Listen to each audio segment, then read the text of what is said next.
Oh, I see.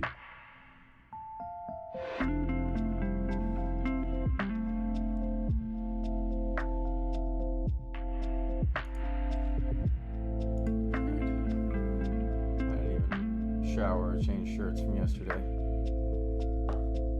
The real life.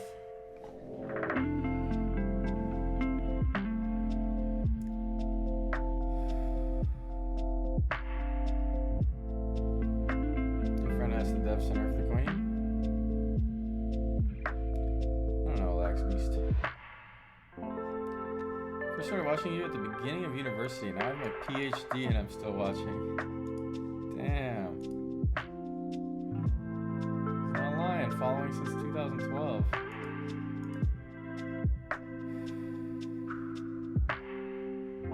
Was I bored yesterday after ending stream? Yeah.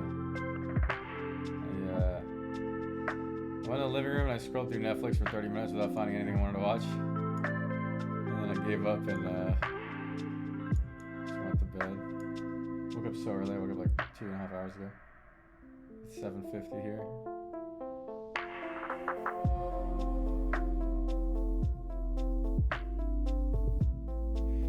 Subbed from Netflix, it's ass. I always have trouble finding stuff on there, but there's so much stuff, but somehow I can't find anything that I want to see.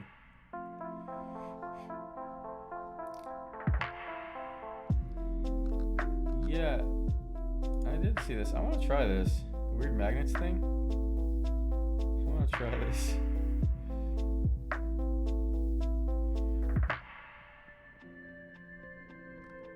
How do I sign up?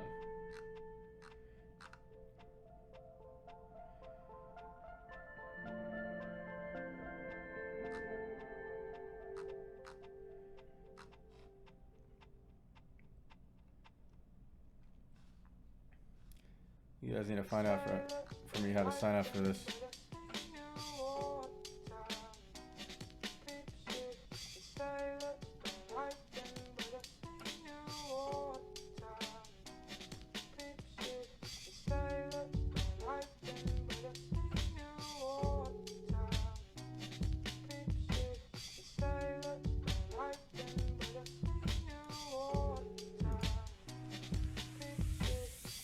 Why do you always mistype emotes? You're too excited to get it out there, dude.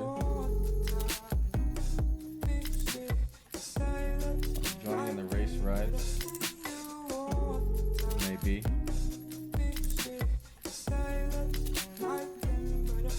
The jam part of the brain, so it's essentially shut down. Maybe I need that. Some part of my brain does not help me.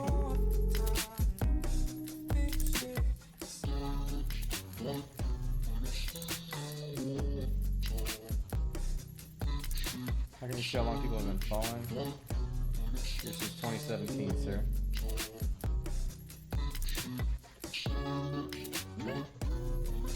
No, I didn't try Fortnite or Valorant. Didn't approve me, Shara, for e-girl. You been followed accidentally, that sucks. Toasty Muffin, you're 4 years.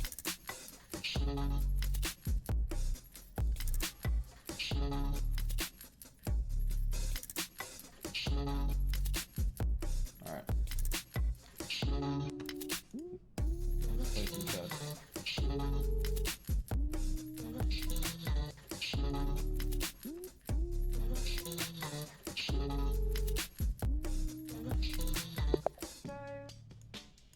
Have I heard about Corona? That shit crazy. No, I haven't heard about it, dude. Can you explain?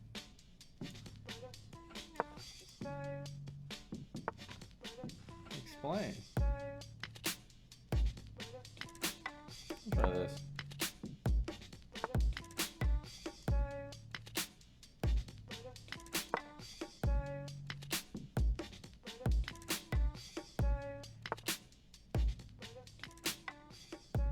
Somebody said I missed lethal already.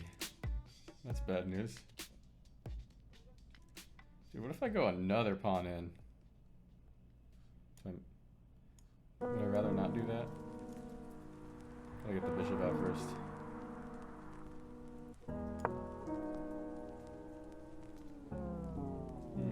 Morning. morning radicality.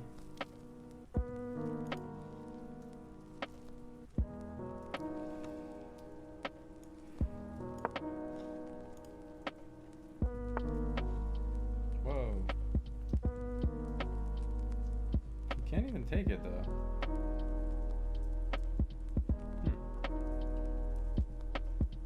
I guess it does stop this. Huh, if I do this, I get fucked. He moves us up and it's... check.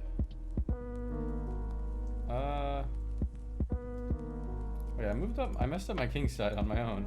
I don't know why I did that. Okay, we need to castle on the queen side.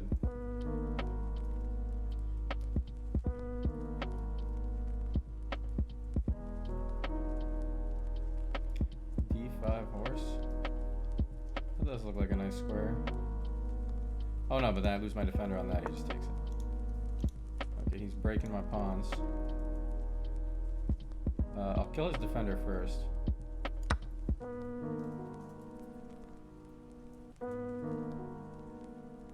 Then I'll take. Do I take or do I let him take and then I take my bishop out? I think I take. This knight here is in a good spot when he attacks these two. Boom, boom.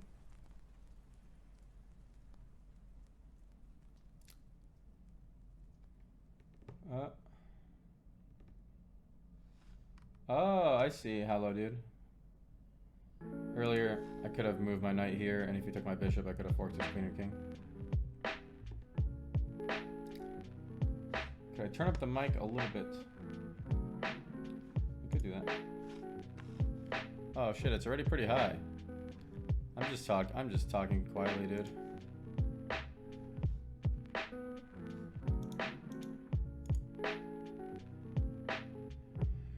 I can move it closer, yeah. I can try the mic all the way in my face. Kinda lazy for it. Okay, so...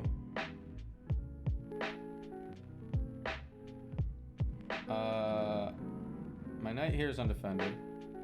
I could defend him. I could take his bishop.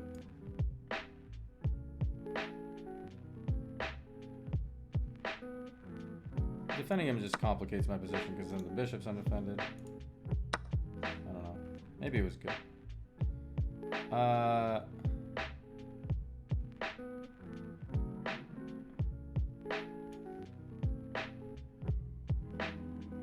want to get my queen out. I don't know if this is the square.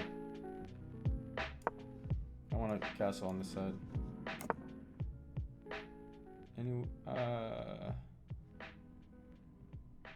Damn, I wish I had a white bishop.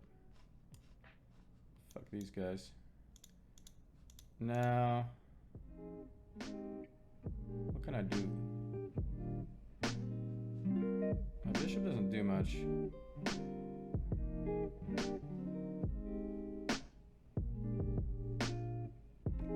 I played Diablo 1 or 2. I played both of those, yeah. Bishop here, he just moves his pawn up. Wait, yeah. Maybe bishop here and then I attack that pawn. That was better, huh? Yeah. Oops.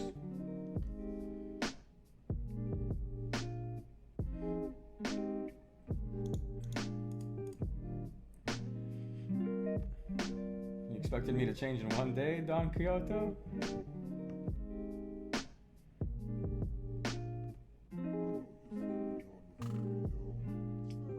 Gotta head out. Just wanted to say have a great stream. Thanks, Masayoshi.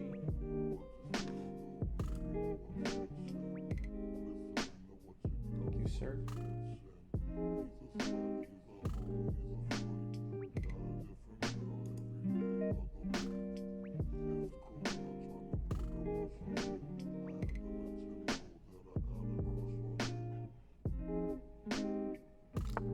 My grandfather loves to watch you play chess, but he can barely see the pieces. Can you make the window bigger?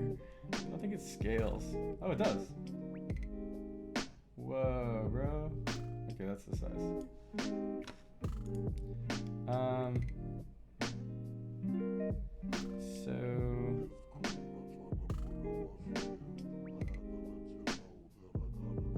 I think we castle now.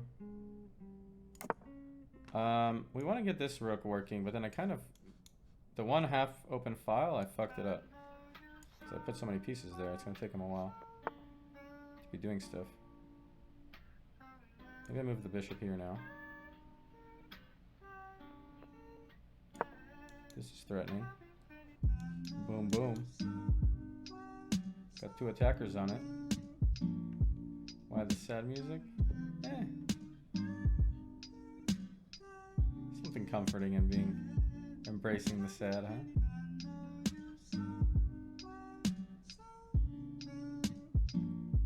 You still dream about the happy hacking keyboard, Fish Nothing? You're persistent. Yeah, I'm not familiar, Nighty Wolf. Okay, so this is a really good spot. Oh, he just takes his bishop out, though. I need to attack the bishop after he takes it out. But if he goes here, I can't. If he goes here, I can put my knight there. And then he can't take my knight with his knight, because I would take his rook. Well, he could. I guess he could. It's not the end of the world. Because he might get two pieces in the end.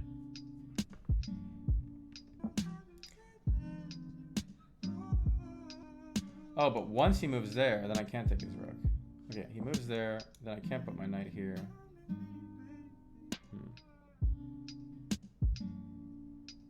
Okay, maybe if he moves here, maybe do I just take the knight and then I go here? What the? That was a bad move. Oh no, it wasn't. I can't take his knight because my king is pinned. Not a bad move. But what if I take it with the queen?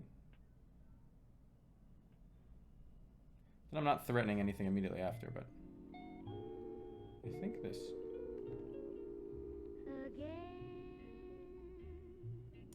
Oh yeah, just take the bishop, true. I read that in chat. This is also free though. They're both free. Either way I get a minor piece for free, right?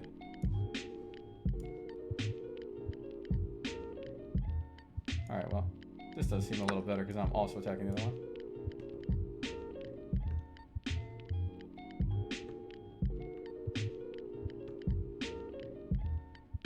Oh, Hikaru said both moves were good. Hello, Hikaru. Good morning. Who wants to be my girlfriend? Zoe? Mobby? I like the name Zoe. This isn't actually threatening because I'm defending it. So... I feel like I want to get my rook here. I'm getting a little low on time. This would normally be very scary, but I have defender there.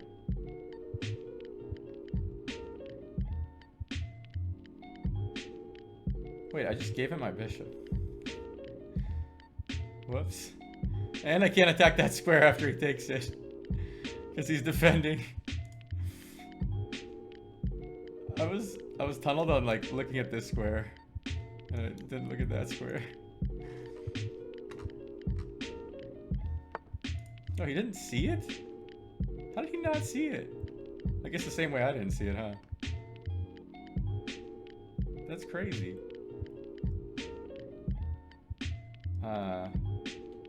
Okay, so... Well, now I run my bishop to safety, right? Maybe here. Here's good, too.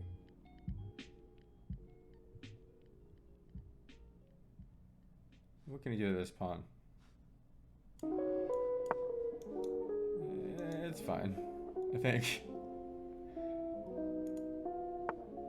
Oh, we double attacked it. I take his rook.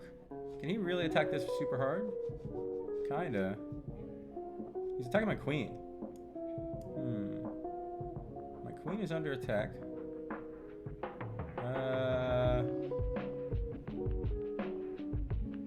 I want to attack his knight and also defend this still. So I guess here. We're at 30 seconds. Am I scared? We'll find out.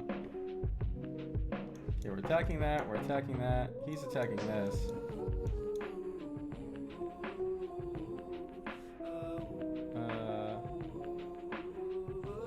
Maybe he can kill me.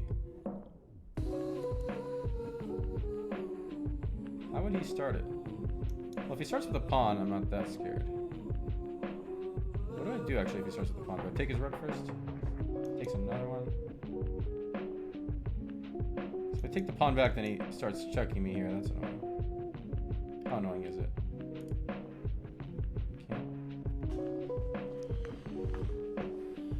I lost my queen Omega lol. I did? How did I do that?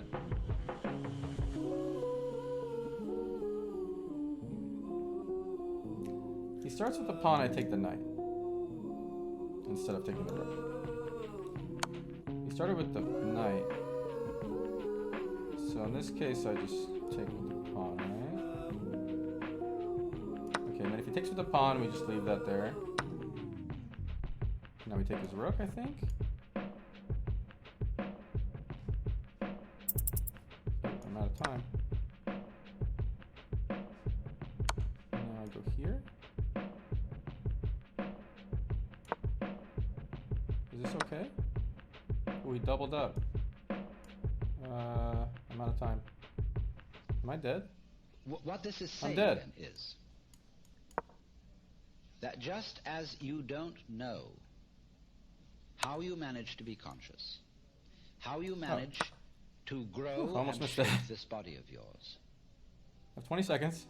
that doesn't mean Yay, to say that okay. you're not doing it. Equally, you don't know. You don't want to hear somebody talking. Who's this, Alan Watts? All right, another game. A new game. You know what? I'm gonna gambit this shit. All right, now boom.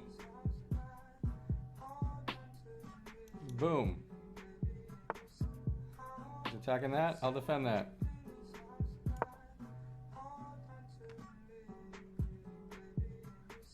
Hello. He's trying to defend the pawn. I tried to defend the pawn against somebody who did this gambit, and I got so fucked, but I don't remember what they did. They definitely fucked me real hard.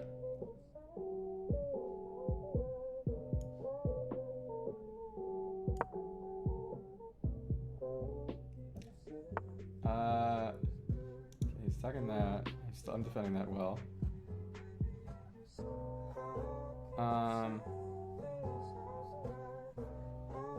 So what? How did that guy fuck me so hard? I can't remember.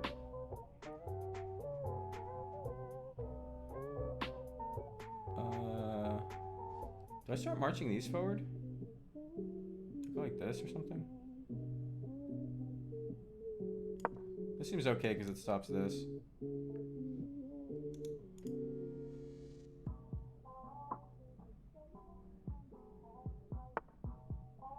Oh, but now he gets to try to break me there, huh?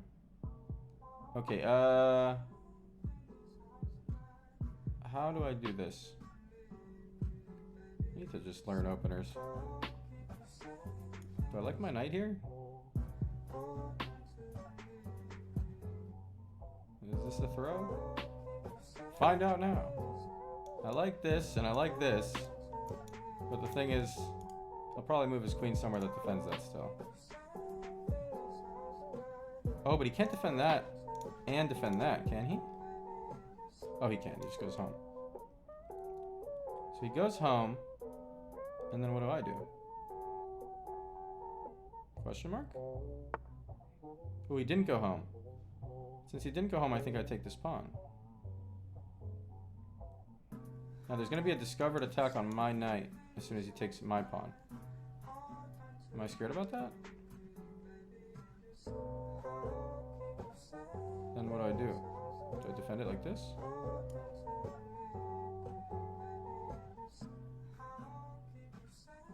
Okay, we'll see.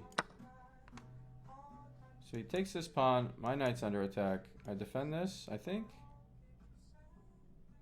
Oh, whoa. Maybe I run my knight away and threaten to go here, because here I get his queen if I have a defender. And if I run my knight here, then I do it.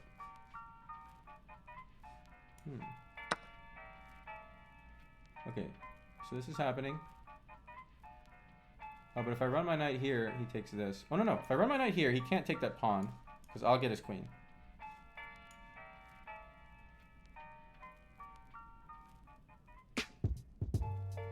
I think so. Let's see if I'm dumb. We'll find out. Okay, if he takes this, I get his queen here. Boom. But what else can happen? What can he do with his queen this turn? Something? Why not just take... Wait, what happened? Everyone's spamming question mark. Oh, he'll just move his pawn up. Oh, true. That's pretty true. Fuck, he will just move his pawn up, guys. Alright. Can I check him and do something out of that? No, he'll just move the knight in front. Or the bishop. Okay, yeah, so now it doesn't work. I was wrong. If I do the bishop thing, he just moves his pawn up one. And then I get fucked. Damn. Well.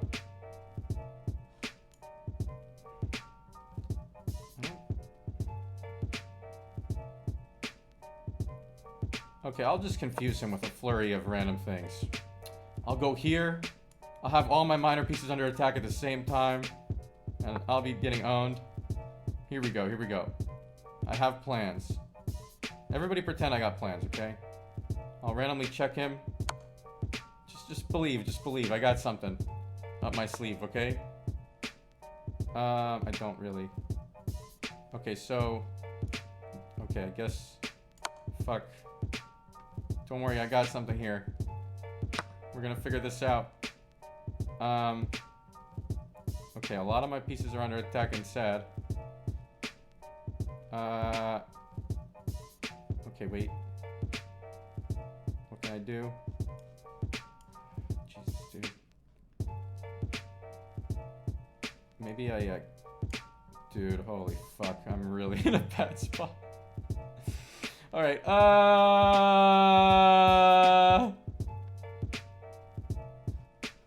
I go here, he takes this, but then I take that. That's not that good, though. He could keep going and take that. Oh, no, I can't. Okay. Okay. I go here. Then I go there. Then, what if he puts his rook there? Then I go here. And then... I can't really take that because he'll just walk toward it. Okay, he castled. I'll get straight to the point. I found marijuana. That's good for me. Well, I get to run away with my other guy, and now we're saved. Drug test his kids. I'm willing to do just that. Thank the Lord Almighty, we got saved, boys. Somehow he fell for our random garbage. Alright. I don't know how that worked out, but we scared him. I was just like, well, I have one piece under attack and I can't save it. I'll just get all my pieces under attack. Okay, so.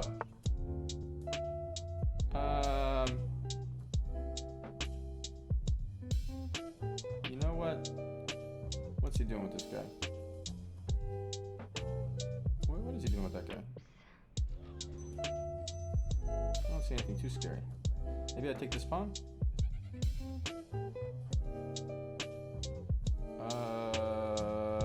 Hoping I'm not missing something. What am I scared of? Am I scared?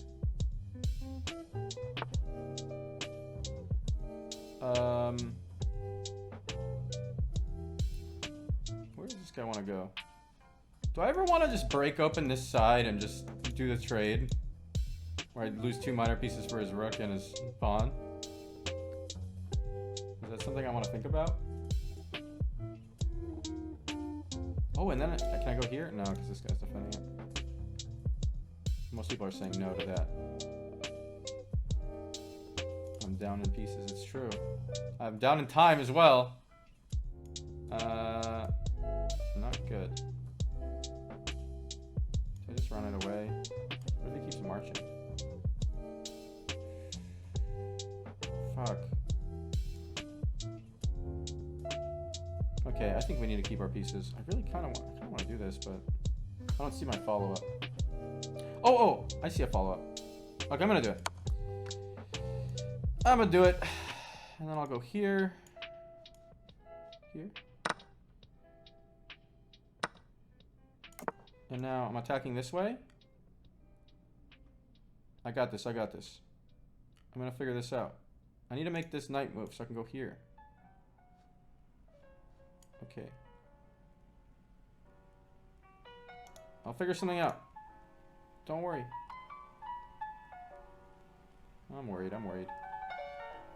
You have every right to be worried, because I am too.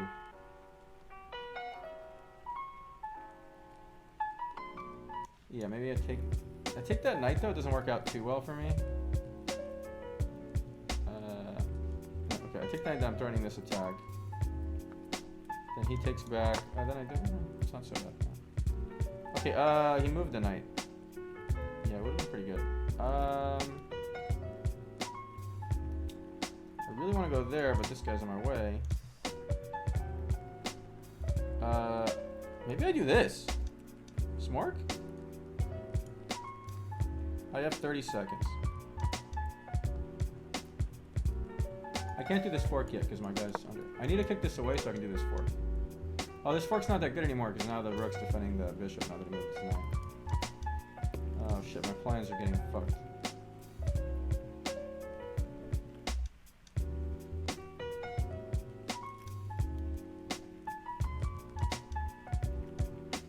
Wait, once he moves this, once he moves this, I move the bishop and discover check somewhere, but oh, yeah, I take this with check. This is good. Okay, he can't take my guy. Now what? I need to move this guy again. I can't take this pawn. He can't, oh, I go here. He can't take my guy. I couldn't have just taken this because it had this defender. Okay, but now, wait. Now I can just take it though. This. There's going to be a discovered attack on my rook I have to watch out for. Okay, wait. Do I do with check? I'll do with check. Okay, I have 27 seconds. We're way up on pieces. Do I bother checking or do I just take pawns? I don't know if there's a mate there.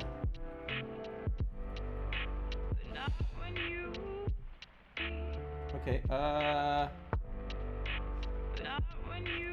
don't know what that's doing. I will go here. He's taking this pawn. I'm threatening a lot.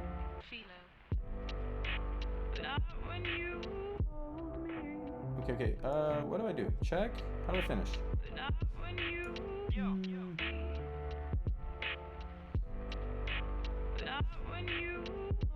check there, let's say he goes here, that's annoying.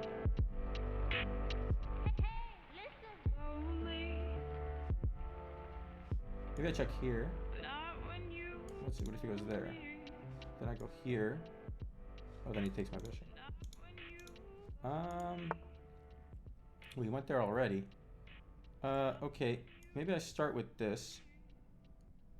I'm not really sure, but I'm really low on time. I gotta figure this out. Okay.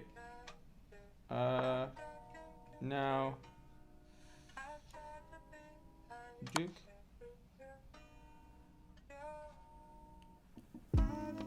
There. Now. Oh shit, man. I'm really low on time. Let's just push this pawn. That pawn was gonna die. This guy. Oh. I think I just get this.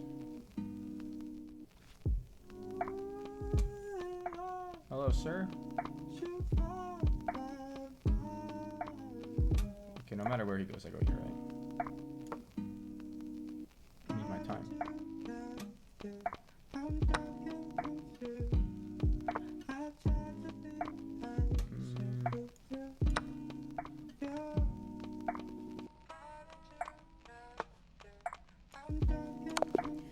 Okay.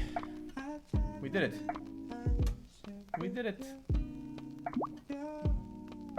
I had a big blunder at some point. Oh, I had 3 big blunders, it says. And a missed win.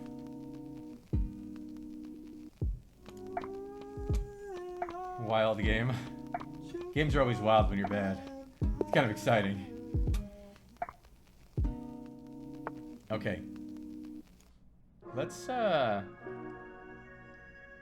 just try a bunch of different openers, huh? See what happens.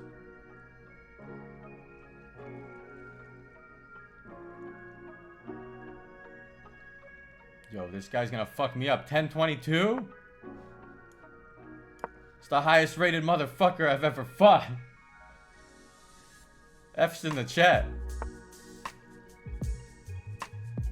I wonder what I do here. Maybe I push it forward one.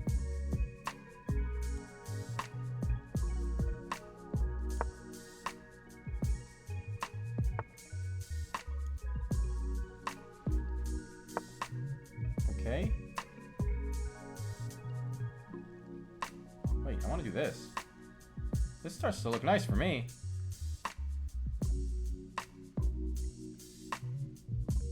Yo. I like my pawns.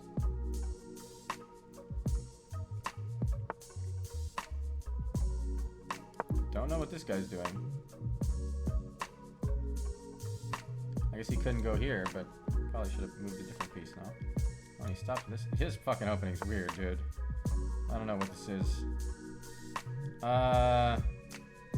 My bishops are a little disabled. This white bishop, all his pawns are on white squares. I can't get through.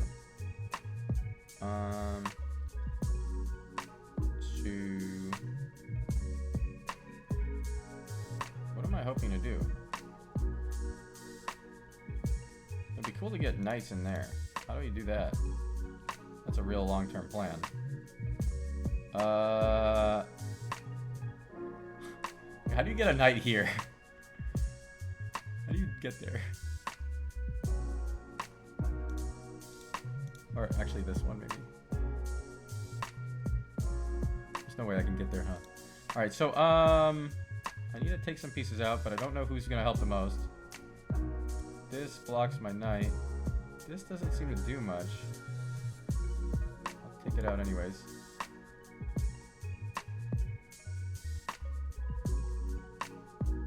Use my queen.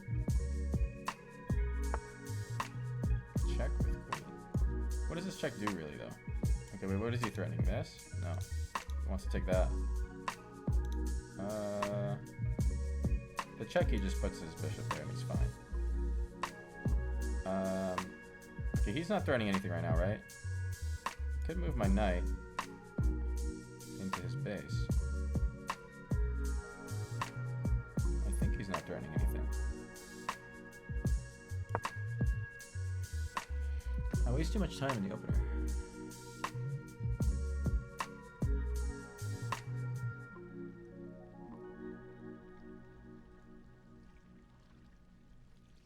Okay, so he wants to move my knight away. He doesn't like him. I can't go here because there's a defender. I like my knight. It's very sad.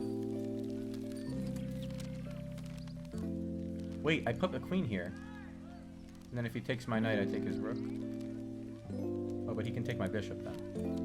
But if he takes my bishop, I can discover check. I'll just make it interesting. Let's see what happens. There's not a ton of time to think about it.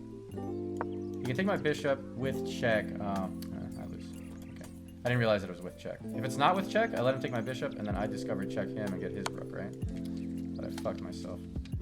I should have just thought about it for like 3 more seconds, because then I saw it right after, right? Okay.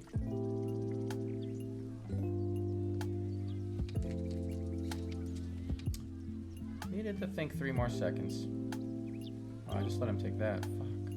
I needed to move this way. Oh my god. I needed to think 3 more seconds on that one also. I do see it every time right after.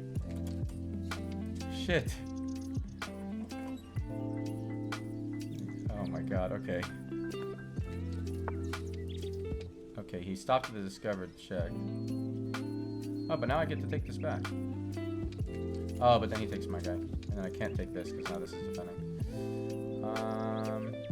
Okay, I still want to take this though. And my queen's gonna be under attack next turn. Yeah, I fucked up. Damn it. I should have used my brain.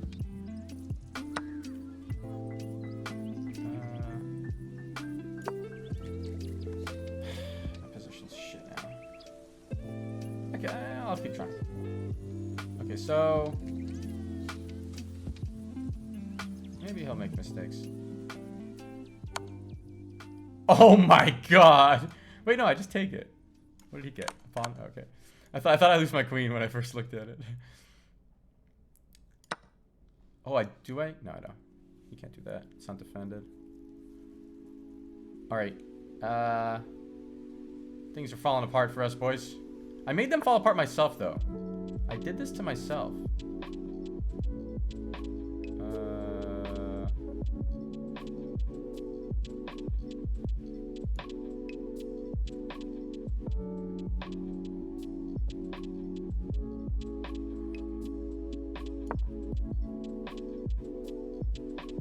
No LF girlfriend in the title today. Maybe he found Natalie. Yeah, that's what happened. Okay. What a shit game I played here.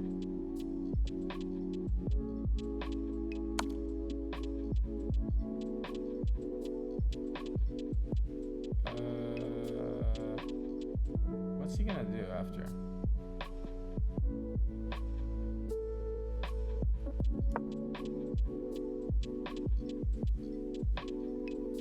Bishop's all blocked off. My knight's in the middle of the... king's in the middle of the map. My knight hasn't developed out yet. His shit's in my base. I'm under attack. Okay. Alright. My king's back where he started now. He's danced around the whole map. What's his next move? Can't take this pawn. He can't do anything with his bishop. He could go here with his rook. Okay, he didn't do that. I need to take that, I think. Yeah.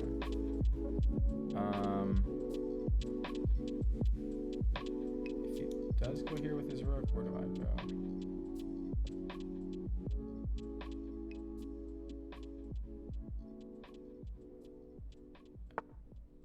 Oh. Maybe I attack his bishop right now. Where does he go? I'm taking too much time. Maybe I pin this guy first. Pin this guy first. Okay. Okay, then maybe here. Threatening to take this with check. He did that. Maybe I back up instead of taking. Do I back up?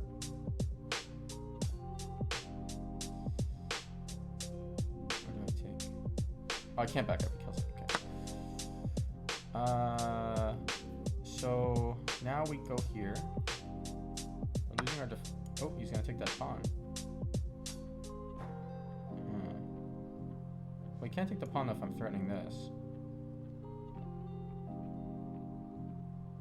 Okay, still do this. Pretty scary for me though. He takes the pawn, then he's threatening to get his queen all up in my king's face, you know. I would take that and do check, but then what? Then maybe I get to take that pawn with check also or something. Then it's hard to get back to my base. He checks me immediately. I will block with the knight, I think. Oh, he can just take it.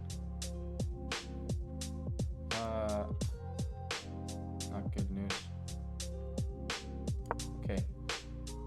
I'm picking this square because otherwise he would go there and get my queen because it's defended. Oh, jeez.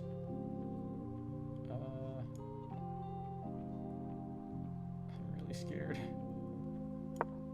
All right. What happens now?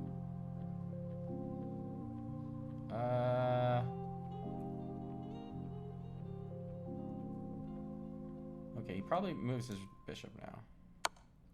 Oh, he could have done this move now. He missed it. That gets the queen. Unless this is better somehow. Dude, fuck. Where do I go? This he mates me. There. I'm dead, huh? Do I have to do this to continue in the game? Maybe I do.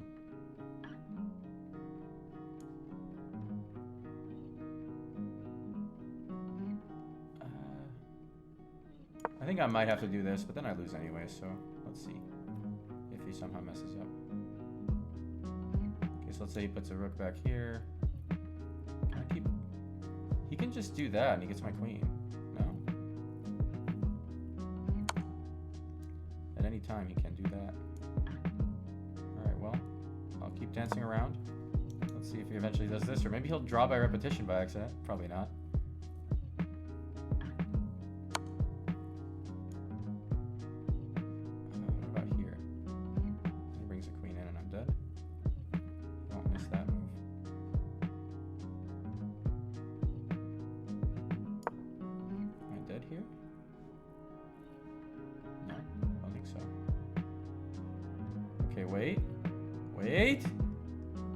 Waiting for him to maybe mess up somehow.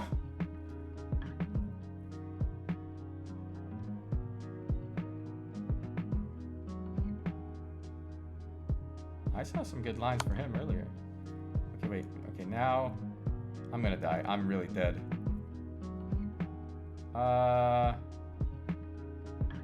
Wait, if I go here, what happens? He takes that down and eat it, though. Can you check me again? The bishop. The bishop, and I'm fucked, huh? And I'm dead. I'd have to take up the queen.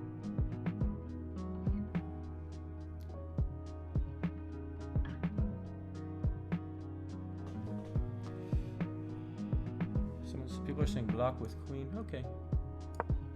Okay.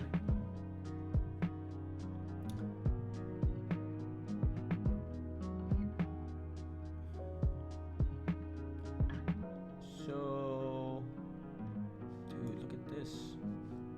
Not that that would ever happen next turn. Because, okay, there's a check.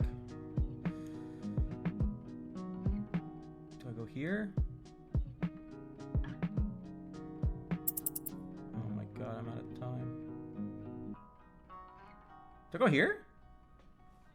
I go here. I don't know. Okay. 15 seconds left. It was all came down to that one move where I just threw away a bishop. And he got to check me with that turn. Okay. Where was I last turn? Here? Come on, man. Fucking. Holy shit, dude.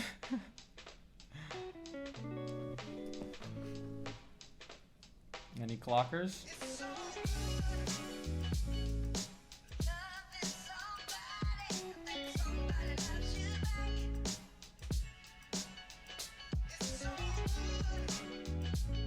It's kind of satisfying that you can't kill me for a second at least.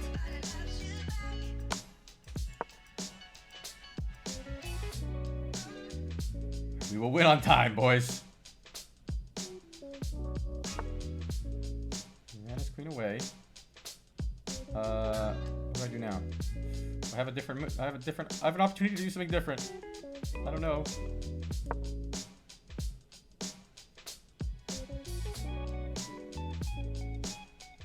He's threatening to kill me here, right?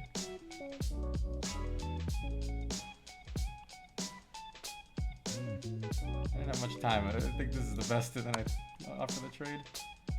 Oh shit. Here? Really? 11 seconds. Okay.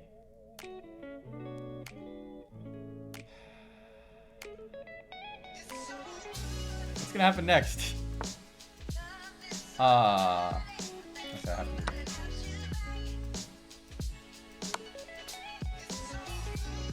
Alright, who's there? We lost. Alright, good game, boys.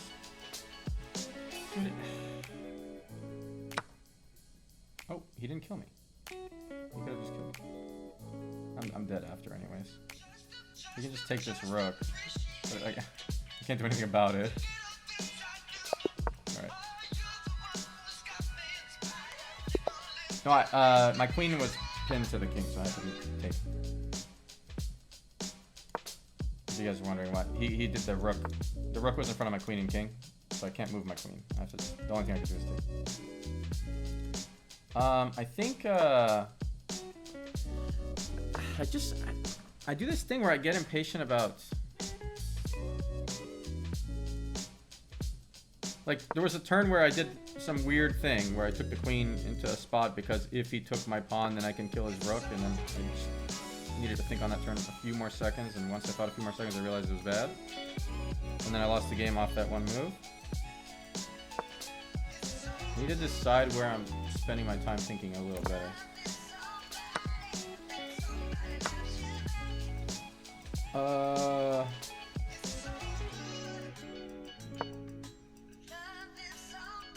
Question mark?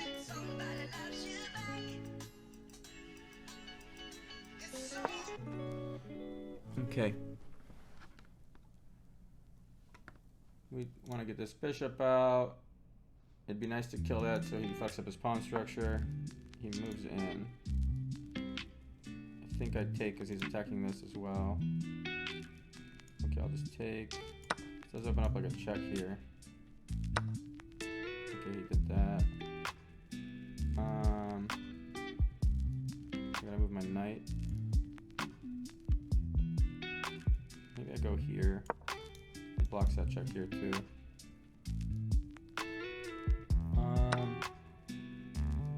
Okay. Maybe I should spend a few more seconds thinking. He's gonna kill that piece. So I'm gonna go here. What's he gonna do? Push a pawn up? He can't.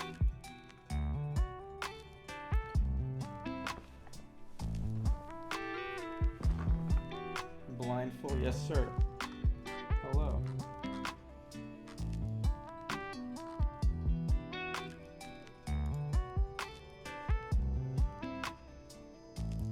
I gotta watch Hikaru versus Magnus. We could watch that, yeah. Get some chilling time. Okay, the queen's under attack.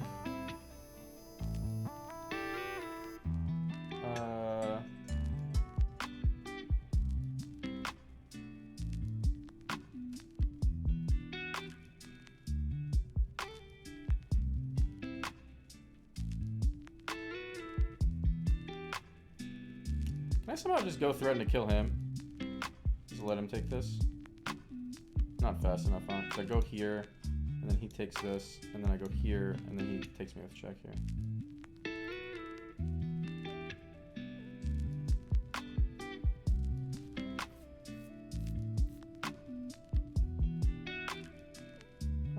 Where do I put this guy? Maybe I just go one square over. Okay, now we're attacking this, and we're defending this still.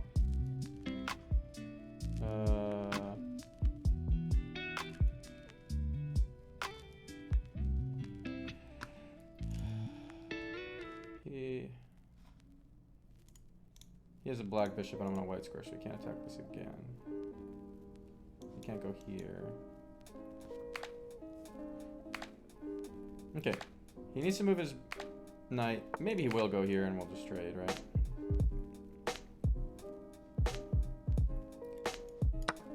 Now, after the trade, what do I want to do?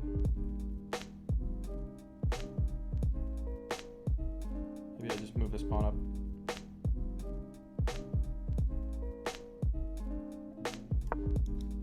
Oops.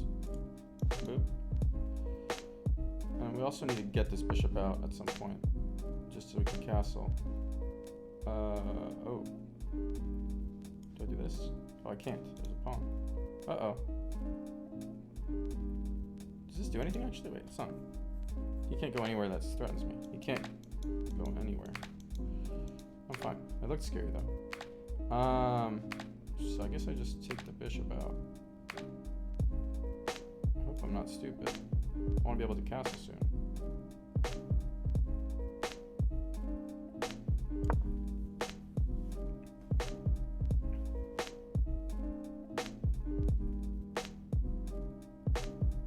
Maybe the bishop here was better.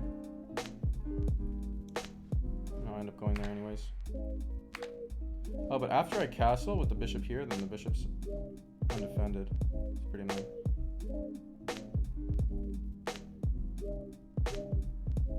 Someone said no, attack queen. I can't, there's that. Oh, I could here, actually, yeah. Where does he go? Oh, this is good, huh? Wait. Does he go there? Is this his only square? He can't go here, he can't go here, he can't go here, he can't go here, can't go there, can't go there. Oh, he can go there, okay. That's a, maybe I just trade queens from there. Do I trade queens? Or do I castle?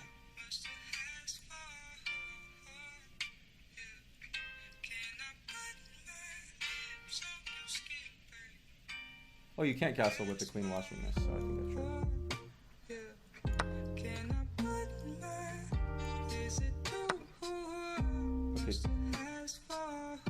You want to castle? Wait, maybe now I do this. Then he brings his rook out. Oh, his rook can't come there. Okay. He can't defend this, I think. This bishop can't get out to defend it. And the rook can't come there. Now the rook can come there. Oh, that was a good move.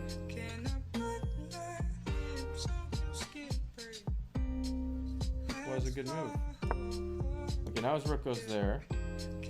And then now I castle.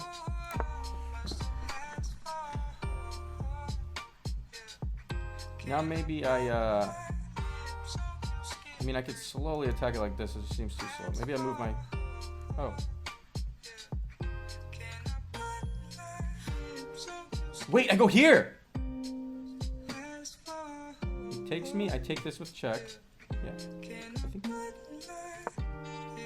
Yeah. Takes me, I take this with check.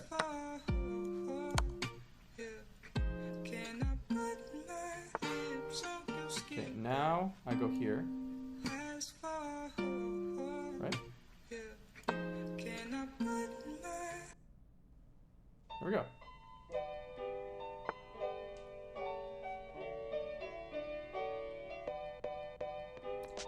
This is a problem, because if I let him do this, he's going to be able to defend it with the bishop. You know, if I let him kick me away.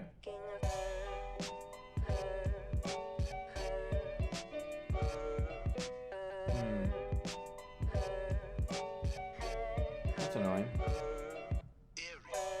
Do I worry about that?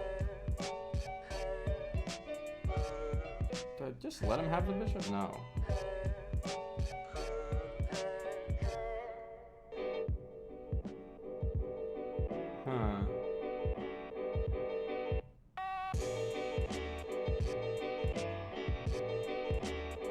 Oh, no, it's fine, yeah.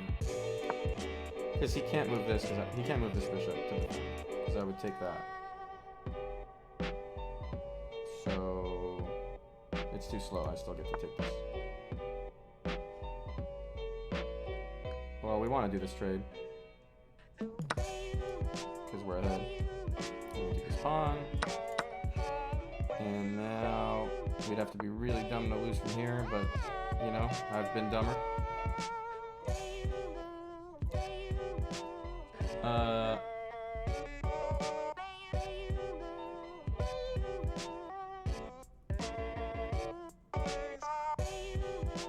As soon as he moves the bishop, I'm attacking this. Killing this, I mean.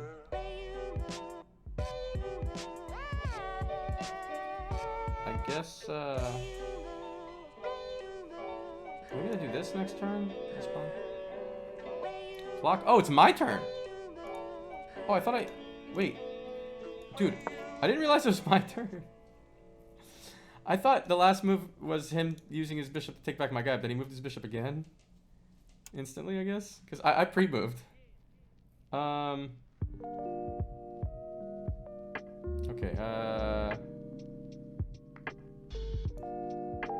It takes the king so long to get around.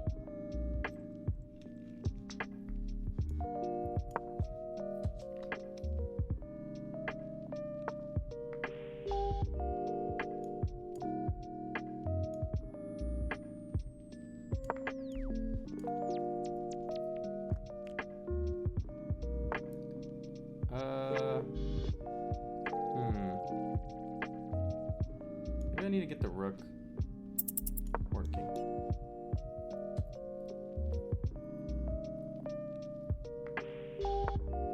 Yay! We got a thing.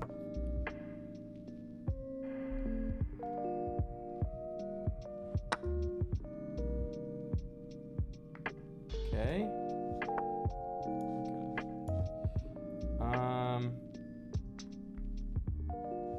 Let's just put a pause to this for a second.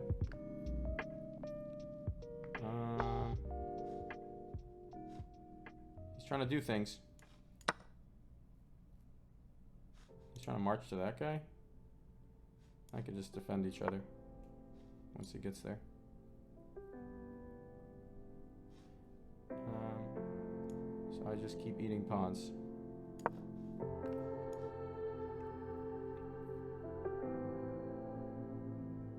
Can't even get there yet. Oh, this guy.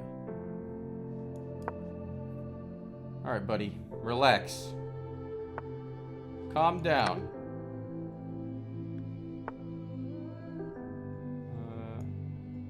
March.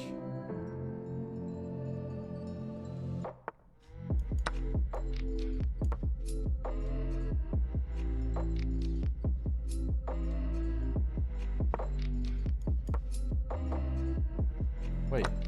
Oh, some weird... I messed up the pre-move. Oh well, fuck it. Just doesn't matter.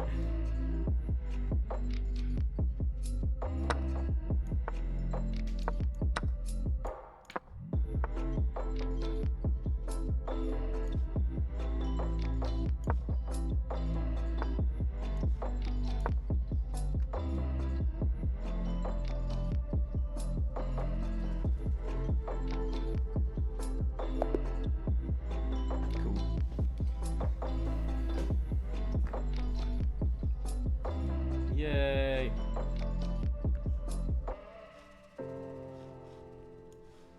I'm currently working on a remake of the video Reckful 3. It deserves a remake with better quality. How can you remake it with better quality if it's filmed in 480p? You just maybe mean better editing?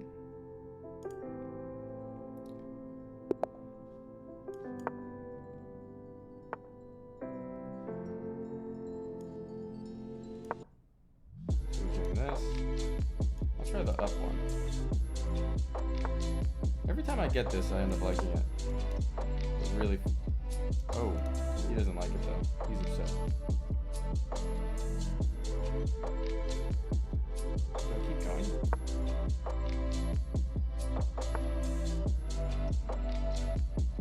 Where does this knight go now that I put that pawn there? I guess we don't move him yet.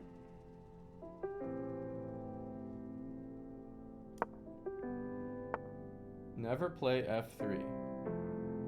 I didn't play f3. This This is see-through. Watch Hikaru vs. Magnus. Is it now? Is it happening right in meow?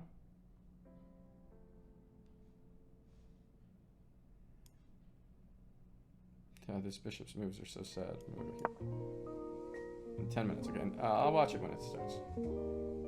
Ladies and gentlemen.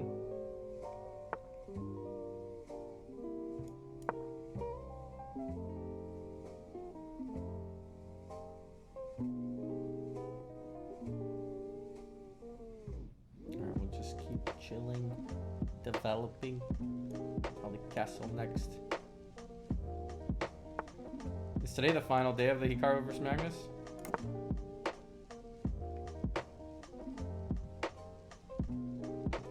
Yeah, okay, cool.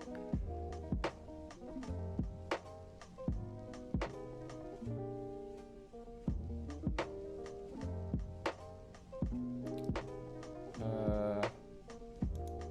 was trying to go here. I don't want that to happen. Maybe I go here. I don't want to block this queen from looking there, I think. Oh no, it doesn't matter anymore because he moved that pawn up. He goes here, it's annoying. I want the queen to look at that square. So I need to move this guy.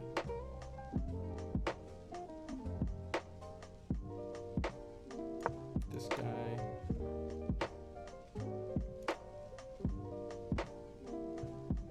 Maybe I think about bringing my queen here. And looking there. But the knight is going to be standing there still, probably. Trade. Oh, it's not a trade. Oh, he has two attackers. I'm stupid. I just threw a piece away for no reason. God damn it. Now we're just gonna lose off of that. That's so annoying. Alright. Life happens.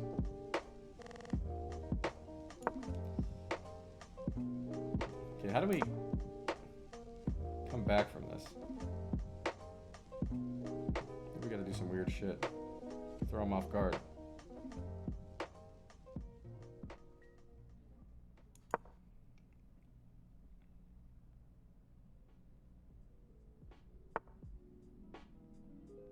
He's so patient.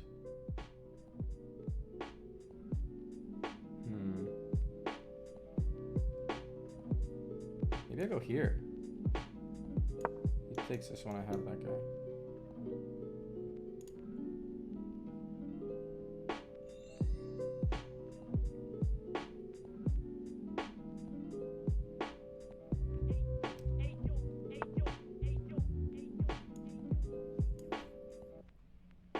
That was probably the worst positional move possible. Thank you, Wall Devs 2.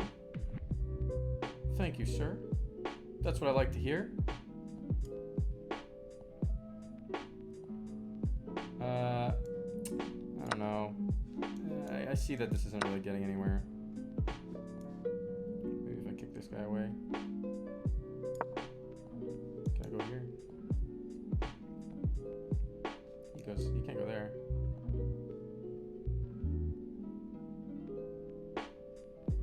I'll just defend it.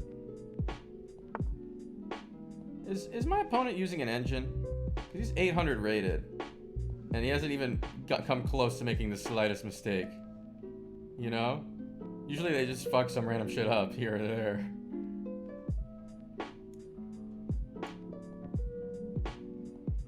I guess he would have moved the other rook if he was using an engine. Right. Oops. I feel hopeless in this game.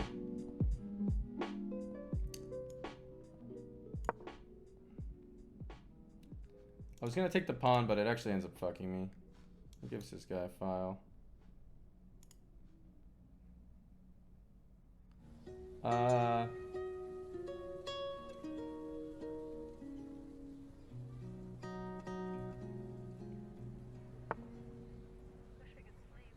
Okay. The knight is there.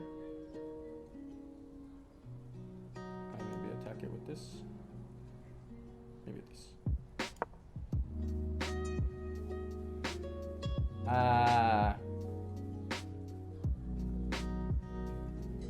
Where's a weakness that I can exploit?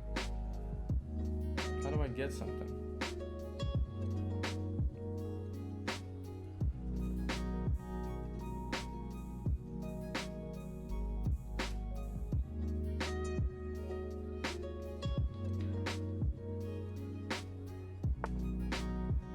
Oh. I do. Okay, then he takes with check. Then what?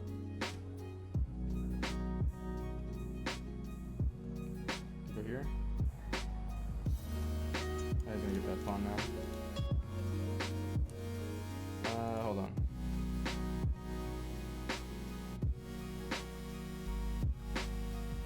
No matter what, he gets that pawn, huh?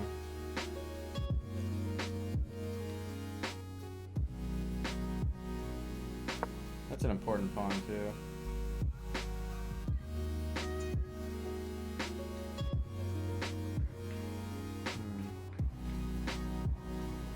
Can't I defend it with my knight? No, because I have to block the check. So, the only moves to block the check are this rook or me moving the king, right? Mike is too low. I'll just move in near my face. Hello, hello. And then I'll turn it down. Hello, hello, hello. Good, maybe?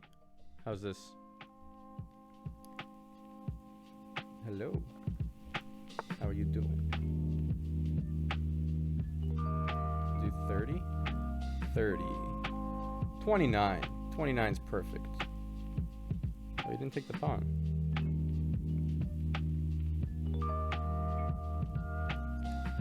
Well.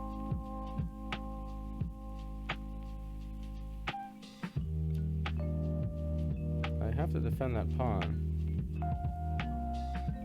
Do I go with this? Did I go here?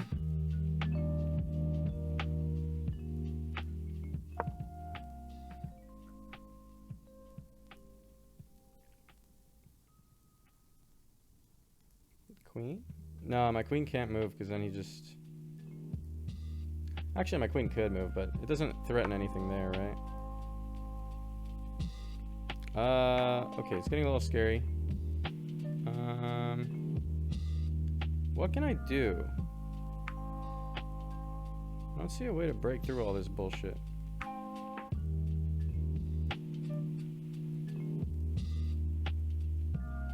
Huh. Anybody see a good move? Raise your hand. Oh, en passant. Oh yeah, I forgot I could do this. Oh, he already expected me to do that and had to pre-move in. Okay. Fuck,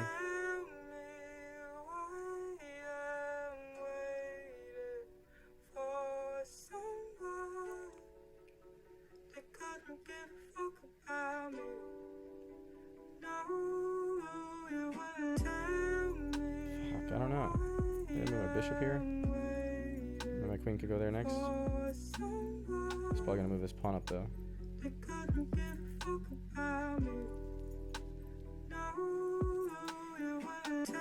Dude, I don't know.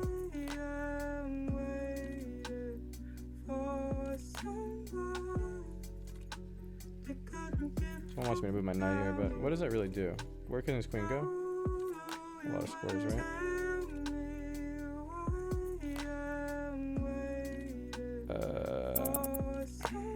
Running out of time.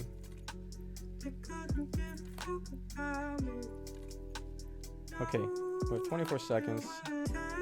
It's hard in these positions where every move is just like the real marginal improvement to figure out what to do. We don't see a clear plan. This whole mid-game.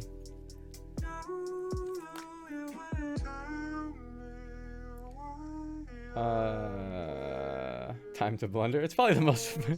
I see the Pepe laugh. It's probably the most fun part of the game when I have 20 seconds and I'm blundering, right?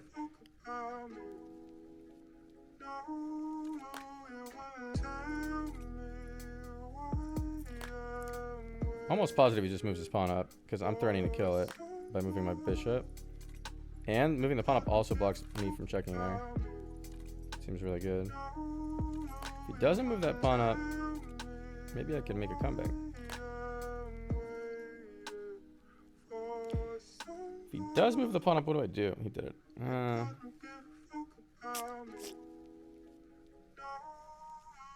Yeah.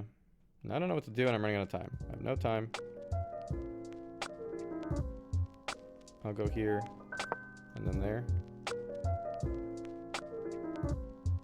Oh, that's a good square, actually, for my knight. Okay.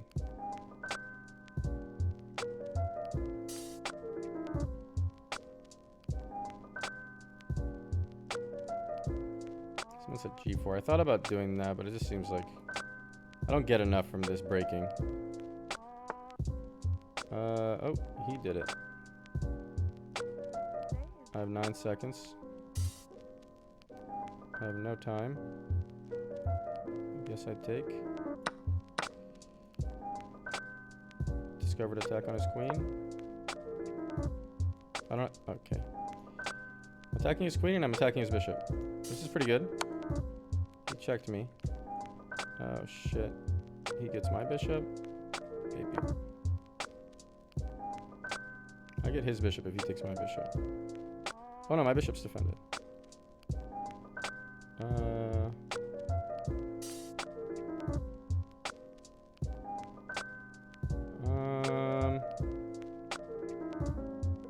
I have 7 seconds. Where's he gonna go? There. He's gonna. When I make my music, you know what I'm saying, I want people to feel what I feel. I want Let's people to check. feel that energy that whatever it was. Yeah, that's all it is. Because I make it straight from the heart. So it's like, to be taken for anything else is crazy. I wanted to take this, but I couldn't really, huh? Maybe I could have taken that and then let him take me. Maybe that was better.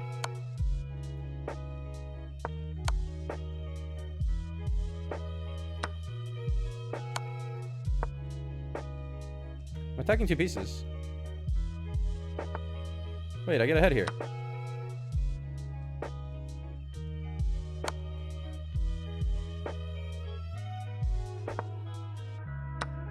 Oh, I didn't get ahead.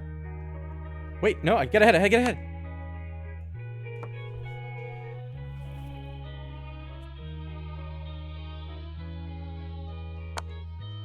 Pog?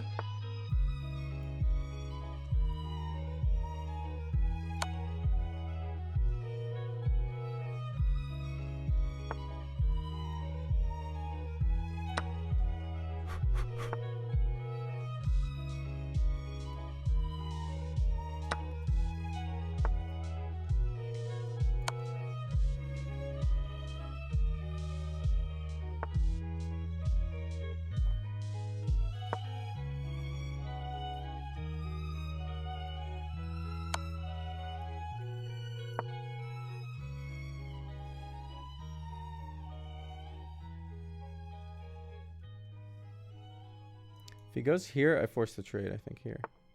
Okay, he didn't. Oh. I thought he could go here, but he can't. That was good. Had to watch out for that only. March. Oh, I can't. Can't take that. It would fuck me real hard. I'll go here.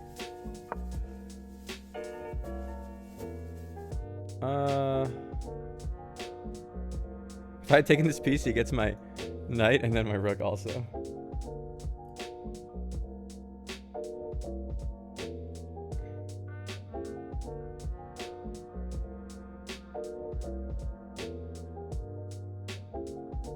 Wait, can he get this to the end? No. No matter what, he can't.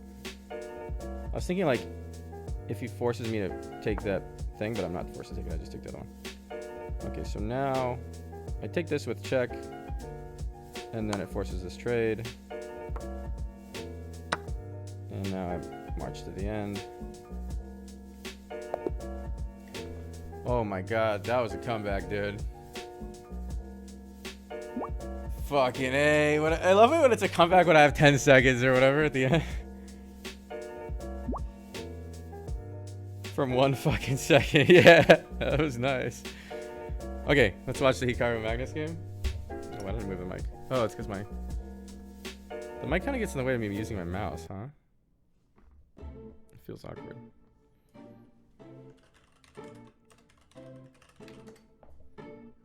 Okay. You guys ready? But at the same time, Black also has a safer. You guys want the king music side, so or no position music? is looking pretty leveled here, which is what Hikaru was hoping for out of the opening. Yeah, and I'm trying to figure out what Magnus exactly wanted. I guess he has No this music? position here. He's played Quiet. extremely quickly. Look at the clock, Alexandra. Real quiet. Okay, I mean, So- Magnus started with 15 minutes and he's almost at 17, you guys. He is not interested in getting in time pressure, which actually did happen to him in his first game against Hikaru yesterday. And the reason I bring that up is because the engine evaluation may say even or only slightly better for No white. music at all? But it goes deeper than that because there will, at some Fuck. point in the near future, be a very complex decision or a strategy that you have to devise from the black side. And if that's the case and you're down on the clock, having a hard time finding it, that's where the biggest advantage comes. Not just the fact that already Magnus has 2 minutes more than he started with, but that he's more familiar with this as he chose the opening. He knew that he wanted to get this today, and Hikaru might not have been aware that this was going to happen. But Hikaru is also relatively comfortable on the clock, and here he decided not to take the bishop on d3. He put his knight on d5 instead, so what this means is that he likes keeping Magnus's pawn on c2. His knight is looking towards the c3 square potentially. It doesn't have to come there right now, but if Magnus were to make a move like rook b1 or rook d1, then he would have a fork. He goes for knight b4, so he is threatening to take the bishop with his knight, which is kind of in line to what we were talking about, where he would rather have a bishop in this position than a knight. So if he can trade off his knight for the light squared bishop, So what happens instead, if the bishop that's takes that definitely bishop? an improved trade for him. That's Oh, true. then he would get and this. opposite colored Oh, no, no, he bishops doesn't. tend to That's have defended. Oh, no, it's not. tendencies towards equality. So the bishop, because, wait, if the bishop takes this you bishop, can't does he attack go the same here? Squares. And he just And fucks he him? didn't want to open the c file because the queen on c6, the pawn c7, a rook would come to c1 very quickly and start pressuring. So the bishop the doesn't take forward. that bishop. I What does expect he do? Magnus to try to play bishop e4 here, and the point is that Oh, you he just want moves it to up trade one? pieces on terms favorable for you. You can take on g6, but then black gets the king safety. And what do I mean by that? Look at the back rank. If those rooks were not there and a white rook or queen ended up in the back rank, the king would have no escape. But if I can take back on g6 with my h-pawn, then my king has an escape route to make sure that there's no potential checkmates in the future. That can gain a vital tempo down the line. So I think that Robert, aren't doubled pawns bad? they can be bad. In this situation, they aren't bad because they serve a clear purpose. The black king is quite safe. There are not enough white pieces to attack it. But I was just trying to gain a very important, just a single move here that I thought that would help black's chances compared to white's. Absolutely. And I'm coming back to the current live board. So It's an interesting this seems picture like they the chose first of Magnus point here. in the game where Like- Magnus is actually starting to sit. At what point like someone do you just think said his name, he he's like, started huh? Deviating, not deviating, sorry, but becoming less familiar with the theory. So moving away from his home preparation. It's a great question, and I think when you move away from your home preparations, either because you just can't prepare a million different moves, or your opponent did something you weren't expecting. And what Hikaru has done has been incredibly natural.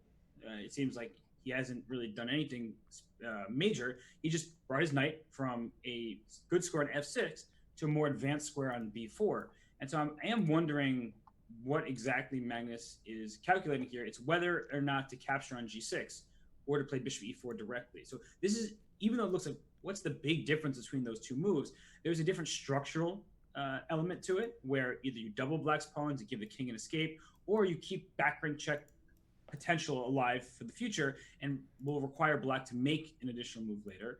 Because I don't see any choice right now between, I guess you could go with your bishop in the other direction, like bishop to b5, but losing the c2 pawn right away, you're hoping you'll get the c7 pawn back. It just feels like a more double-edged type of position. Right, because even if you play something like rook ac1, which is a really common theme, you're putting pressure on the queen and on the pawn on c7. The problem here is that potentially Hikaru could also take the pawn on a2. Right. That's not a pawn you want to give up. You don't want to give Someone all in the chat said the queenside hottest pawns, girl on Twitch because plays even if you chess. get them back, you'll never have a real advantage on the king side where black is very safe and sound. Absolutely. So going back to the current position, just to summarize, actually I don't have to summarize because bishop e4 was just played. So that means that Magnus does want to keep the back rank threat opportunity alive. He's playing bishop e4 because he also wants to protect his pawn on c2. But what happens after bishop takes e4? Doesn't this give Hikaru the option to create another pawn weakness on Magnus Carlsen's pawn structure? Well, I think Hikaru's username says it all. Yep. There you go, Robert. So I'm just going to play it out on the board. So let's say Hikaru decides to take the bishop right away. If we take with the f-pawn, we're already creating an isolated pawn. If we take off and trade the queens, queen takes e4, then Hikaru can recapture the queen on e4. And if he takes on c2, then actually that's just a lost knight, so it's not going to work. But you can trade first on e4 and then try to take on c2. Yeah. And I think what Magnus is going for is as long as he keeps at least one pawn on the queen side, right? The queen side is where the queen starts in d1 and d8. That half of the board is the queen side, the other half is the king side. So if there's one pawn remaining at least on the queen side, the bishop will be stronger than the knight because they're pawns on both sides of the board. A bishop can attack both sides from one square, whereas a knight has to go on a journey just to I never thought about that. So that's why. So a bishop is better than a knight at the end of the game if the pawns are all really far apart like that, because the knight can't a line where be fucking with both would, sides. Simplify and just trade off. And this is the kind of position that Hikaru wouldn't want to get, where even material, and he's playing with the knight versus the bishop, like Hess just mentioned. So gonna go back to the live board. Bishop e4, queen c3 was played. So Hikaru decided not to trade off the bishop. Why do you think he's keeping the tension here? He just doesn't want to allow, as you were just showing, a rook taking on c7, landing on the 7th rank. It's starting to look quite nice and active for white. Here, on the other hand, white doesn't have that kind of activity. You have to worry about your c2 pawn. It's more interesting when we don't do all the trades. D8 and we keep this e2, going. which hits the queen on e2 and also the pawn on c2. So now black is the one that is looking like you're ready to go for more. So now Magnus has this thing about, wait, my c2 pawn is under attack. If I move my rook from a1, what about my a2 pawn? Is that a pawn that I'm okay losing? And if I don't move my rook and shore up the d file, what about rook to d2 coming? Does that scare me? So it seems like Hikaru has many ideas coming up in the position, and Magnus needs to figure out which one he will allow. One thing that is annoying about Hikaru's position is the knight on b4. I wonder what would happen after a move like a3, because that knight doesn't have a lot of good squares to go back to. Can't go to a6, it's going to get captured by the queen. The only square it can go to is c6, but even then, it's cutting off the queen from protecting the c7 pawn, and it is under attack from the bishop. Yeah, a3, kicking the knight. You'd want to take the pawn on c2 with your knight, but you're like kind of asking for trouble there. Right, because maybe rook ac1 is very annoying here. Yeah, rook ac1, but then maybe there's like rook to d2 for black. So you're protecting your knight while attacking your opponent's queen, and that does look like it is holding on, at least for the time being. True, so maybe that's part of the idea. I'm so noob that I was thinking this knight just takes this and you're chilling. Helping support his knight. I didn't realize the rook can come fuck you, because I was just thinking the right knight takes this, this bishop takes it back, this bishop takes that back, and then you win the exchange, right? It's but then you have to think that this rook can come fuck you. Both sides have been trying to limit their opponent's activity. You saw that instead of taking the bishop on e4, which would have allowed first the queen to e4, and then after the queen trade a rook onto e4, where it's on a much more active square because it still used the file it's on, but also has more action along the 4th rank to attack black pieces. That like the 5-head wine glass. How does the horsey move again? Yep, so this is the position that they didn't get into that I just put on the board.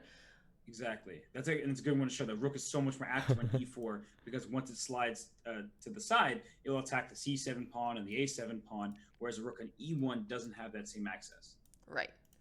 Okay, so rook ad1 played by Magnus here. He is no longer protecting the pawn on a2, although that doesn't feel like a pawn that Hikaru is going to be too eager to capture right away, because once the knight does take on a2, maybe he can come back to a1, and that would open up the a file for the white rooks, put pressure on a7 as well as the knight, so he'd be very likely to recapture material here.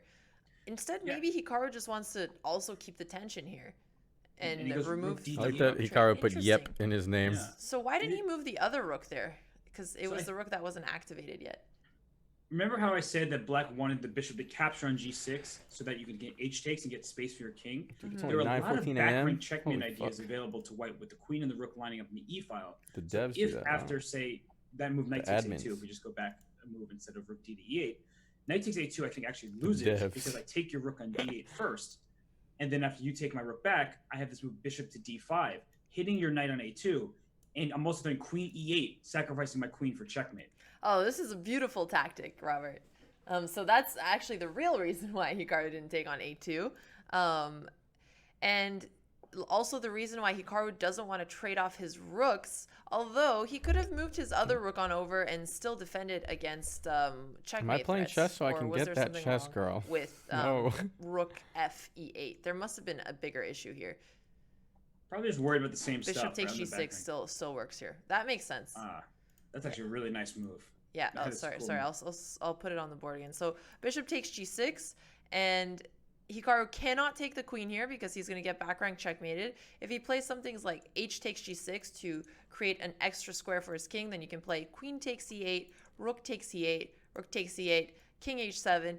And when you look at the piece count here, Magnus has 2 rooks for a queen, which is favorable. But on top of that, the king is also in a lot of trouble here. Maybe not right away, but in the future, you have ideas like rook d8 trying to go for checkmate here. So to prevent that, Hikaru does want to keep a rook on f8, and he doesn't want to allow any, scary discovery attacks, because if it were Magnus's turn and he decides to play bishop takes g6 here, similar idea. Well, now he can actually take the queen because there is no rook on d8 to capture with back rank checkmate. Yeah, that's the essential difference. So you're kind of doing something that's odd. You are moving the rook that already looks nicely developed on an open file, but the reason you're doing it is to actually safeguard your king. And it may not seem obvious at first, but the examples that Alexandra was just showing is exactly why Hikaru moved the rook from d8 to e8 rather than the rook on f8 towards the center. So it's a really nice illustration. What happens now? Okay, so now it's Magnus's turn to come up with a decision here. And you were talking about how his time advantage showed he was comfortable with his opening. Well, I think that's the same point now. His time advantage shows that, maybe this is not the middle game he had hoped for. It's a little bit more complicated than he might have expected. It is. There's just a pin on the e file, which is the bishop on e4 can't move because the queen behind it. You were just showing an example of that. And so the queen for white probably should move somewhere. At least that's what my inclination would be. And where does that queen go? Maybe over to f2, because from f2 it hits that pawn a7, and that at least will cause Hikaru to think, do I want to give up that pawn because I know that white's a2 pawn is hanging and white's c2 pawn may be hanging. So there's weirdly a lot of calculation to be done here, even though it doesn't look like one of those tactical positions where your kings are getting checkmated, because after queen f2 there might be bishop takes e4, and then you talked about isolated pawn earlier. What happens in this circumstance, I don't really know. Yeah, there are definitely quite a few variations to calculate here. And I just put queen f2, bishop takes e4, rook takes e4 on the board here. I'm guessing a good move for Hikaru here would be to recapture the rook, f takes e4. And this position starts to have quite a few holes for the white side of the pieces. But Hikaru also will have to calculate if he wants to go into this, because, maybe Magnus could take on a7 here. Magnus's rook is the one that is more active. The bishop is also putting pressure on c7. So even though Magnus is thinking it is a double-edged game, and both players do have chances here if they're not careful. Yeah, I like the way you were talking about that. Like the white rook is better than the black rook. And you say, wait, but if I win a pawn or if I'm attacking some pawns, isn't that more I'm just valuable? gonna put that This one next move back seems really important. Sure. Okay. Sorry, continue. There's a lot of tension on the board. What you were saying was great. It's like it's gonna get relieved think soon. I'm attacking a pawn, so I must be doing well. But you've given your opponent control of the only real open file. Your pawn on c7 is already under attack from the bishop. The pawn a7 is under attack from the queen. So that knight on b4, queen on c3 configuration looks pleasant for black, but you can only take one pawn at a time. And so some of these practical elements here favor white, and that's probably why both these players are deep in thought, trying to figure out, is it good for black to attack the pawns? Is it good for white to liquidate a bit and have some clarity on what you're going to go for? True, but 6 minutes on the clock, having half of Hikaru's time is actually going to be something that might play a substantial role here. That is quite the heavy time advantage. And on top of that, you have the traditional advice, think Okay, so on he your moved his opponent's queen. move. So Hikaru hasn't just been sitting there waiting for Magnus to move, he's also been spending that time calculating. So queen d2 played. That is not the move we expected. He's offering up a queen trade. Queen takes d2, rook takes d2. It would activate his rooks, and I'm guessing that even if he gets a worse pawn structure, that might make his king a little bit more comfortable. Maybe Magnus is trying to simplify the pieces because After he's the more queen trade, comfortable you can knowing get that this there's no way pawn he's too, going to no? lose if he Because the gets pawn's into no longer defended? a rook and minor piece endgame. I guess There may be no way I guess he Hikaru would wins, move the but there's pawn also up no or way he defend it or loses, as something, you were no? saying. And so that's actually Never mind. probably what he's aiming for. 'Cause But it's on his I should turn. remind not just everybody, but also myself, that there is a draw rule in place. You cannot agree to a draw before move 40.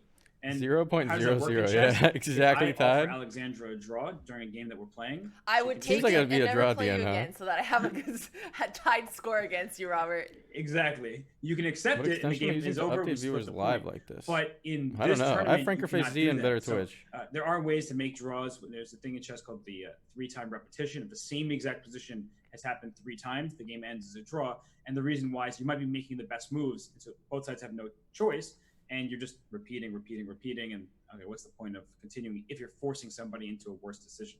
So that I just want to point that out. That Back-to-back players, even Brian though Queen stream, D2, true. in my eyes, is kind of like, we're trading off some stuff. Maybe I feel like the position is just equal. They have to play it out, and that I think that does cause more decisive games. All right. Well, so one move that looks interesting here for Hikaru is knight takes a2 because that protects his queen. It also Dude, I feel grabs like the pawn. playing. Of course, it's not just a free pawn because c7 is hanging as well. I'm gonna put the But air on. that is another option that he can consider in addition to queen takes d2. Or he can say, you know what? I feel like I have the edge here. I'm up on time. I would like to keep queens on the board and keep it complicated. Still, though, that would be a very risky play. Not risky, but a riskier mindset where he's Okay. forcing for a win. Yeah, Queen C4, it's one of those moves where you're like, my opponent doesn't have much time, or at least compared to me. I'm up 3 minutes on the clock.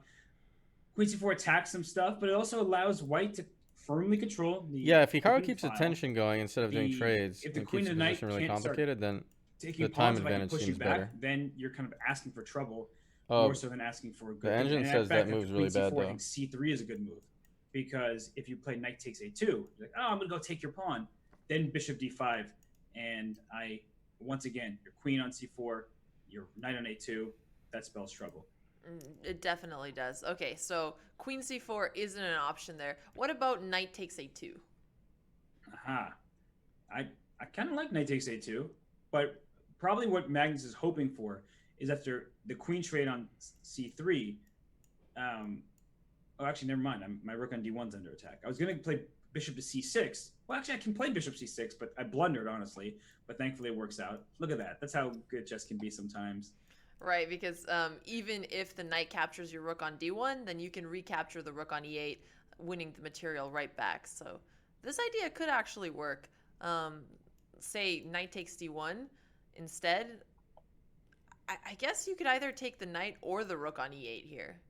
Yeah, just take with the bishop on E8, I think, and then the knight on D1's under attack, the pawn on C7's under attack. I think that black is doing totally fine. It just is one of these positions where if you're not careful, things can go wrong. Right. Still 0-0-0 So- here.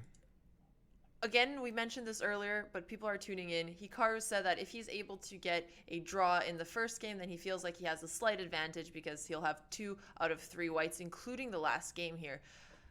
How likely do you think it is that Hikaru will try to push for a little more in this game? Just because it seems like his play has been easier in the middle game. Hey man, long time no clock see. Glad situation. to see you.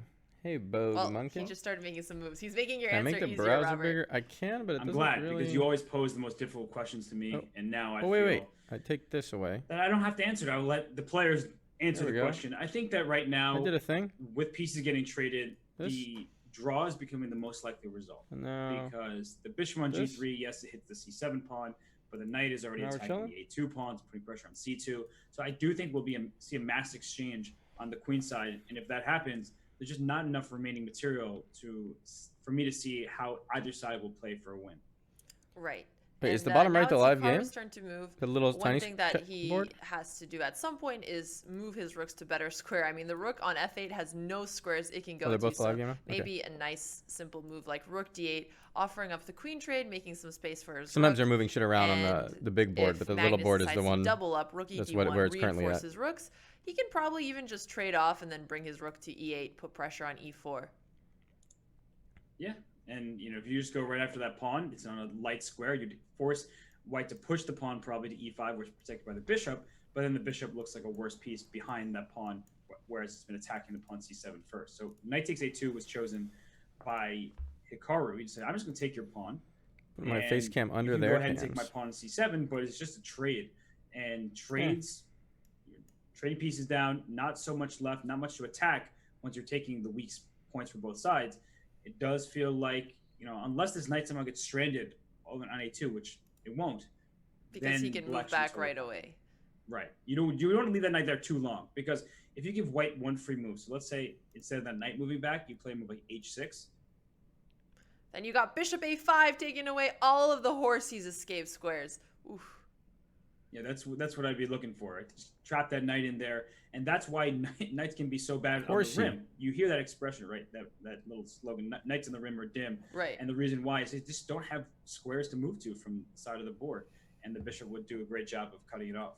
Hey man, I'm in Japan. I'm could just use a few smiling because bucks. chat keeps bringing up What? the double spaces on my title between That's a weird FIDE message. and Master.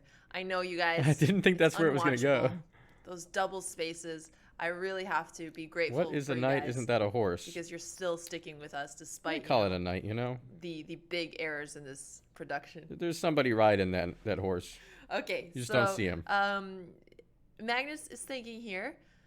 Other than taking on c7, can he play rook d7 as well? We know that putting the rooks on the 7th are one of the most No, I don't. Can't be important TV. I squares don't in these care about the endgame style remade Reckful positions. 3 that you're And it making. seems I'm like sorry. he keeps it a little bit more It's just not something I'm complicated. His interested rooks in. are more active, so it's a way of pressing that even further. And a move like rook d7 also stops the immediate plan that Hikaru might have had, which feel would free be to do to it, but- activate his rooks by playing something like rook d8.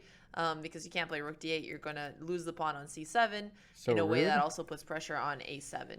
And it seems like it would give Wait, is Magnus that a rude? little bit more of an edge. He said he's remaking my I'm with 10-year-old you. WoW I think that video. putting the rook on like, d7 re-editing is a it good just choice. for fun. And Then he wanted to it just email me and show me or says, something. I'm going to try to be active here, and Like I'm his going to win your progress. pawn c7 no But- matter what. Because if you push your pawn from c7, I don't care about my then I WoW win your video to a7. start with. So I should So- say I'm winning a pawn back no matter From what. 10 years ago. That's the good news for Magnus.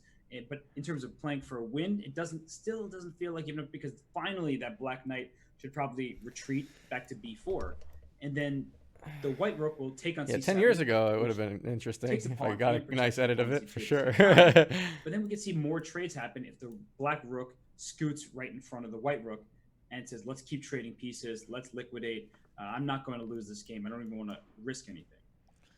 Right, but would you play rook c8 right away? Because if rook takes a7, then you could just recapture on c2.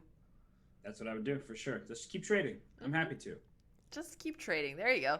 So rook e3 No, I haven't was played the played FF7 remake. instead. It looks like he's trying to move his rook to a3 and put in pressure on the a7 pawn, which he feels like would be a better pawn for him to capture, because then he can continue attacking the c7 pawn as well. So honestly, one of the obscure, brilliant moves that we've seen allow Magnus guys didn't like Carlsen the to FF7 win remake? games that don't look winnable.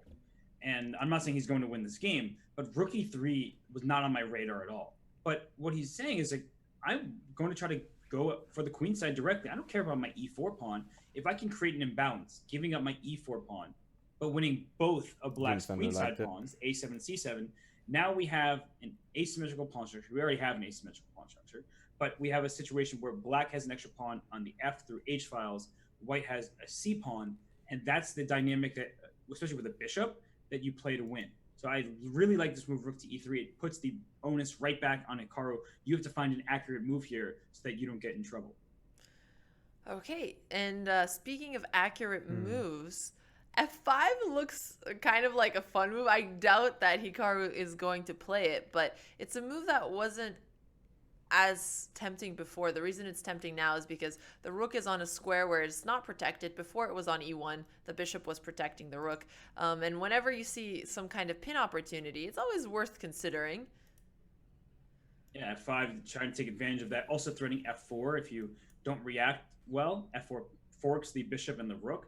So I think that with the rook on e3, Magnus would likely swing the rook over to a3. But more big picture for a second is that by pushing your pawn to f5, you've exposed more of the 7th rank. And that won't result in a loss or anything like that. It's not like anything that's crazy. The time's getting point is kind of that low. if my rook can land on d7. It's almost and the I speed can of put my the games bishop on now. attacking the g7 pawn. Now Except I that you get actually 10 have seconds something back to for moving attack. instead of 5, right? But on the flip side, Black's king now also has space to run, and there's no back rank checkmates. Eventually, I could put a rook on f7 if I need to defend everything. So you always should assess the pros and the cons of even any individual move. Yeah, absolutely. I mean, f5 looks like a move that have would to be start doing a lot of shit strategically soon. worse and would only make sense if there was some kind of tactical combination there. Another thing that the can't rook wait for to chess e3 2 is to be doing is released. it's taking an Dude, escape the square away expansion? from the knight. The knight can still go to b4. I heard they're making the board bigger. But that could be something that Hikaru still has to watch out for. Because maybe something like Sequel. rook b3 would be annoying, because that would hold b4 and c3. New Yeah, board? rook to b3, trying to get that knight.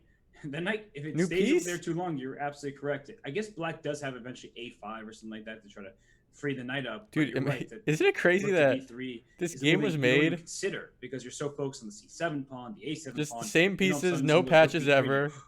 oh, Gets my played knight for can't move. thousands of Right. years. So, Uh, in terms pretty of nuts. trades here, do you think that rook d8 and trying to trade rooks, is that a good idea for either side, or is it Like just pretty putting well neutral? balanced, you know? I'm gonna White a go little rook OP, d8 on point. but you could switch I off who's think playing it. that Magnus may play rook e to d3 and saying, if you take me on d3 now, I take with my c pawn, which now becomes a d pawn, and your pawn on c7 is under attack, your knight on a2 is under attack, and now that I have a d pawn, if I win your c7 pawn, that actually is a really strong passed pawn. in Oh, the there was very a near patch future. 200 years ago with en Yeah, passant? it- Oh, en it's- passant didn't exist until It's 200 one years of those ago? positions where it feels so much more Oh my comfortable to God. play with as white if he gets here. Yeah, patch was Ignore pretty the good. evaluation bar, ladies and gentlemen. This position is not even for That's a interesting. I computer to didn't play. know that. Of course, Hikaru would be, incredible at That's the name of my being old keyboard able with to the F save keys this above the position, but numbers. I It's called the think No you'd Po have to play Chalk very Mini. precisely with the black side of the pieces to hold it. Yes, you do. And that's really why I always try to be big picture, not just talk about the specific moves, or I tend not to have the evaluation bar when I'm doing my own commentary like separately, because it can be a distraction to wait. If you knew at all times that the position was equal, that would actually help you come to a decision. Whereas when you're playing the game by yourself, nobody's over your shoulder saying it's dead zeros across the board. You can make a draw here. You don't have to assess the position for yourself. You don't know. That's where that human element comes in. Otherwise, we'd all be playing perfect chess. That's at pretty every true. single move. Exactly. And hey, rook d8 just played. So if Magnus does play rook d3, which seems quite likely here, Lazy are there devs. any options for Hikaru True. to Well, not they're also just dead. capture back on d3? They don't know who made chess, right? Then you Do have to they? move your rook again. At least psychologically, it's difficult to just move your rook from e8 to d8 You did, and then Smiley. Oh. not trade and not move forward. Instead, move over to the side. Right? It's kind of a tough mental decision to make. Right. Imagine something like rook c8. You're protecting your pawn, but that just feels awful. Jester, allowing that'd be your a good opponent to piece. have double rooks on the open file and have a move like What would rook the Jester d7 do? here. Again, maybe it's That's my not so stomach. bad because you have moves like knight c3, bringing your knight back into the game, protecting e4 instead of defending c7, so that there's a trade if rook takes c7 or bishop takes c7. But it does feel a little wrong. Yeah, it really does. I mean, sometimes it's good because you induce your opponent, you provoke your opponent to make some kind of move that they don't want to play. And in this case, moving your rook away from e3 makes the e4 square look a little more vulnerable, right? Because the rook in e3 is the only piece protecting that square. And in that variation you were just showing, once that rook starts at e3, came up to d7, then at the end of that variation that you just showed, rook e3, rook c8, rook d7, knight c3, now the knight actually can first leave the a2 square, but it also attacks the pawn e4 directly because the rook that was once protecting it is now gone. Right. And if he decides to make a move like e5, Well, okay, first here there's a tactic. There's knight e4, but pretend for a second there isn't. The issue with this would be that you're blocking off your bishop, and your pawn on e5 is going to continue to be a weakness here that could be attacked. So he'd have to play something like, probably, I like rook to d4 just because we want to keep the other rook on d7, but again, you can't play that because there's knight e2. Knights are really tricky pieces sometimes, so he would have to likely retreat his rook from d7 to d4, and this is kind of showing how the tactics in this position would force Magnus into a slightly worse. Wait, the actual clock is Magnus only has 58 position seconds? He would ideally want with a rook on d4 instead of on the 7th rank, just because he has to defend against knight e2 style. I want to see the live game. You have to go back. Well, Magnus dropped down to a minute and then decided to trade rooks. Oh. And okay. Okay. Oh, I they're just doing skipped stuff. ahead. Yeah. I think we're about to see Time all 10 the seconds pawns gets get added every traded, turn, yeah. Because after knight to b4 here, if you take on a7, I take. He only on has a c2, minute. You take on c7. We've removed It's about to all get 15 exciting. pawns. And as I mentioned earlier, a bishop really dominates a knight when there's play on both sides of the board. But when play is focused just on one side, the knight certainly holds its own. Right, and the reason for that is because it's easier for a knight to move around if it's on only. When there's half this of the little time, board. I think There's they a should lot stop less an squares, whereas analysis a bishop can and just watch. hop on over to the other side of the board very quickly. Yes, and so knight came back to c6 to protect a7, but you could tell what Magnus is doing. He played c3 rather than just trading and going full on to the end game. Because we're missing what's actually happening in the game while they're quickly, analyzing. It just hopped on to the new board. I'm just going to catch up there. So after knight c6, This is what we missed while they were analyzing. Magnus is attacking the knight on c6 as well as the pawn on a7 at the same time. So Hikaru has to protect the knight, or he can protect it by attacking the bishop on g3. Rook takes c6, bishop takes g3, rook takes c7. Equal pawns here. h5 played so that he doesn't get back rank checkmated. If the pawn on a7 gets captured, then so will the pawn on c3. And all of a sudden, we're in an equal pawn rook and king endgame. That's right. Rook d3 was a really nice move by Hikaru. And I was actually just about to say that Magnus is doing all he can to play for a win, and that's what he does. And that's how he wins games. Because even if you are objectively have about approximately equal position, he just does these little things that challenge your setup, that makes you protect yourself, move after move after move after move. And, well, we get tired, we make slight mistakes, and then he builds up that momentum and turns a slightly better position into a much better This is a draw, right? And a much better position into a win, better than anybody that I've seen. Certainly does. And here, Is there a way one of them fucks this up to make it not a draw? The material is even, the structure of the pawns is not. So Magnus has a pawn on e4 that cannot be defended by any other pawn. So a move like rook e3 is both attacking the pawn and holding plus the king 30 from seconds being for moving. able No, I to think it's make plus any 10. progress. There was like a Obviously, flurry of it's moves just at one a very point. slight we didn't edge, see. but do you think that Hikaru, A mouse with, slip with could lose this the game? endgame advantage, has any chances to get more than a draw? That's No. funny. And the reason why Guess is, that's true. you know, the engine will say black is better. But the thing is, even if white loses this pawn e4, there are things in chess that are theoretical draws. That could happen in Hearthstone too. When A mouse slip lose the game. Man, I can do this. Magnus Carlsen, the highest rated chess player in the world, he knows his theoretical draws. So a 3-on-2 with just rooks on the board and the same side over there, that's going to be a draw. And also, look what Magnus is doing. He's not even losing his e4 pawn because he's attacking the f7 pawn, so you can't actually get to the e4 pawn. They've officially made a draw. Let me update the scoreboard here for everybody. Okay, it's a draw. Because this game is in the books. Yeah, and this was a perpetual. It was also after move 40, so they could have offered a draw. Draw with black pieces. A good result for Hikaru in the first game here, ladies and gentlemen. Great result. And you know, we're talking about this a lot just because there's no real input earlier I can provide, white had a slightly better position, more opportunities to play for an advantage. But Hikaru found an accurate move every single turn, and it never was just more than maybe a little uncomfortable for the time being, where you have to watch out for that bishop. Oh, you have to watch out for the rook coming down to the 7th rank. And with that in mind, Hikaru said, I see all of your threats, I think, and I'm not ignoring them, because but I'm going to be able to that was the white contain game, your so pieces while doing Hikaru what I gets want more to do, white games trading off after the pawns on the queen side, getting that knight very active. He wants to draw And on it was Magnus's a really white nice, games, right? Just easy hold. He made it look easy, but it was really much more complex than meets the eye. It certainly was.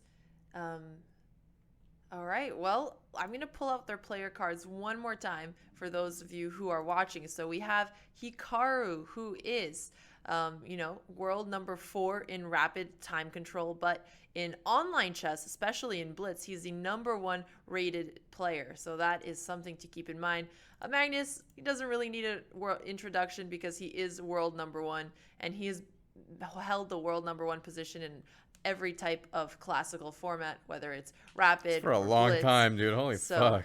Definitely a scary opponent for Hikaru to face against. I think I was watching the and first time Fantastic first game for him. he And won. I want to give a shout out to Reckful because I've seen that Reckful is watching us. So actually, I opened up Reckful's stream, and so I saw him watching us, and it was kind of awkward for me as a little.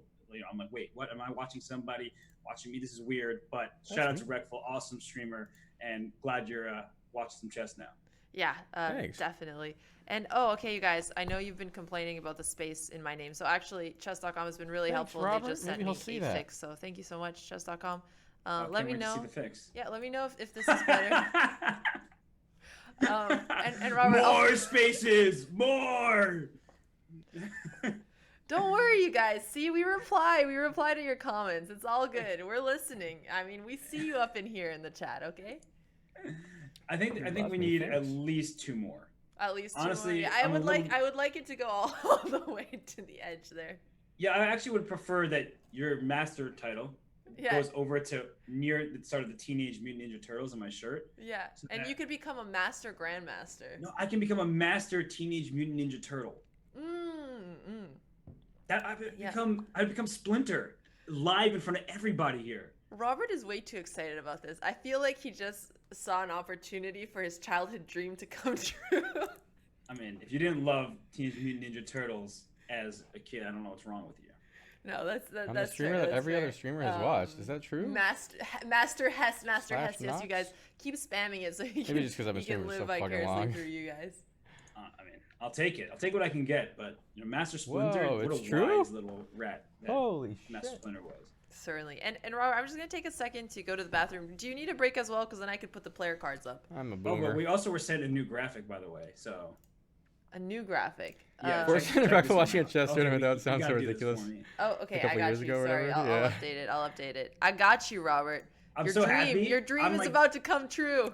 I guess we were playing a children's card genuinely game. Thrilled. And now we've graduated too. I feel good about it. Well, I'll be back in a minute then. And everybody's board game. All right. Well, then I'll just be here. I'll try to entertain as best as I A can. nerd's board game. Okay. I really don't have much to say, but Uh-oh. on a serious note, a chess-related note, that game was one where Hikaru played an excellent game from start to finish. There was quite a bit of opening preparation that Magnus came to the board with an idea saying, I just want to make an easy position for me, one that I have some slight chances to play for more if Hikaru is That's funny, inaccurate. Python. But Hikaru said, hey, I'm a great chess player. I'm not going to make any mistakes today. And that gives Hikaru the advantage in the remaining 3 games because the best of 4 mini match here. So now that game 1 is done, Hikaru gets white in game 2 and in game 4. So 2 whites from the remaining 3 games. And at the top level, having the white pieces is an advantage. Statistically, you look at the results, the player who has the first move advantage does score better than having the black pieces. I wish I could show the opening. Wish my brain but wasn't so Alexandra stuck is on- hosting, so she left. Like, And we can come back to the opening when she returns, but unfortunately, I can't do that for you. I'd love to. Sing instead? I'm not singing. wanting Come to be in a on. relationship. This is a serious. It chess it podcast. goes No through singing. my mind every like All we're 20 gonna do is seconds. talk about chess. It's crazy. I don't have a chill Hey, you're moment, back. man. I'm back. Thank everything that you're back because Maybe something when you're you trying like to get turn me sick. 30-ish. It's Okay, like chat, evolutionary. So sometimes Robert that your brain's sings telling you before need we to, start like, the broadcast, and I'm make always babies, so right? tempted to just go live before he knows, but I can't cause those trust Maybe issues. not, I don't know. One day, One day I'm just gonna be singing some one random day song. I won't, because you have a beautiful voice. I need to show it off to the masses. Wow. I mean, I don't know if I would agree with that, but I appreciate you saying it and lying in front of. You don't have those stats off in Mubo? 5,000 or however many viewers we have. So thank you for letting everybody know that I have a nice voice. I even made if babies. do not. No, you certainly did. That would you be certainly scary did. for the world. Okay, let me. I feel like Actually- maybe I should change this back. Let's Oh, we could be also good. get the opening. People want to see the opening. Yep, I saw okay. some ask questions about that. But what I was going to say is now I know that what you're up to. So you're gonna kind of pick a song, and I'm like, why does Alexandra want to play that song? Like, what's she getting at here? And I'm gonna know that you're trying to get me to sing it so that you can live stream it, and then I'm gonna embarrass myself. No, you are going to do the opposite of embarrass. You are going to make show little off your rogues talents. that will But, dominate okay, patch let's get started 8 with the gajillion. opening. So Magnus E4, E5, Knight We're F3, playing the Knight 80th C6, expansion Knight of World of C3, Knight Warcraft. F6. This is the 4-pawn opening, and often when people are learning chess, this is what you're taught to do because you're usually supposed to develop your knights before your bishops. First, you put your pawns in You the update center, the little so it's bottom right just board. very classical style chess. And here, Magnus plays d4. He goes for an immediate pawn break in the center. E takes d4, knight takes d4, leading to some exchanges here. And bishop b4, pinning the knight to the king. A nice active move, also preparing black to castle here. Anything you want to add so far in the opening? I forget to leave the tension So there far, between the knights. I very usually take the other normal. knight if I'm black, It's and you're not supposed to, just I think. a position where both sides are developing. The pawn e4 is now under attack because the bishop on b4 pins the knight, so that it looks like the knight defends, but some of you may forget that the knight cannot move because it's pinned to the king. Oh, did I say 4 pawns? I meant 4 No, knights. thanks, Raider You Dave said live. 4 pawn. I wasn't going to make mention of it. No, but you I'm definitely glad. should. Thanks for correcting me, Chad. Well, All Twitch girls are taken by Hassan. I'm sorry you're not I'm getting here a for girlfriend you. anytime The chat soon. may be out here to remind you that you said 4 pawns, but you're still a 5-head. Thanks, Robert. That's I a compliment, appreciate it. right? That I think is a Unlucky. compliment. Sometimes Okay. sometimes I fall to like a 1 head, but you know what? Everyone has their moments, and that's okay with me. Okay, so b takes c6. We got a double pawn here for Hikaru, but at the same time, it's also opening up the b file in case he's going to make any active rook moves there in the future. How common is the 4 knight at high level chess? Not really that common. It is something you learn as a kid, as you were mentioning, because it teaches you just to develop your pieces, get castled, and sort of the principles of chess are a clear demonstration when you see this opening. But it's not played very often at the highest level. Although the line we saw in the game as we continue down the variation, it actually is one that is relatively common, I'd say, still, because it just you remove yourself from any of the immense tactical complications of some kind of sharp Sicilian defense. And Wait, you get to play, as we saw Is in the this just, game. are they just showing more this 4 knight calmly, opener? more They're not strategically actually. going after It's not actually the pawns live and game. Clear path forward. And thought it was just actually want happening. to summarize again for those of you who are joining. Are they just teaching noobs? This game has already happened, so that's why there isn't a live board. We are Oh, waiting they're for showing the the last second game. game to Okay. take place. We are just didn't see the reviewing opener of the last opening game. that happened here. And Oh, I'm JFK. on move 8, so after No, I wasn't AFK. White We castle had an open here, stream and then yet. Hikaru goes for d5, e takes d5, and She heard bishop me. g4. This is an intermediate move, so he's not replying right away to the pawn Hassan on is d5. here? Hey, He didn't Hassan. decide to play c Hello, takes d5. sir. Why do you Hassan, think can you help he me get a went for the girlfriend? queen threat I'm hopeless, instead? dude. So c takes d5 is a very common move, the most common move played in this position. He's And not here. you Oh, gain somebody your added pawn, him. Why'd they and randomly you look add at him? the pawn structure. That black has this Unlucky. pawn c7, this pawn on d5. So you have nothing on the b file. That should be good for black because you'll put a rook on b8 and then At use the Shroud. Oh my semi-open god, pawn Shroud's there. here too? And for white, you have the semi-open d file, but you can also Holy start with move fuck. bishop to g5. And move Ninja's bishop here? G5 is annoying Raj because Patel you're is here? hitting this knight, Soda Pop's and the here? knight and the queen Donald Trump's together in here. protect this pawn on d5, and you need them LeBron? both on that square. Because let's say you make the move h6, which is actually Barack Obama? the move that would not be good. I take your knight on f6, Kobe? and if you take the queen on f6, down goes your pawn on d5. Thank you very much, hitting your Kobe. queen and your bishop. And of course, you do not want to take with your pawn on f6 in the initial position because then your king becomes very weak. Yeah, your king would be in serious trouble here. So that is a great point. So let's go back then to the opening as it continued. Okay, so here we go. Bishop g4. Magnus decided to play f3, and this move looks like it's a little bit weakening because we are How long till they making play a the next weakness game? in the Instead of king side. watching the One analysis of our of this dark game, squares is going to let's be play a it. little bit more vulnerable. Okay, we and mute. We play one. Ba-dum bum. Ba-dum bum. I'm lazy to move my camera, so I'll do this. Ba-da bum. Ba-da bum. Actually, I'll just move my camera. It's because people can invite me and spam weird images. I found out. Okay, here we go, boys. I will open with this. He goes here. And then he doesn't go there. Okay, I'm taking the whole center, dude. This is my center now. He's gonna go there. Oh, wait, no, sorry. I thought he was gonna go here. What is happening, dude? You know what? Boom! I've never done this. Let's see what happens.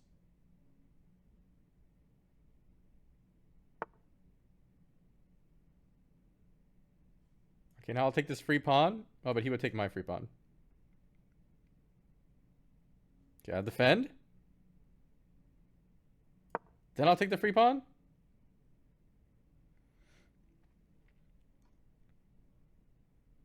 I wonder what the idea here is. What if I go like this? Or do I just want to keep it how it is? Do I love my life how it is? It's hard for me to use my white bishop. YOLO and find out.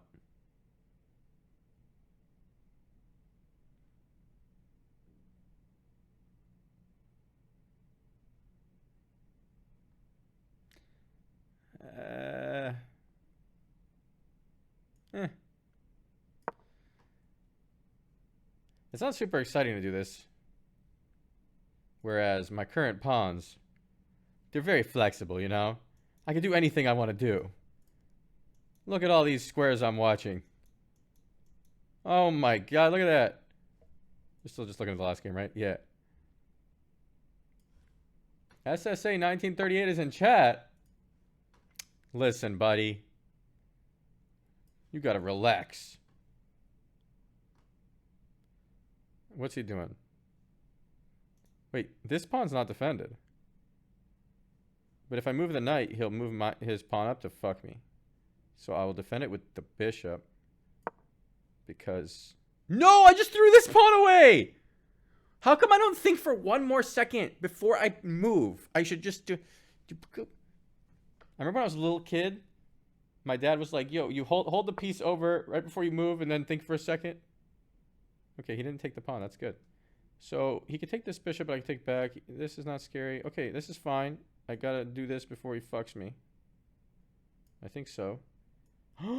Thinking last second. Okay, everything okay? It does mess up my pawn structure though.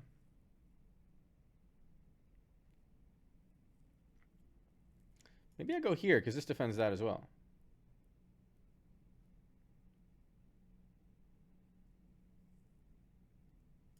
Okay.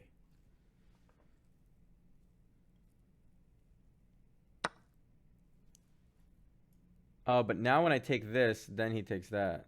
I still have to take with this anyway. It's okay. We have big plans. We have big plans.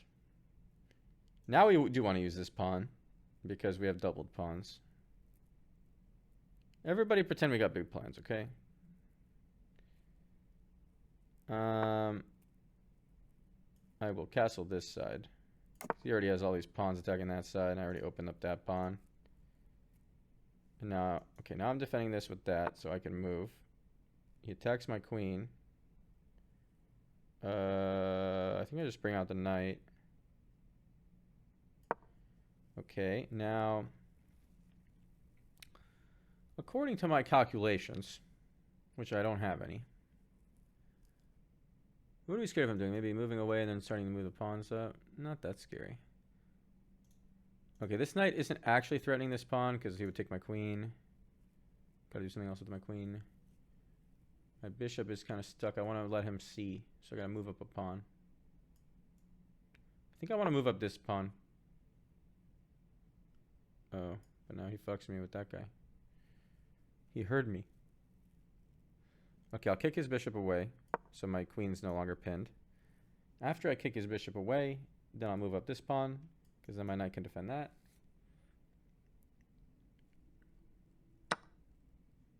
Okay, he didn't want to do it.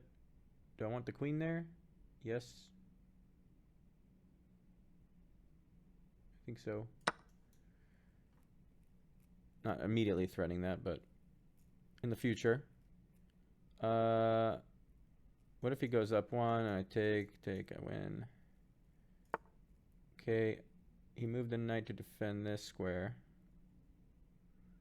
I'm feeling like I want to put my knight in here. But it's not that good, is it? It's kind of good. I'm attacking this, and then if he doesn't defend this square, I'm attacking that. Wait, there's a pawn here! Okay.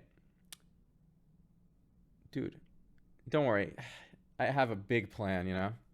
This is called the move 13 horsey gambit. I've studied this line in the last couple years.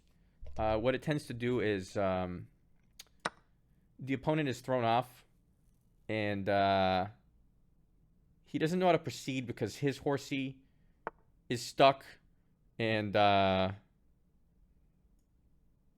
can keep pushing my pawns like this or something. No, maybe not. Maybe that's bad. Fucking, I don't know.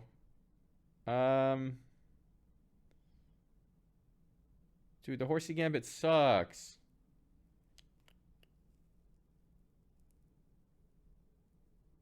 I go here.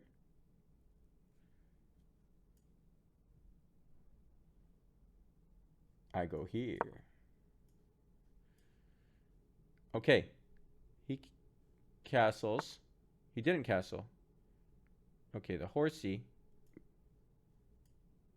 Where's the horsey gonna go? You can't take that pawn. I need to attack the horsey. Go!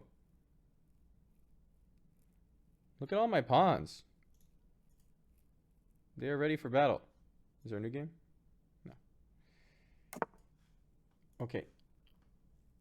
He castled to that side. Good thinking. Now I'll make use of my pawn. Wait, do I lose this fight? Dink, dink. He has a queen. I need to do this first, huh? This.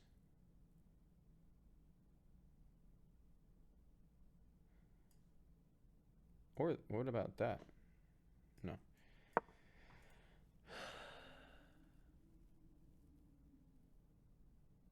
Oh.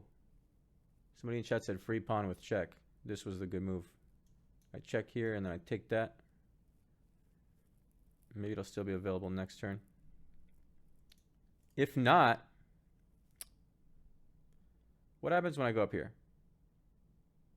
Let's say he does take... Oh. He's trying to break open my boys. I don't like this because I have my king right there, dude. That's not good. I have to chain these guys up. We make a chain. Okay, okay. This is fine. Right? For now. My king is in a very scary position, to be honest.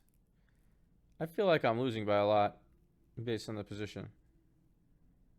My king kind of wants to run all the way over there at this point.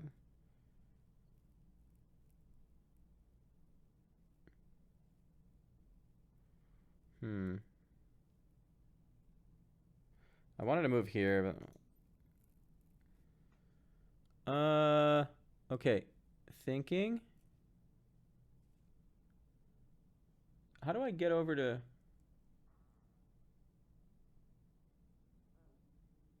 Do I just start moving my queen over here?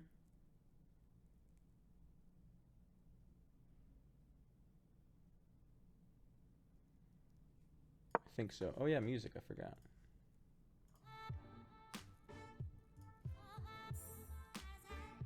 How did I build that pawn pyramid in the middle? It was the horsey gambit. Oh my god, I wish my king wasn't here so I could do this. What's he threatening? He can take this pawn. What can I do? Can I do anything?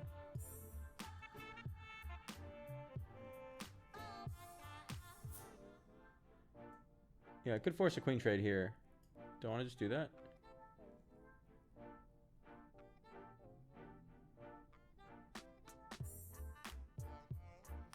Okay, let's say he does take that pawn. Can I somehow fuck him immediately after? I check. Oh, I'm out of time! Okay, let's live a little. He takes his pawn. I check him here. Question mark. This was a bad idea. I don't really have a follow-up. Oh my god, he's lining his boys up, dude. I think I offer the trade right now before it's too late.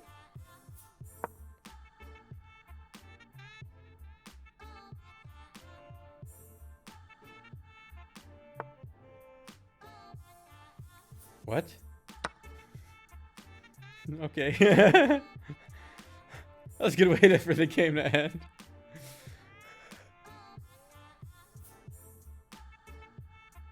Was that a mouse slip? Maybe he was like trying to go like this. And his mouse slipped? There's no way he thought to do this, right? I only have 17 seconds, so I could still lose. Alright, come on, buddy. Come on, SSA 1938. Where are we going from here, young man? Okay. I want to do this. Doing it.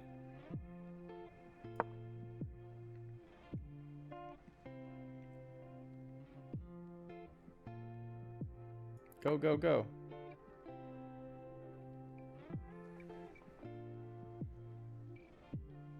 Go. Is anybody going?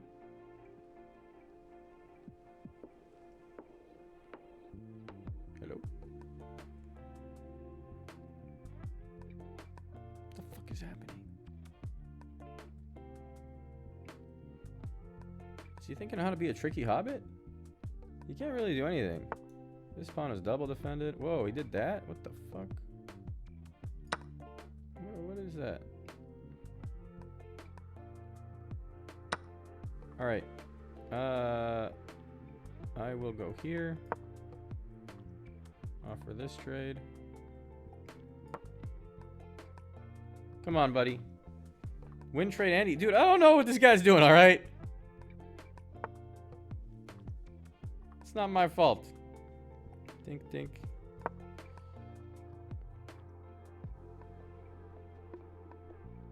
Come on. Oh. Win trade Andy. Fuck, I don't know. Oh, I'm out of time. I think I should have moved one guy here, so then when I take its check. Ooh, yeah, I should have done that. That would have been cool.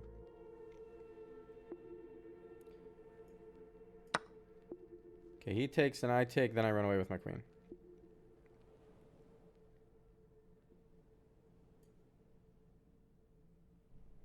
Oh no.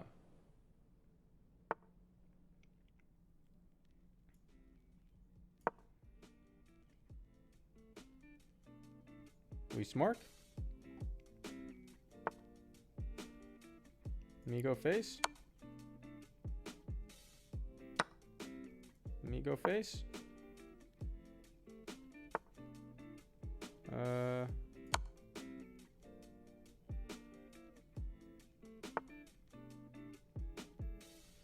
Uh-oh. Time.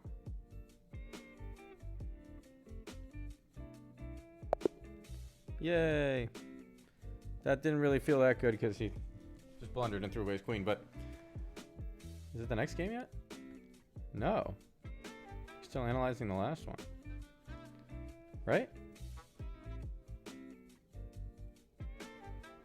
Are they? It's a new game. How is the clock already at 6 minutes? Wait, how did we miss so much shit? No way.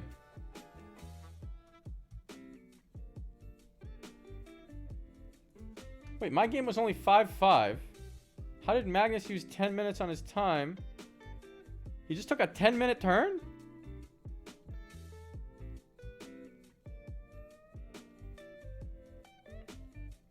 He took a 10-minute turn, but he gets 10 seconds back per turn also. Okay. I guess that's what happened.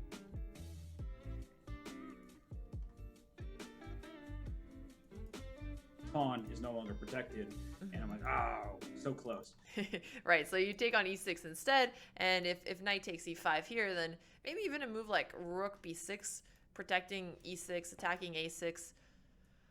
Yeah, or knight d5, one of those type of moves where you're clearly making progress for white. You have an aggressive stance here. And Okay, the actual board still has the queens on it. They're discussing if everything's traded off. And the bottom right is the board. But it's starting to look much more comfortable, much more simplistic to play from the white side. And knight takes b2 was just played. Wow. All right, well, if I trust anybody to have calculated, 10, 15 moves ahead and assess that position accurately, it's Magnus. But this is going to be a position that Hikaru can really try to push here with no risk whatsoever. Because I would, reply to that, well, if there's any position I trust somebody to, come back and push, that would be Hikaru playing against Magnus. It's all forcing now. Yeah. Okay, so we're going to see the line that we just looked at. Of course, Magnus, best endgame player in the world, so I'm excited to see how he's going to fight to hold this position. Not fun. I think he will succeed in holding it just because all of the actions taking place on one side of the board, I feel like that gives him better chances to make a draw in a position like this because black is playing from the worst side of things. In pretty much every single line you can come up with, it's going to be a bit of a struggle for Magnus to just fend off a passed pawn. That's an interesting thing. You take a pawn and then you offer a queen trade with your knight as the piece that takes the queen back to get your knight away from a for sure dead situation. It should always be quality over quantity. No, I'm kidding. Let's go back to the game. Actually, I'm not kidding. It's true, but I derailed. So queen c4. Is there any option where I was going to say Hikaru wants to keep the queens on the board to keep it more complicated? It seems like he thinks that this was the best move regardless. So we're going to see knight takes c4 here and then d takes e6. So it's going to go into the variation that we discussed. And we still have the live board on so you guys can see if anything is different. I'm going to play knight takes e5 here. So Robert, you suggested knight d5. There's also rook ba1, which is kind of interesting. Is there an idea where Hikaru can go to just try to grab an extra pawn? Yeah, why not? Actually, rook b to a1 is looking like a move that just goes right for it. But there must be something there for black. I have a hard time imagining, and maybe this is me giving too much credit to Magnus Carlsen because he is such an exceptional player, that he's just going to lose a pawn and then suffer even more. Maybe the rook trade down the line actually helps his chances. He feels that way because now all of the action is just right there on the e6 square and then the remaining it looks like a draw again, no? White and black have over there. So I guess just playing out some of these boards to show that even if Hikaru was able to get that extra pawn, as you mentioned, all of the pieces are on the king side, and it's much easier to defend a position where you're NASA down is live on a Twitch pawn when it's all on one side of the board, just because the fact that you're down material and you have to move less actively across the board is in your advantage. And actually, in that position, Alexandra, knight d3 at the end probably ensures that you're making a draw. Nope. Because knight d3 threatens knight c5, after reminding me it's time to meditate. Which forks the rook on a6 and the pawn on e6. And you don't have a way to defend that pawn another time right now. And you say, well, let me take away your option of playing knight c5. I'll play rook c6. Okay, I thought you were going to say knight e4, but rook c6. Dude, this year, so weird. It's May 30th. But rook c6 is going to say knight f4, and immediately I win the pawn. New Year's just happened. Say, all right, we have the same pieces remaining. But your knight e4 move is probably better. I like knight e4 because then I have g5 and c5 as a square for the knight to try to hold on to the pawn for a little longer. I know with your point it doesn't really matter because, well, I'm going to lose that pawn regardless, but it just seems a little trickier. It certainly is trickier, and I think for the people watching, it's good to show this because it does seem like white is holding onto that pawn, and with that extra pawn, there should be good winning chances. But the black king is going to help out very shortly to start attacking this pawn, and so the evaluation bar, you can see it's trying to figure it out. Is this 2020 is really like the year that a never full pawn happened. better for white? No, it's less than. I wonder a what full would have pawn, which happened to means all that of black us if chances of winning there this was no game COVID are this year. really, really high. Right. What would be the timeline right well, now? I'm going back to the live board. So knight takes c4, d takes e6. This is what has currently been played in the game, and Magnus likely to hold a draw here, Same but old he has shit? under 3 minutes to Hikaru's 15 minutes. That is a serious time difference. I mean, Hikaru, if he can find any type of plan that's a little bit trickier and try Spain to was play forced in season into 2. getting Magnus in time pressure, that would be He lives in a Spain now, nice right? plan. It's just so difficult to do here because we've seen so You many would be in trades. San Fran, says Pizza And, Pita. I mean, I'm Highlights mesmerized with the MTL fact said that he'd be getting Hikaru laid. has more time than he started with.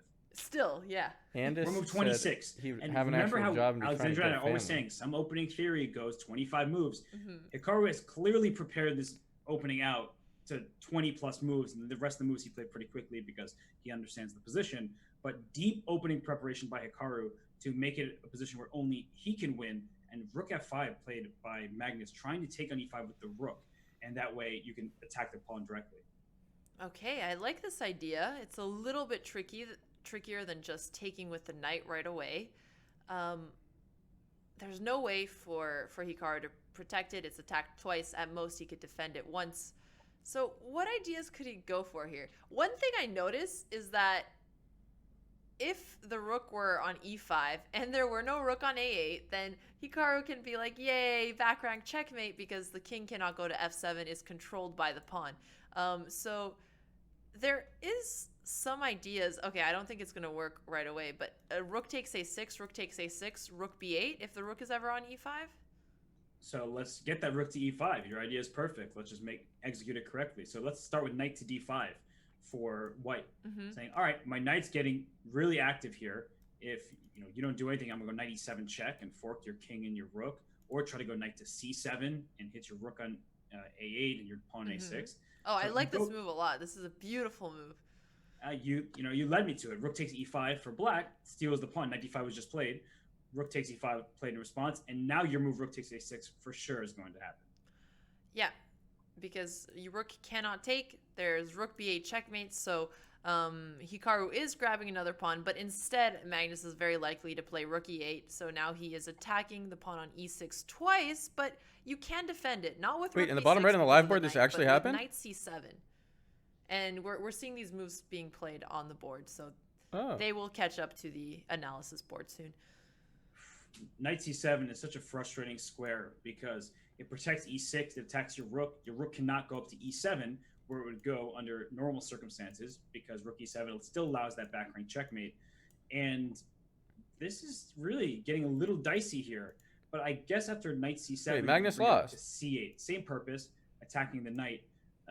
But no. it's not like white can't just go and move Oh, no, up he and didn't. defend it either. So I'm starting move to works. like Hikaru's chances Both here. rook c6 probably better than rook b7, just because it's also attacking the knight, so I'll put that on the board. The move they had on the board, And you're I didn't now you realize it also was have analysis, ideas and then where it you said move mate the and knight out two the way, even though over your here. rook is not defended. Your rook is defended kind of tactically. So let's say black plays the move knight to e3 after rook to c6, then white can play knight to d5, because there's still this crazy back rank checkmate idea, and it's pretty awesome. No, I really like it.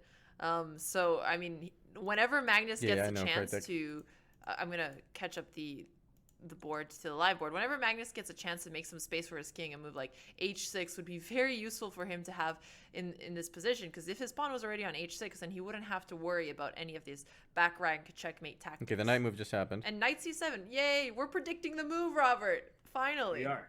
Finally. We are knight c7, and rook d8 chosen by Magnus.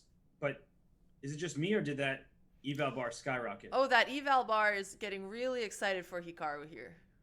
The eval bar Okay. is in his favor, as well as the time situation. Hikaru's up 10 minutes over Magnus.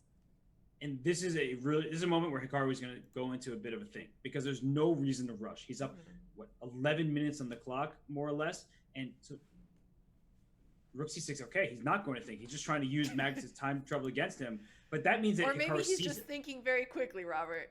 yes, you know, he's thinking, take 6 GG yo. Right, chat? Chat, right? Exactly. Right, chat? You see that? So rook c6 played here, attacking the knight on c4. And where's that knight going? Knight to e3. Then there's, oh my gosh, there's probably rook d6, just offering that rook exchange because you can't take me. So annoying. That back rank is always there. It's always there. And okay, so what about something like rook c8, saying, okay, I'm not interested in that. Ooh, well, that pawn is very close to being pushed on e7. He can play rook d7 because you want your rook on the 7th rank regardless. You're defending your knight, and now you have e7 ideas. That's right. And this pawn is starting to push forward, and the e8 square, the promotion square, is defended by that knight. And the rook on d7, you bring the other rook to b7, try to mow down the 7th rank and start attacking the king. You have so many options here for Hikaru, and Magnus has no time. I don't even know. Did you play knight a5 to attack the rook on c6? Magnus has 46 seconds. Okay, so if you play knight a5, you can't play something. Yeah, you can't. Can you play rook d6 here as well? You can. It looks like a great move. Same idea, basically. You can't stop it. Okay, so rook c8 in this position as well, and he chose knight e3. Knight e3. Okay, cool. I'll catch us up there. So knight e3 instead. Rook d6. Gosh. This is what we Look at that evaluation. Okay, the eval bar is having the time of its life. Plus 3. It's all because of that threatened piece worth in value. Mate. The other rook is so limited in his after movement. This game finishes, I have a point that I want to make, but I'll save it for later. But what I wanted to say is Hikaru chose a brilliant opening approach in this game. One where he was knowing that if Magnus showed perfect defense, Magnus can hold this game. Magnus is not showing perfect defense, and now with 20 seconds left, there's a rook on d7. This pawn is about to go to e7, and once that pawn reaches e7, it's just all over. Sorry, I put the rook on e7. Yeah, the pawn is coming to e7. Magnus, less than 15 seconds on the clock, you guys. Okay, h6 makes sense. He's making space for his king here, but let's say e7. Can he play something like king f7 to try to fight it? No, he cannot, because e8 is actually almost checkmate. It's a double attack, a double check. Whenever it's a double check, you have to move your king. He cannot take the the queen on e8 because it's protected by the knight. So e7 played, king h7. We cannot promote just yet because the square is defended twice by the two rooks, and even though we would win material, we'd win an exchange. Hikaru wants much more material here in his position. So he plays rook e1. What a quiet move, Robert. It's a great move. And the point is, I'm going to get a queen next.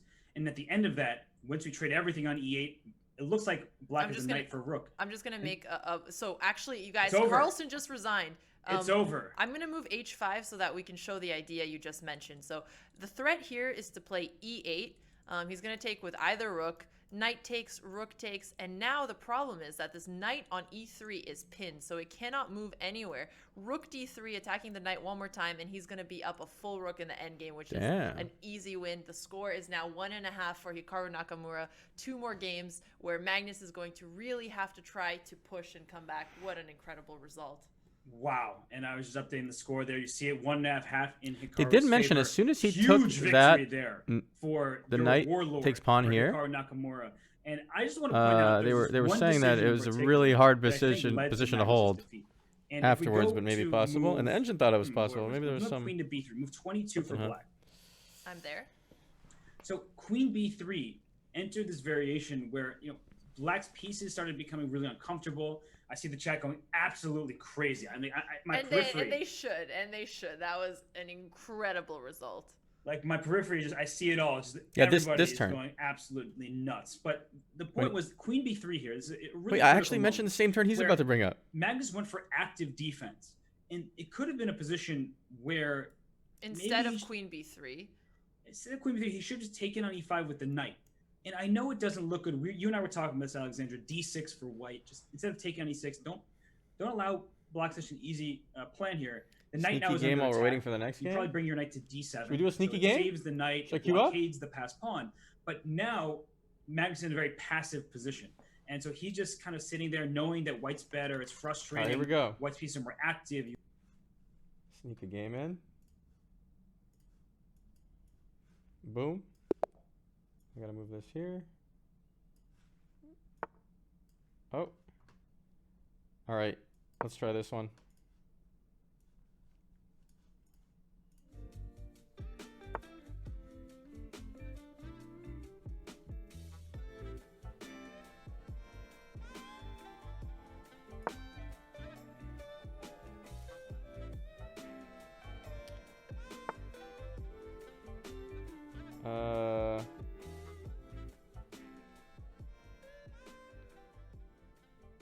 like this. Don't I?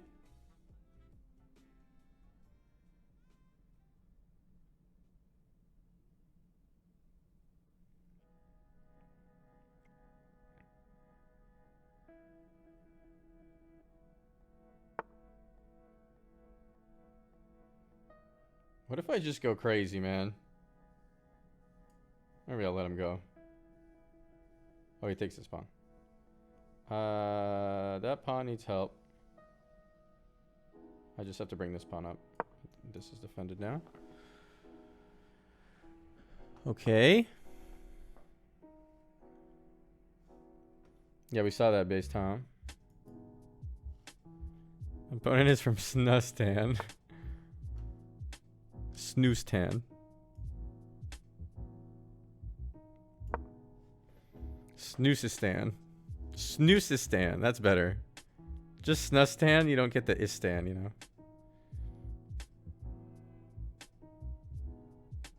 Queen, my dude. Wait, what about my queen? Oh. This? Check and take his knight, huh? Oh, that did work, huh? I missed it. Y'all right. The game would have been too easy if that happened, guys. This is much better. You know? If we had gotten this move, no fun then.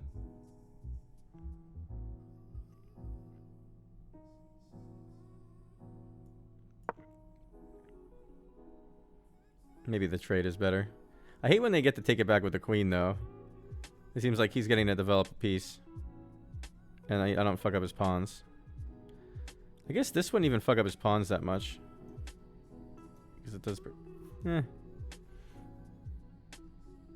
He card played with 99.5% accuracy. Damn. Damn. Ladies and gentlemen. Boys and girls.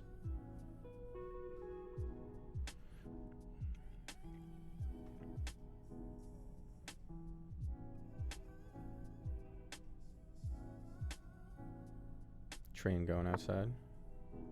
Why is the chess lady hot? Why? What does that mean? Why? I wonder why. I don't know. It's a weird decision.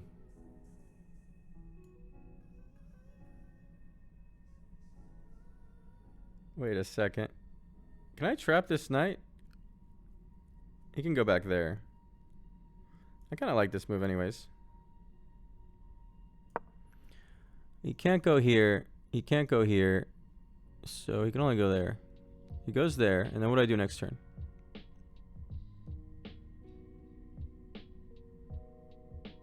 Maybe I keep going?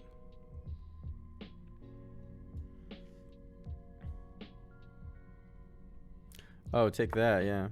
Oh. He's mad, so he attacked my bishop. I'll just walk away. Or would I rather take his knight?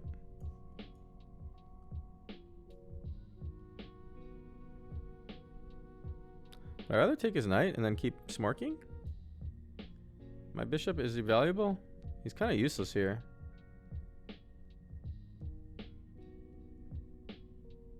I think I do this. And then I take this. Or maybe I take that.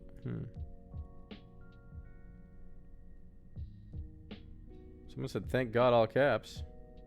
And someone said, no. And then another person said, oh, no, no, no. Oh, no, no, no. Now, which pawn do I take first? Well, this one's just going to die. I feel like this one first. Then he does this, and then I do that. My pawns get a little messed up from this whole thing. Am I happy or upset?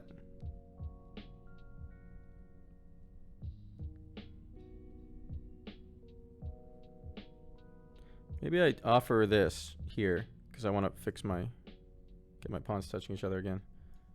This, if he took, it would be great. I get to go there. He probably won't take though. If he doesn't take, can I do anything? I can't double attack it. He has too many defenders. Maybe, what if I go up with my pawn again? Is this a move? Whoa. I gave him a pawn. I didn't notice I was doing that. Oh my god, I have an idea. Oh wait, he takes this. I'll bait him. Okay, we want him to take that. I have a master plan. Oh no, I don't. I would just lose my queen. Okay, my master plan was my queen goes here. He gets baited, goes there. He doesn't even get baited because he doesn't have a defender. Okay, none of the master plan works at all. But if my queen was there and not dying instantly, then I move this pawn up and I have a discovered check, and then I get to kill his queen. And I get to make a queen. It's just instant win. But it required this to not be here. Now... maybe I start pushing this guy. Fucking train. Where do I go? I'm wasting all my time. I'm gonna start pushing this pawn.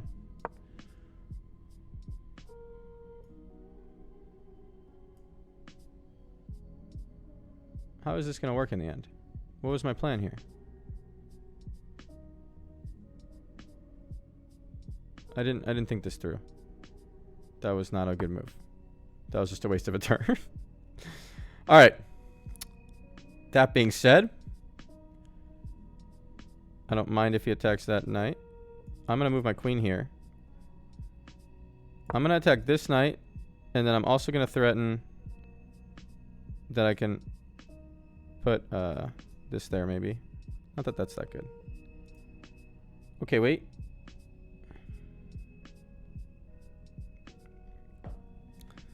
Huh? Stop moving my queen. Really? You don't like my queen? What did my queen do to you? Okay, I'm still attacking his knight. He's attacking my pawn.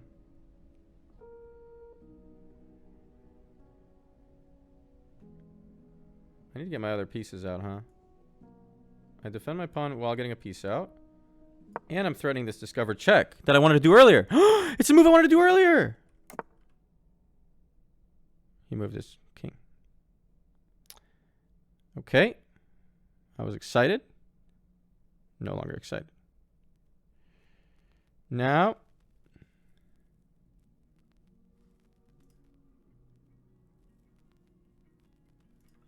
Is there more? Are there more games today, right? Or no?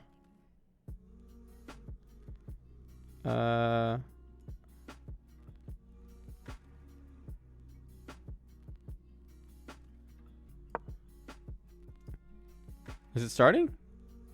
No, not yet.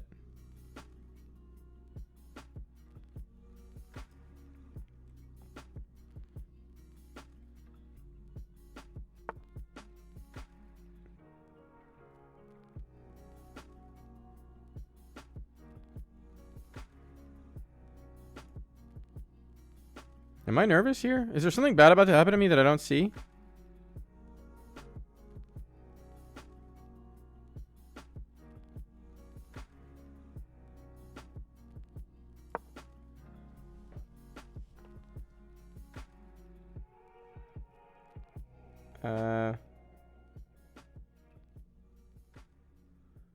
Am I fucked somehow?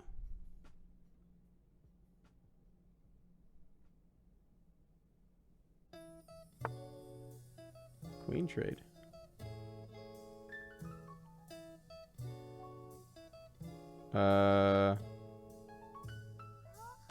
Okay. But he gets to fix his pawns.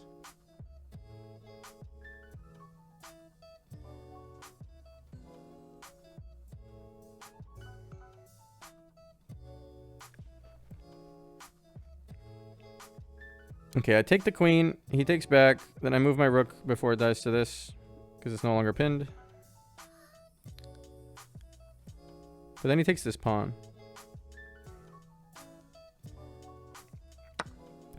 He gets the pawn. I can't stop that, right?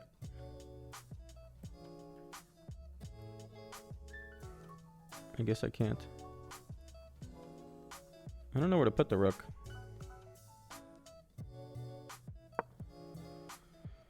Oy vey. We're in trouble.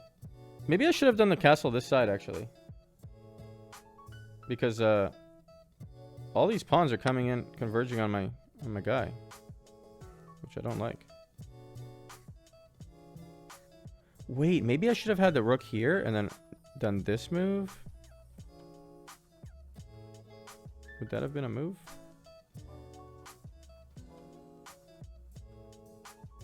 Maybe that would have been the way to go, huh? Oh, I'm out of time. Oh shit, boys.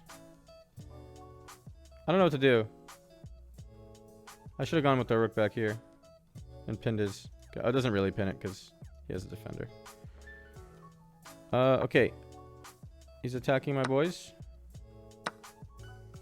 I'll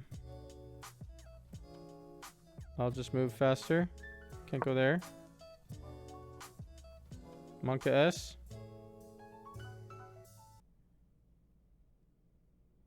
The clock Monka S. I really need to move. Can't go here. Uh-oh. That's not a good move at all. I just was out of time. Couldn't think.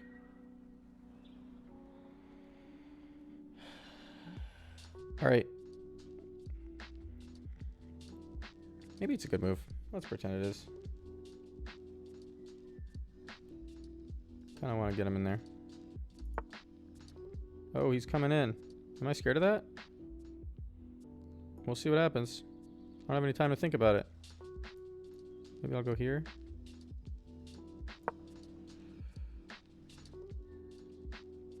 Because now this is also... Wait, what can happen? I just leave it, right? The tension. I leave the tension there. And maybe I go... Okay. I go here. Now I try to push this pawn. It's okay. That's good. We got it!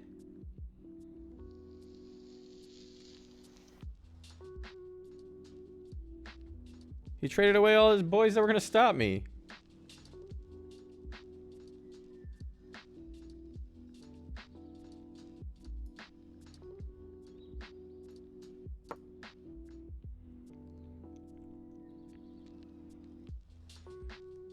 Do I prefer Hold'em or Omaha? I prefer Omaha. More to think about. Oh, the new game started. Okay, well, I have to finish mine. I have 20 seconds. We'll just miss the opener. Okay, I'll attack 2 different pawns here. I have 20 seconds.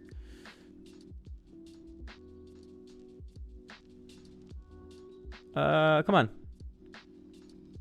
Sure. He's gonna call me check. What's next? I take this one. What's next? Oh, I can't go there.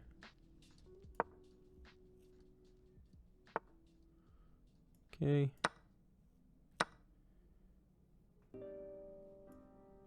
Can't do that. I can't do that.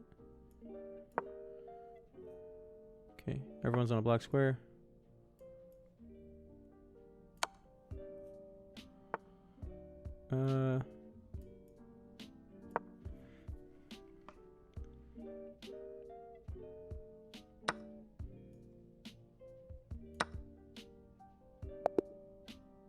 Okay, now we watch the game.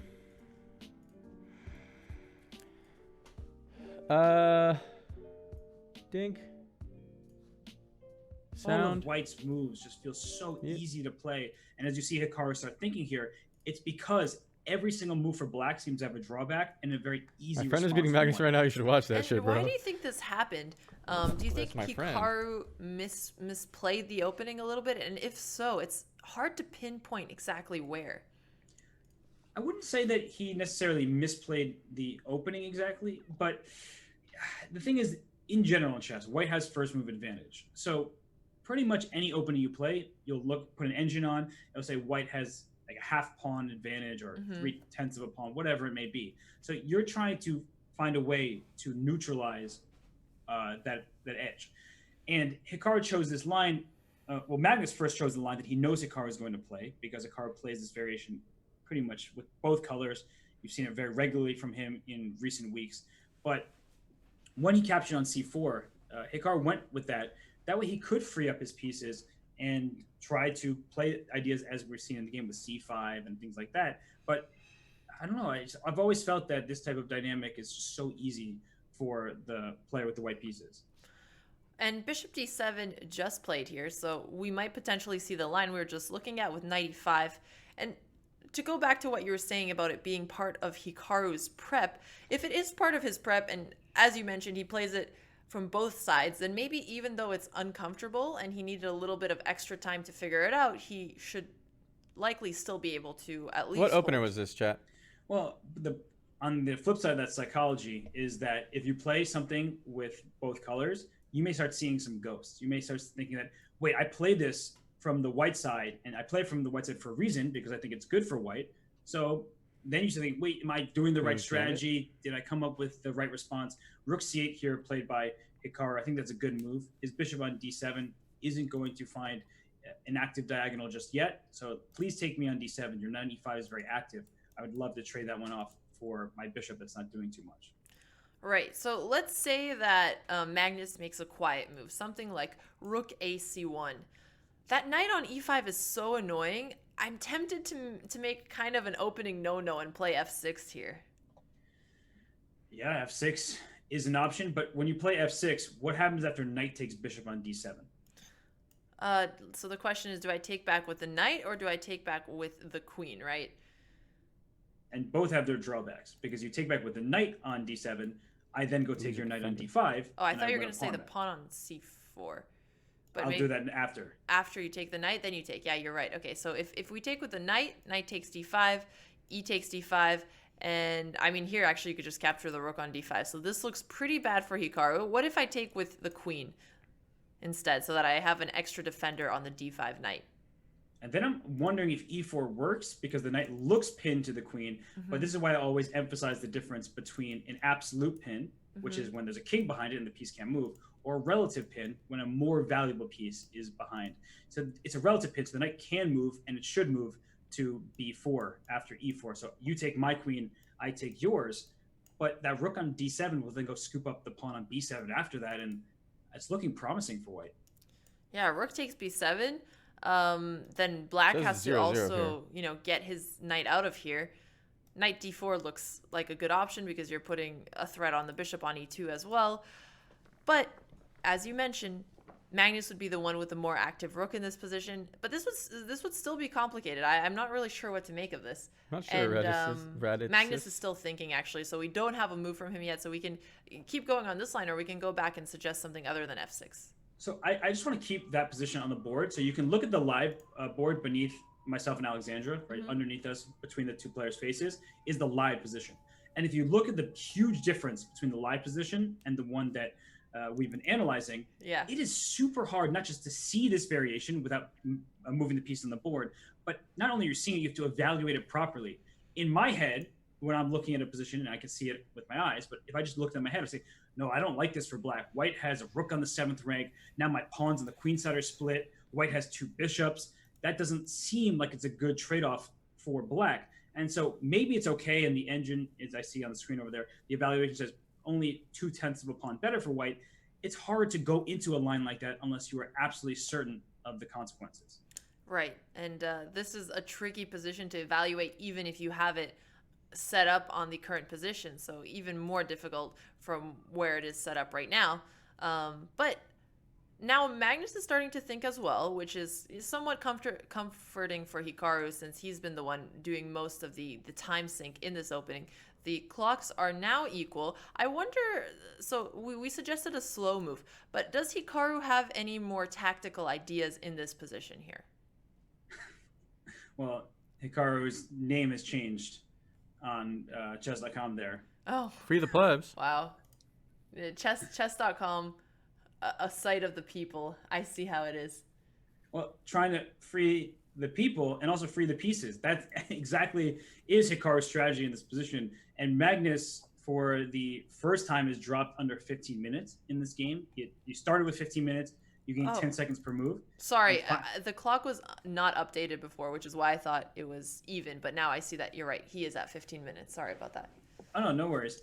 And so Magnus giving this position some pause. It is a decision where he needs to figure out not just this current move, but we were just analyzing that variation where the queens got traded, the rook was in the 7th rank. He's looking at all that. He's like, does that optimize my winning chances? And if not, let me avoid the queen trade. Let me play bishop f3 here. I'm getting rid of my attack on the c4 pawn, but putting my bishop to attack your knight on d5. Or the move that you had suggested earlier, rook a to c1, that also looks plenty good. So he plays rook a to c1. I really thought that was the best move, but we'll see if Hikaru plays your move f6 and feels comfortable about all these trades. Okay, now the clock is at 10 minutes again. I'm just gonna check a secondary source to see where the clock. It's 10 minutes. Actually. Okay, it's 10 and a half minutes. Okay, so yes, the clocks are at 10 minutes. The clock is pretty similar. Yeah, okay. the relay was just a little, what's the word I'm looking for? I was say bonkers. Wonky. There's the word. Wonky. I knew it sounded Bonkers. like. They both work. They both work, Robert. Who's winning Yeah, overall? so there You was don't get it. just a relay It's thing really going close. on there. But we White's got it. slightly The favored. situation's about even on the clock, so I misspoke earlier just because the clocks were not up to speed. And your move f6 feels like the one that relieves the pressure as quickly as possible. In the which series, probably Hikaru's up a is whole game. nice for Hikaru, but there is definitely a risk. He in won playing the f6. last game. Okay, but let's say he doesn't play f6. Does a move like queen e7 do anything here, or is there something he has to be concerned about? So I guess the question is, what is the threat? I guess if the question is what is the threat, I should make a move like h6 instead, and then we can look at this position as if it were Magnus getting an extra turn here. Well, after any kind of h6 or sort of random move, then this knight takes d7 line we've been talking about, where we think the queen has to take back on d7, as the knight on d5 otherwise would be captured and you lose a pawn. Mm-hmm. These lines with knight takes d7, queen takes d7, pawn e4 on the pinned knight, you have to kind of calculate what little move helps black or hurts black when we start trading these queens off. Right. And I actually think that having the pawn on f6, just to keep that position that you're going through right now, Yeah. the difference is there's a pawn on h6 rather than earlier the Didn't pawn they on play f6. yesterday? But if Yeah. that pawn on f was on f6, the rook could go to f7 at the end of these I think variations one and day fend Magnus off won and one day seventh Hikaru won, and So this now is the that So third you day, prefer right? having a pawn on f6 because it gives space for your rook. Exactly. You can defend your entire 7th rank where that white rook on b7 looks so strong. But if I can trade off your best piece for my rook on f8 that hasn't been doing much of anything, that's a good trade for black and also helps protect some of your weak pawns on the queen side. And that's a very good point. And that's one thing that grandmasters are able to do very well, which is understand small differences in variations, because to us normies over here, we have what's the difference between having a pawn on h6 and a pawn on f6? This position looks very similar. But at this level where any small inaccuracy counts, they want to optimize as much as possible to get their best shot at the game. Well, all you really need is to put on a Teenage Mutant Ninja Turtle shirt, and then, I'm going to get you a shirt. Please do, and then we can wear matching t-shirts. Oh my God, we'll be matching. Yes, this would be Teenage amazing. Ninja. No, I mean, my wardrobe is really boring. I mostly just have plain colored tops because I don't like to think of a wardrobe too much, You think I really thought about my wardrobe? I picked up a No, graphic I mean, tee. I think you've about had my it for the wardrobe a last lot, 20 years, Robert. I mean, Wearing the you jeans clearly tank just shirt. go shopping. I think this was given Today to me and the day I yesterday. was born. Just like I was given this Curious All George, calculated, the just day I in was born. case So I think the this love came of my life tunes in Oh, to the man. stream. No, Need them to see that you guys, I'm really, I'm just saying really that keen. for people who haven't spent so many hours playing chess, this is hard to understand. And I mean, I always think that chess is a game where you just need to put practice in, and with time, anybody could be good at it. I don't know if you agree with that, Robert. I definitely agree that you can improve. I guess be good at it is a relative term. I'm not saying world champion. Definitely, there's talent at the highest levels, but Right. If you put in a lot of time, anybody could get. What would be good for you? No, I think that people certainly can improve, and otherwise I wouldn't do the chess coverage and commentary that I do if I didn't firmly believe that. I say it every time I do a show that if you just want to watch to have fun and not learn, that's fine. That's cool. But I think that everybody can leave with at least a nugget of knowledge and benefit from that experience. And that's what we're here Car's for. taking a To long talk time on about this turn. things like does moving the H pawn or moving the F pawn make a difference? And you can see why it does based on what we're explaining. From Hikaru's And position, just, it seems hard I to think you do can take that anything away and that apply it to your own game. But seems more than like just the reason why I tiniest paused for a marginal second little there was because move, these right? players, Hikaru and Magnus, His have spot been right now saying is where just I their always get entire stuck in a life, game and they've just been do some training random so shit, hard, like and that I also that let H pawn them, move that I'm not you there. showed, I know that, and then so I just fall to show behind. just how good they are. 'Cause I It's don't not see just something anything. that you one day you pick up the pieces and then You're become grandmaster, Hikaru of course, Nakamura. of course. Yeah. All right. Well, Hikaru is taking his time here, so he's under 7 minutes. He is very likely just looking through the Reckful. differences in that long exchange line, and by I mean like lots of exchanges. And he goes for knight b4 right away instead. And he spent what, like 4 minutes, 5 minutes That was a on this bad move, move, the engine and says. it just goes to show That's what that happens he to me, probably dude. didn't like something in that variation. Likely it was the activity of White's pieces. So he goes knight to b4. So now the queen really is under attack, and it's another tough decision this time for Magnus. Do I get active with my queen by bringing my queen to e4, or do I just sit my queen back on b1 and let the other pieces, take care of the position? Because my knight may want to go to e4. We talked about ideas like that earlier, where the knight from c3 goes to e4, and of course pieces can't share the same square. So that's what I'm trying to figure out right now. Queen e4 feels more natural to me. It's a more aggressive stance for the queen, but I would also understand if Magnus just drops the queen back and says, my position still looks really good with my rook on d1, pinning your bishop on d7 to your queen on d8. Well, I'm going to look a little bit at the position with queen e4 because this looks like a very nice position for white. We are putting pressure on b7. The rook is still pinning the bishop to the queen. Black's pieces still feel pretty clumsy here with the knight on b4. That is not the optimal space for the knight, and we just had to move it from the center. We have a bad pawn on d7. I don't see how Hikaru improves this position. And I love that you called it a bad pawn on d7 because I was going to make fun of that bishop, and you did it for me. I did it without even thinking. You're just lobbing one up to me, and I just gotta hit the home run. No, you did it. You did it, Robert. So, I mean, tough question, but what kind of ideas can Hikaru go for here to try and uncramp his position? After queen, maybe just bring the knight back to d5. I don't like that move. Robert but I seemed to don't get see another excited way when to she said protect you my did it, pawn on Robert. d7. Because if I ever move my knight from saw like d6, which is the more natural move in a sense to advance that other knight, then the c4 pawn loses defender. So that's why I think knight b4 back to d5. It may be a hard move psychologically to play. Just move your piece forward, now moving it right back, but it may be a necessary move. Yeah, Hikaru is on the defensive here, and repeating moves is fine for him because Magnus is the one who's going to have to switch something here.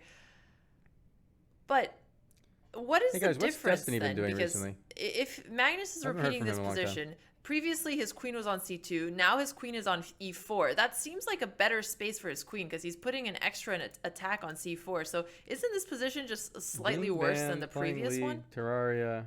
It is, except for the fact that white no longer has Minecraft e3 to e4 to kick the knight from d5. So you're filling the square, and queen e4 was Kumi. played, and you're Okay. taking away from the pawn on e3 as well as from the knight on c3. Honestly, all of white's pieces want to share that square.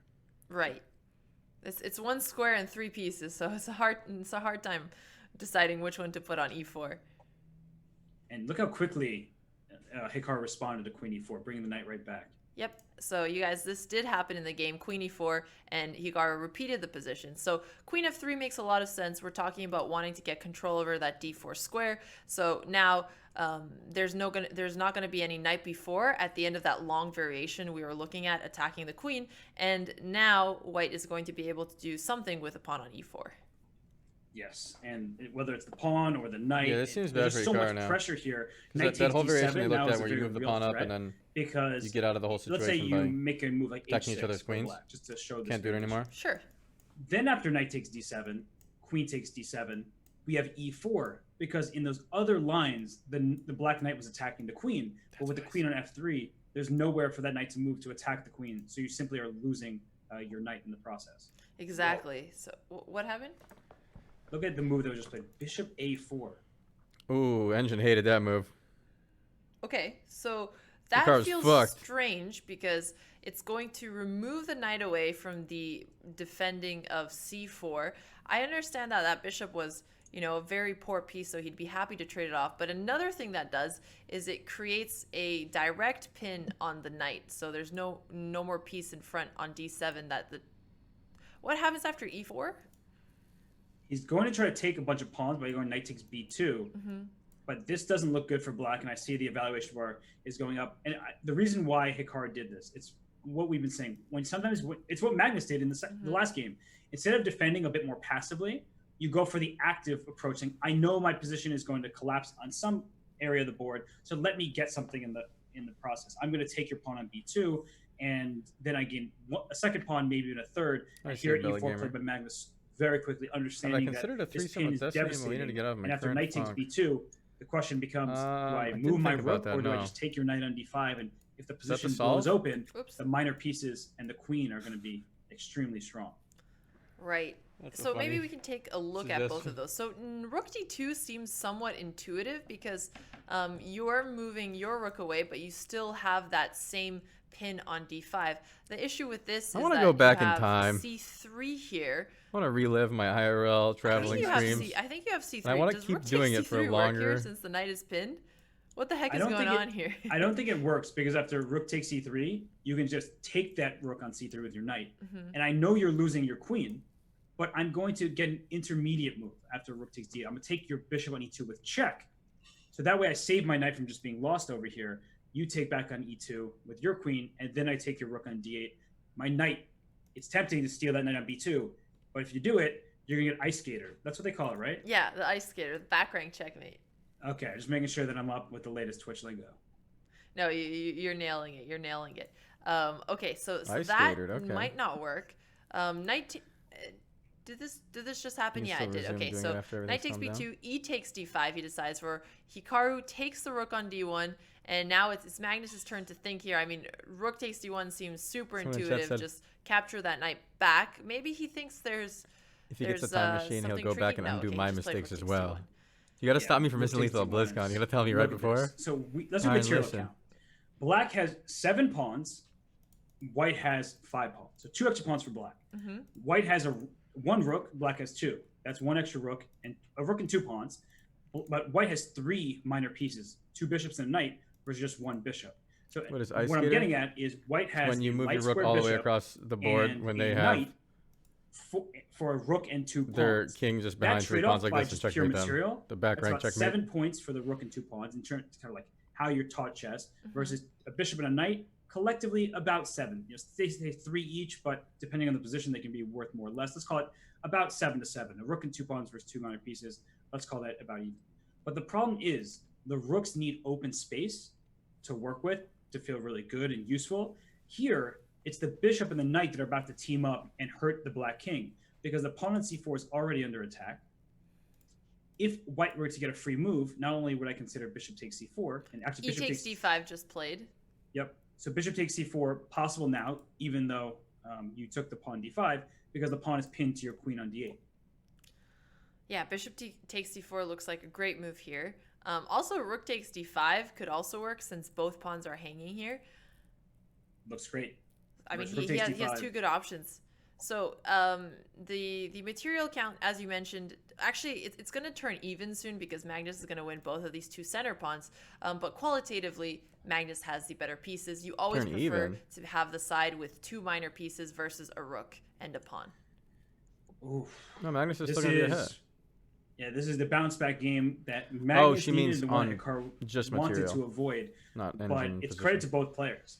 Essentially, they're just having, honestly, little role reversals. Hikaru did this to Magnus in game 2.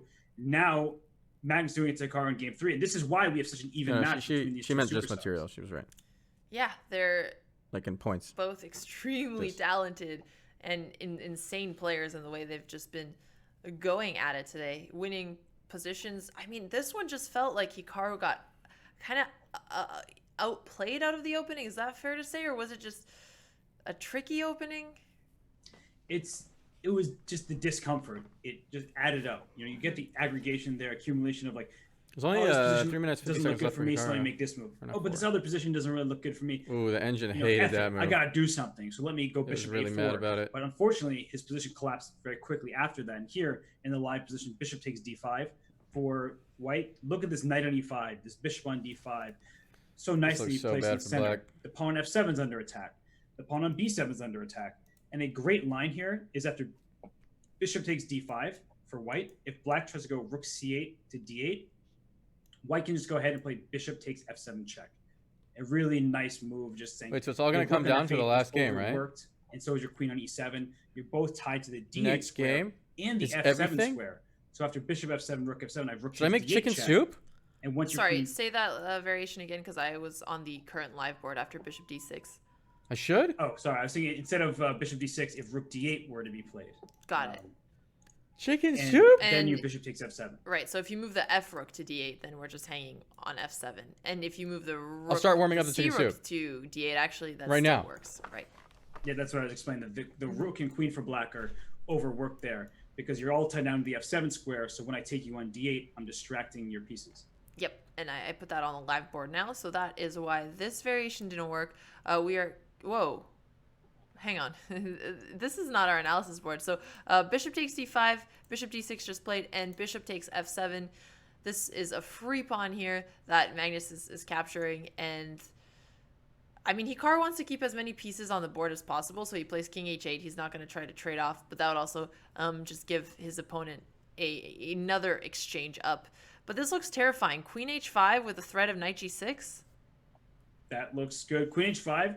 The one thing that black is going to try to do is take this knight on e5 to win the bishop on f7. But you have a critical intermediate move. After queen h5, bishop takes knight, bishop g6. Threatening checkmate on h7. The pawn is pinned on h7 to the king on h8. And once I brought my bishop to safety and you play h6, the only move you can play to stop the checkmate, then I'm able to just steal your bishop back on e5. The two bishops are so powerful, landing a brutal attack. Man, this is so tough. And yeah, a reminder, you guys, the live board is always underneath us, just in case you want to make sure that, hey, is this a live board? Is this analysis? Oh, this looks really bad. I mean, I don't see how Hikaru is going to come back from this. It looks like the score is going to be tied up. And also, thank you for everybody who's been subscribing. Rezagrat's last sub. Sorry if I missed it because we've been so focused on the commentary. I will shout you guys out when I'm only live on my channel later. Yes, and you know, so many people watching this match right now. I don't, know what the total number is, but I see over 33,000 on Hikaru's channel. The my line that gosh. we just talked about is playing out. Oof. Queen h5. Yeah, there's nothing you can do because knight g6 is not just a threat with a check, but that's actually checkmate if white were to get a free move. Bishop takes e5. Okay, and now we're gonna continue seeing this. And apparently there's over 50,000 viewers on all of the channels who are looking at this event. As we mentioned, Forzen was always also watching, so that's just insane. Thank you guys so much for tuning in. I know this is super exciting. It's funny how one little word there changes the meaning completely. Like, Forzen was also watching versus always watching. Always watching feels like a little creepy. Oh, he's always watching me. But then it's like, also watching. Somebody's watching me. And I love how I got you to sing. Yeah, I know. I mean, I keep thinking if, like, at some point you're gonna have to tune in because your voice is much better than mine. You sound pretty good there. Thanks, Robert. Appreciate it. So Queen G5 instead of taking the bishop. I mean, Hikaru is trying to keep up the complications. The only issues after Queen takes, Pawn takes, there's just too much going on for Magnus here. So he's only worth 1 point up in value because he has 2 bishops for a rook. So 6 points versus 5. But Hikaru also has these weak pawns. His king is in serious danger of getting checkmated. And the bishop pair is just much stronger than a rook. More so than even the quantitative value. And what you're sort of hinting at is that black would like to trade the queens and 1 pair of rooks because you look at bishops of opposite color. The problem is they cannot team up on a square. But if you have a bishop and a rook, that's 2 pieces attacking a square, and 1 rook is defending it, that's a problem. So right, that's so why... let me just try to make an example of this. So chat, I mean, pretend we're not getting back rank checkmated. So let's say rook d7, the idea is that you could be putting pressure on a pawn twice, whereas if the rooks are off the board, the most you can ever attack a square with is one piece. That's right. So that's why black would look to trade off one pair of rooks, and then even though you'll be worse for the rest of the game because the bishops are so strong, and that's a little deeper into the position, but that's what you're aiming for. But unfortunately here, if you just take on g5 for white, and Hikaru takes back on g5, white will play h4, just making sure there's no ice skater happening anytime soon, and then you'll try to checkmate the black king very quickly.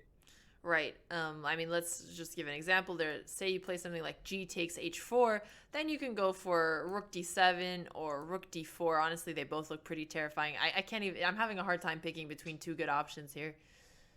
And h4 was played by Magnus after the queen trade.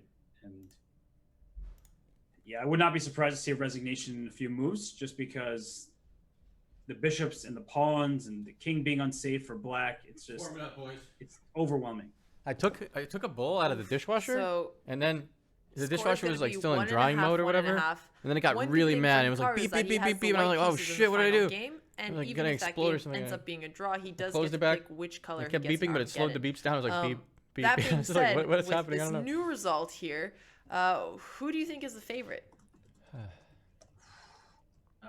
Well, Hikaru gets white in the Example. final game. Usually fundamental. I Right? don't. So that's, I ask of friends course, about good that for example. him. Then he gets to choose the color he wants in the Armageddon. I agree. So I would Glass still cool, say there that should be just Hikaru like is that. the slight favorite going forward in this His match. plan.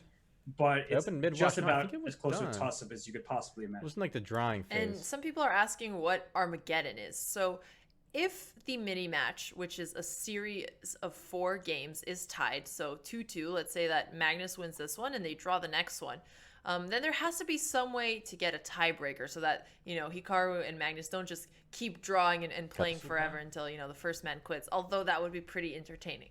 We've seen that before, and it was not healthy for Anatoly Karpov. No, you're right. And that's why they had to change the regulations to the World Championship. So what happens is it's going to go to a game where there's no way to draw. The way that works is white side gets 5 minutes, black side gets 4 minutes, but if the game is a draw, then it's considered a win for black. And it's tough to know how valuable is that minute. It really differs from player to player. Yu Yangyi, earlier in this tournament against Ding Liren, he chose the white pieces 2 different times, and Hikaru chose the black pieces against Levon Aronian, right? Mm-hmm. So different players prefer to play either for the win with the extra minute, or just say, I just need a draw that's a more likely result if I can make sure that I don't get in trouble on the clock. And this game still going here, Hikaru doing his best to prolong it, but now the issue is I would just probably put bishop to e7, keep the rook on a5 tied to the pawn on g5, and this black king. I think we just saw bishop b2, rook takes a2, rook d2, and king g8. Some fast moves here. So what is the plan? Just move the bishop on g6 to b1, I guess? And that way, if I play bishop to b1, I'm kicking your rook away from my bishop on b2, and my next move will be rook to d7. And that is really important because there will be no way for black to defend that pawn.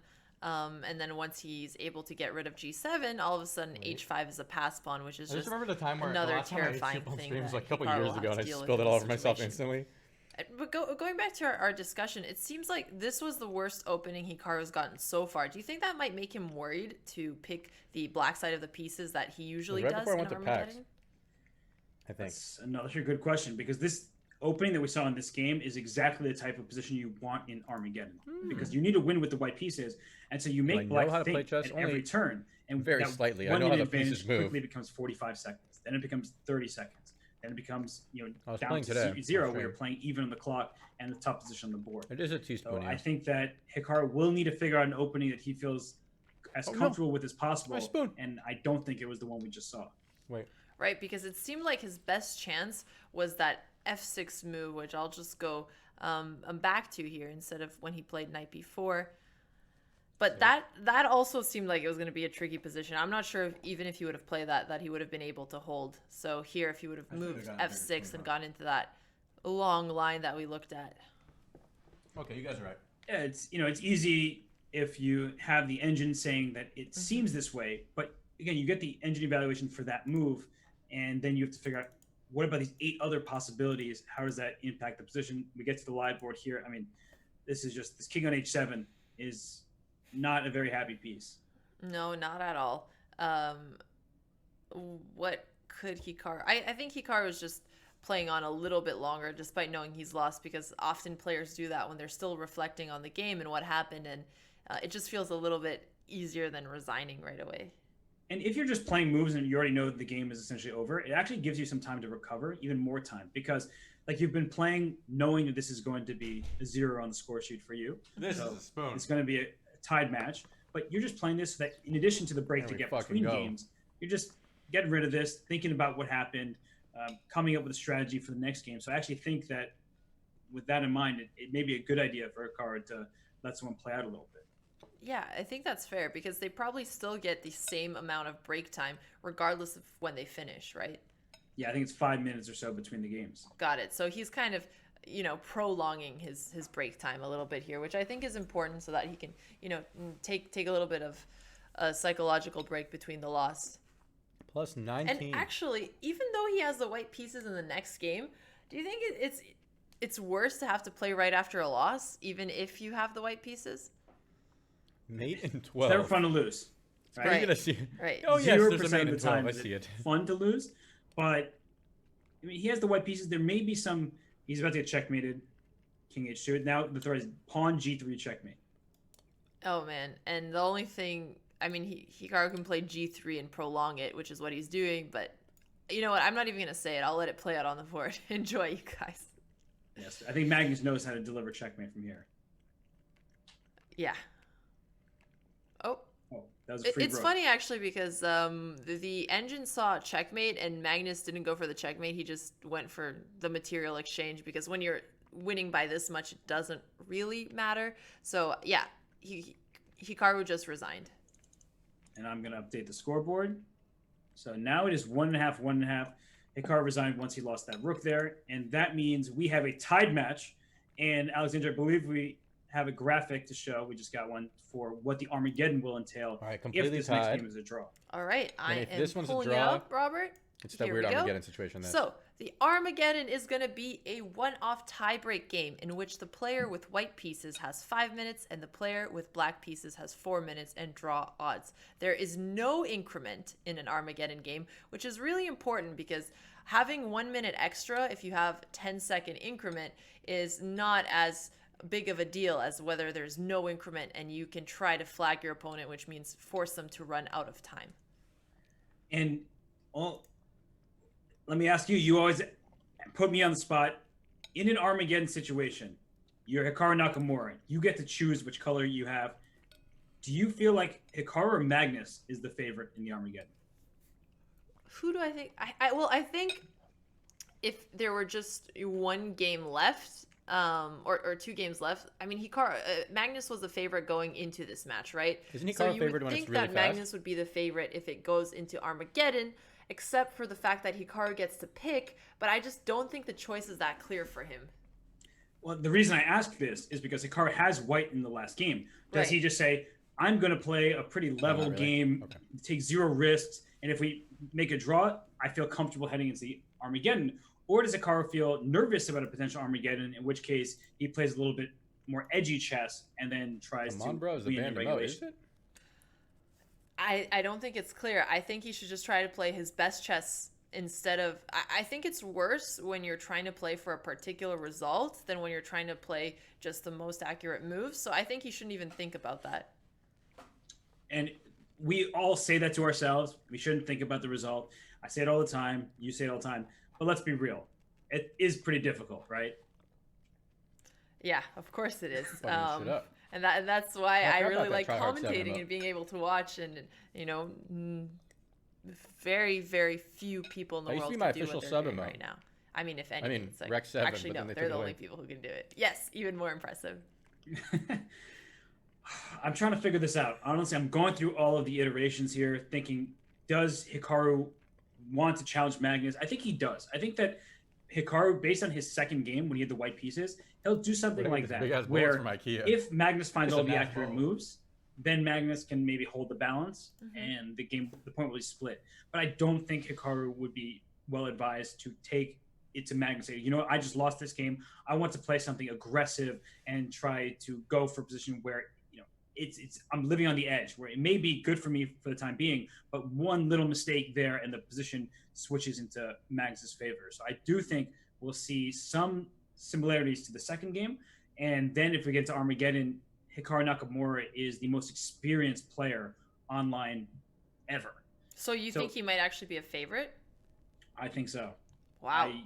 You know, in a match situation, Max Carlsen is the favorite. In a one-game Armageddon, where we're talking about pure mouse speed, just quick calculation, these are like, you couldn't ask for a better pairing, of course. But I would take the black piece if I were Hikaru. I would take that extra minute, and I would put pressure on the clock. I would just move really quickly. Say, Magnus, you have 4 minutes. Wait, you would take the black pieces. That would be a minute less, right?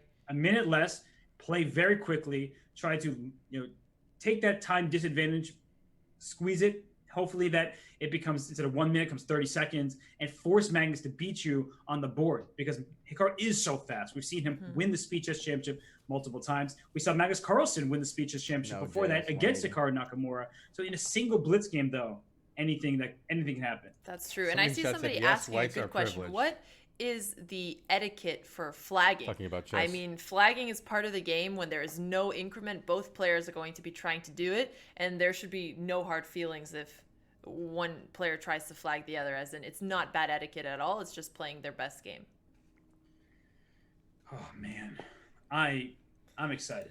Oh, I'm excited as well, you guys. There's going to be one more game in the 15 minutes plus 10-second time control.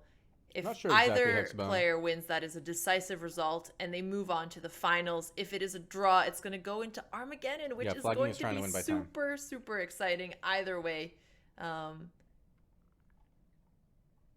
Yeah, and I just want the game to begin. Honestly, it's like we're getting the suspense here, and I'm just waiting like an eager schoolboy, just like, when is the movie going to start? When is it going to start? And I just want it to take place right here, right now.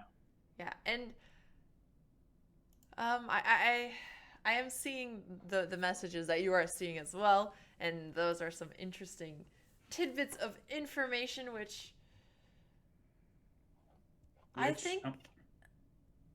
Never mind. I'm sorry, I choked up. I'm not sure. Okay, so they have a 5-minute break. The games are starting in a few minutes. Yes, 16. They will. And damn, 16-year-old grandmaster. Just trying to gather my thoughts here, because my mind is jumbled. It's all over the place. I just can't tell if I really think that Hikaru is the favorite, and I don't want to put undue pressure on the guy. He can't hear me, so it's not like. Yeah, at least he won't know right now. But you have to think about it. He has the white pieces in the next game. Really? So you can't imagine that his odds are worse in that single game. And then he gets to choose the color in the Armageddon, and he has a lot of experience playing online chess. You lied. But if he gets the choice, he's going to pick what he believes benefits him. And so many lies. All things considered, I have to give the slight nod to Hikaru here.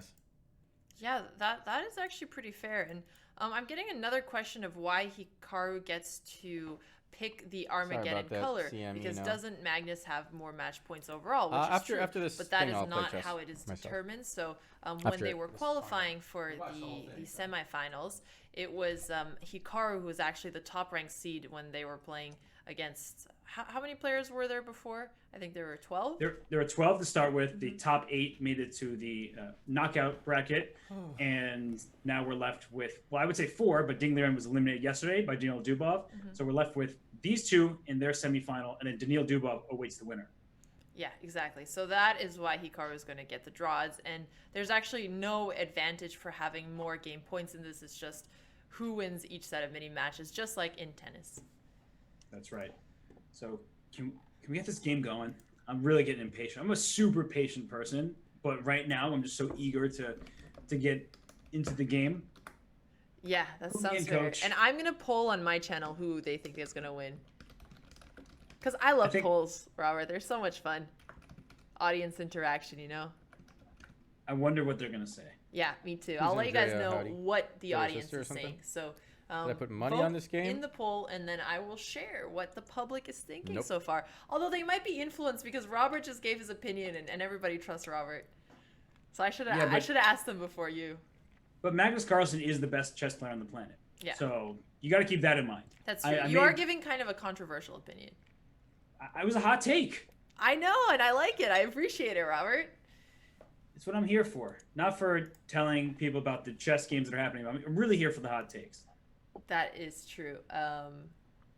Okay, and you guys can vote also in Hikaru's channel. That one is going to be a little bit skewed because you got all of the Hikaru fans who are watching from his very own Twitch channel. But you know what? It doesn't matter. We're not asking for objectivity here. We are asking for the people's opinion. I think if Magnus gets to even 15%, that's that's an accomplishment in and of itself. Well, he's over that right now in Hikaru's channel. What's he at? He's at 21% so far. I see some non-believers in the Hikaru chat, you guys. He'll be back. He'll know. No, I'm kidding. He'll replay this and see. Wait a sec. Who was it there? He'll take a look at all the. I tried type racer. Yeah, of course. Google Reckful type racer. Okay. Wow. So let's see. I see your poll is pretty split. Yeah, my poll is a little bit more split. It's 55-45 for Hikaru. So still favoring Hikaru, but it's just going to show how close that is. Honestly, 55-45 would be approximately the odds that I would give this. I'm just going off the top of my head. I've done zero calculations, but it does feel like Hikaru is the slight favorite because he has white in this final game of Rapid, and then he gets to choose the color in the Armageddon. Magnus, you put a long match. Nobody has beaten him in a world championship match in classical chess. In online formats, he did beat Hikaru Nakamura in the Magnus Carlsen Invitational in their match from the final in regulation. So, again, there's Magnus. All you need to say is El Magneto. It's decided on the next game. And I'm just going to pull up his card as you say that. It's 2.5. And then there's Warlord Hikaru. So it's, just look at those accomplishments by Magnus. And, it's too hard. World #1 ranked player since 2010. A decade of dominance, you guys. That is not somebody who is going to be easy to take down. I mean, it just looks like he's gazing into the heavens to thank them for bestowing this chess talent on him. Yeah, he is. I mean, he is honestly a gift to the world of chess. His play for the last, his entire life, but in particular, the last 10 years where he's taken the #1 spot. He almost lost it very briefly. Fabiano Caruana was just maybe a 1 win away. If he beat him in a game during that World Championship match in 2018, Fabiano would have been able to leapfrog Magnus and take the #1 overall ranking. But that has not happened, and Magnus continues to impress with his over-the-board play. So we have the game. I see it. Okay, I'm opening it. We'll do the same thing where you talk about the opening and I update the live board. If I must, we have this opening here where it's a closed position right now. Oh wait, the game started earlier in the match. We saw a situation where it's opening, so it was in open Spanish, and I know that may not mean much to some people, but if you look here, there's no pawns that are attacking each other.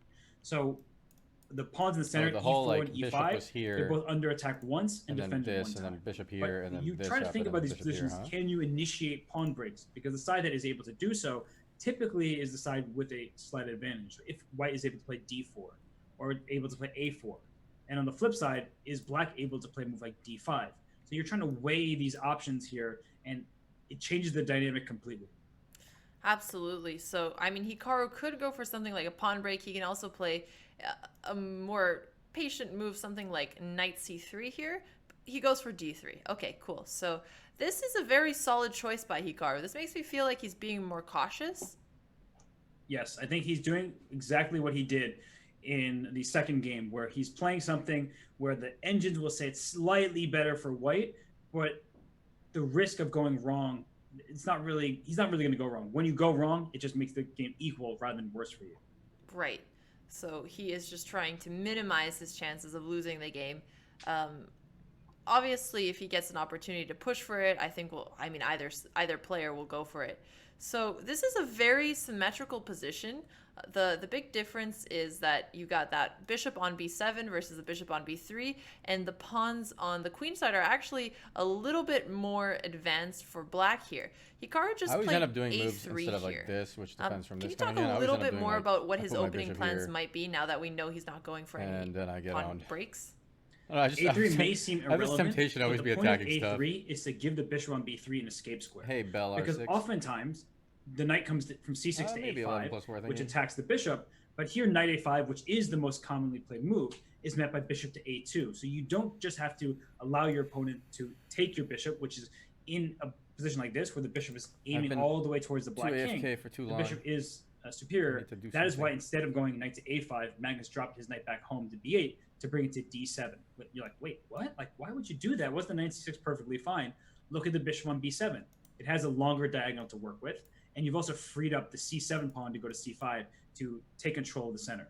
Right, and this is one of those openings where you can afford to play slower moves. And by morning, slower Dr. moves, Jeeves. I mean you're not Thanks for usually being around for supposed to 44 move years. one of your pieces multiple times in the opening. Reckful. But both sides Oh, are I able didn't to do do it. that I because almost there's no, scary king side or queen side or even pawn breaks here. Your problem It's with a chess is very you're incredibly close decisive, so you get positional mentally game. paralyzed every turn. That's I right. see that you have Hearthstone in And your name, so that's why we I keep guess talking in about these Hearthstone pawn you only have, breaks. like 1 or 2 Is decisions per turn which most side of is the going to time. initiate them, and well, So you don't get paralyzed. what do you think there. it's going to be, Alexander? Do you think White is going to? He can go. Okay, let me just point something out. Sorry, I know I asked a question. Then That's all right, stopped you. Robert. Go ahead. You can make a draw here if you're Hikaru by playing knight to G5, which What is it I do forces when I don't stream for long pretty much the periods rook of back to time? F8, and then you can bring your knight back to F3. This is what grandmasters want to draw. This is the type of draw they make. Up. Way less than you see think. what move was I just kinda do played? nothing. You see what move was just played, I Alexandra? just don't have the mental fortitude or like confidence to stream at that time. Are you talking? Because I can't hear you. Can you hear me now? Yeah, what just happened? I accidentally muted myself when I was moving the mic slightly out of the way. That is amazing, because I had to mute you the other day, and I was like, am I gone from the internet? Like, what just happened? So I looked at the stream. I'm still here, but I couldn't hear you, but then I saw you were talking. I'm actually happy that you panicked a little when I was gone. I'll take it as a compliment. Oh my but gosh, I was really nervous. Don't worry, Robert. Don't worry. So the question I was asking here is, let's say that Magnus doesn't want to get into Armageddon, Lower Hikaru's and he doesn't stream want so to we play can Rook hear F8. you. Would he have to go for Okay. something like D5 that? here? Maybe. Yes, but D5 is super risky, and the reason why is, let's Oh, yeah, put this more on the comfy. board. D5, E takes D5. You just want to take back on D5 with your knight. Wasn't that the point? Yeah, But or the bishop. I Sure. think. Let's start with the bishop. Let's Okay. do that. And then I take you on D5. You take back with your knight, and then White plays a move like Queen to H5. Yikes. That looks a little scary, but can't we just trade off here and take the knight on G5? You can, but now White is going to claim I have the bishop on the board. The position is still relatively closed. It's solid for White, and that's the kind of imbalance that Hikaru is saying I want to achieve. And from Magnus, and he goes for it. He says, "All right, I'm okay doing so." He doesn't want to just allow this kind of repetition, I guess. So that makes me think that Magnus How did I meet thinks Hikaru? You that remember he used to be in my chat. he doesn't want to go up against He started Hikaru in chatting in, like, Armageddon, because if he thought he was more of a favorite in 2017 or Armageddon, so about then he would take a stocks draw with on the black Twitter. pieces. He's I showing really didn't remember human how it emotion happened. of fear. Oh, I He think was- I maybe. This is or before he streamed after on Rook Twitch or F8, anything. there I was some messaged other move him. that White could play, like a knight to E3. I listened to jump some or something podcasts of him that talking. sort that Maybe on would not Bloomberg just or need a draw something. immediately. Got And I it. So messaged maybe him, he like, thought, talking about okay, how we have Hikaru's similar not interests going 'cause to he likes repeat the poker position. and He'll just play knight E3. Yeah, which makes sense. White And then, has a little bit more development I started chatting activity, about so you don't have to repeat the position just because. And then I was in it's an option. Japan. You're and he right. was talking to me How about dare Japan. I suggest that maybe he's human? No, that was no, a no. mistake. How Nah. dare you, El Yeah. Magneto? El Is he- Magneto. is he No, we didn't meet up Clearly an with him. He AI. wasn't He's there. clearly an AI. But he was just telling me things All right, about well, we see this exact trade on D5 here. suggestions. Do you think Hikaru baited him a little bit into playing something a little less accurate just to not repeat? Because that I is think- another Zen option. Lin? I'm okay. I think ultimately he realized that Rook F8 is just. It doesn't feel like the move you want to play, even if that's what you should play. And here D5, it's not so bad for Black, as you were saying. At the end of this, Black can take this knight away on G5 after Queen comes to H5. So I think that Magnus This is the exact position we're seeing. Magnus evaluated this. He's like, all right, it's fine for me. Let's move forward. Okay, so other than bishop takes g5, that's the move we looked at earlier, saying Hikaru should be happy with that because he gets to keep a bishop on the board. Can he also play something like developing his knight from d7 to f6? Because then he's also protecting against the checkmate, but then f7 is hanging, so nope, that wouldn't work, and that's why he had to exchange. I did the thing where I answer my own question. Sorry about that. It's okay. I definitely appreciate when you do that because it gives me time. They draw to 3 just times. do whatever I No, want, actually it was as I feel totally one draw, useless, one win, one win. unneeded. Like I can just leave and you'd be fine with that. No, I just want you to get a couple seconds to relax as well. So f6 played here.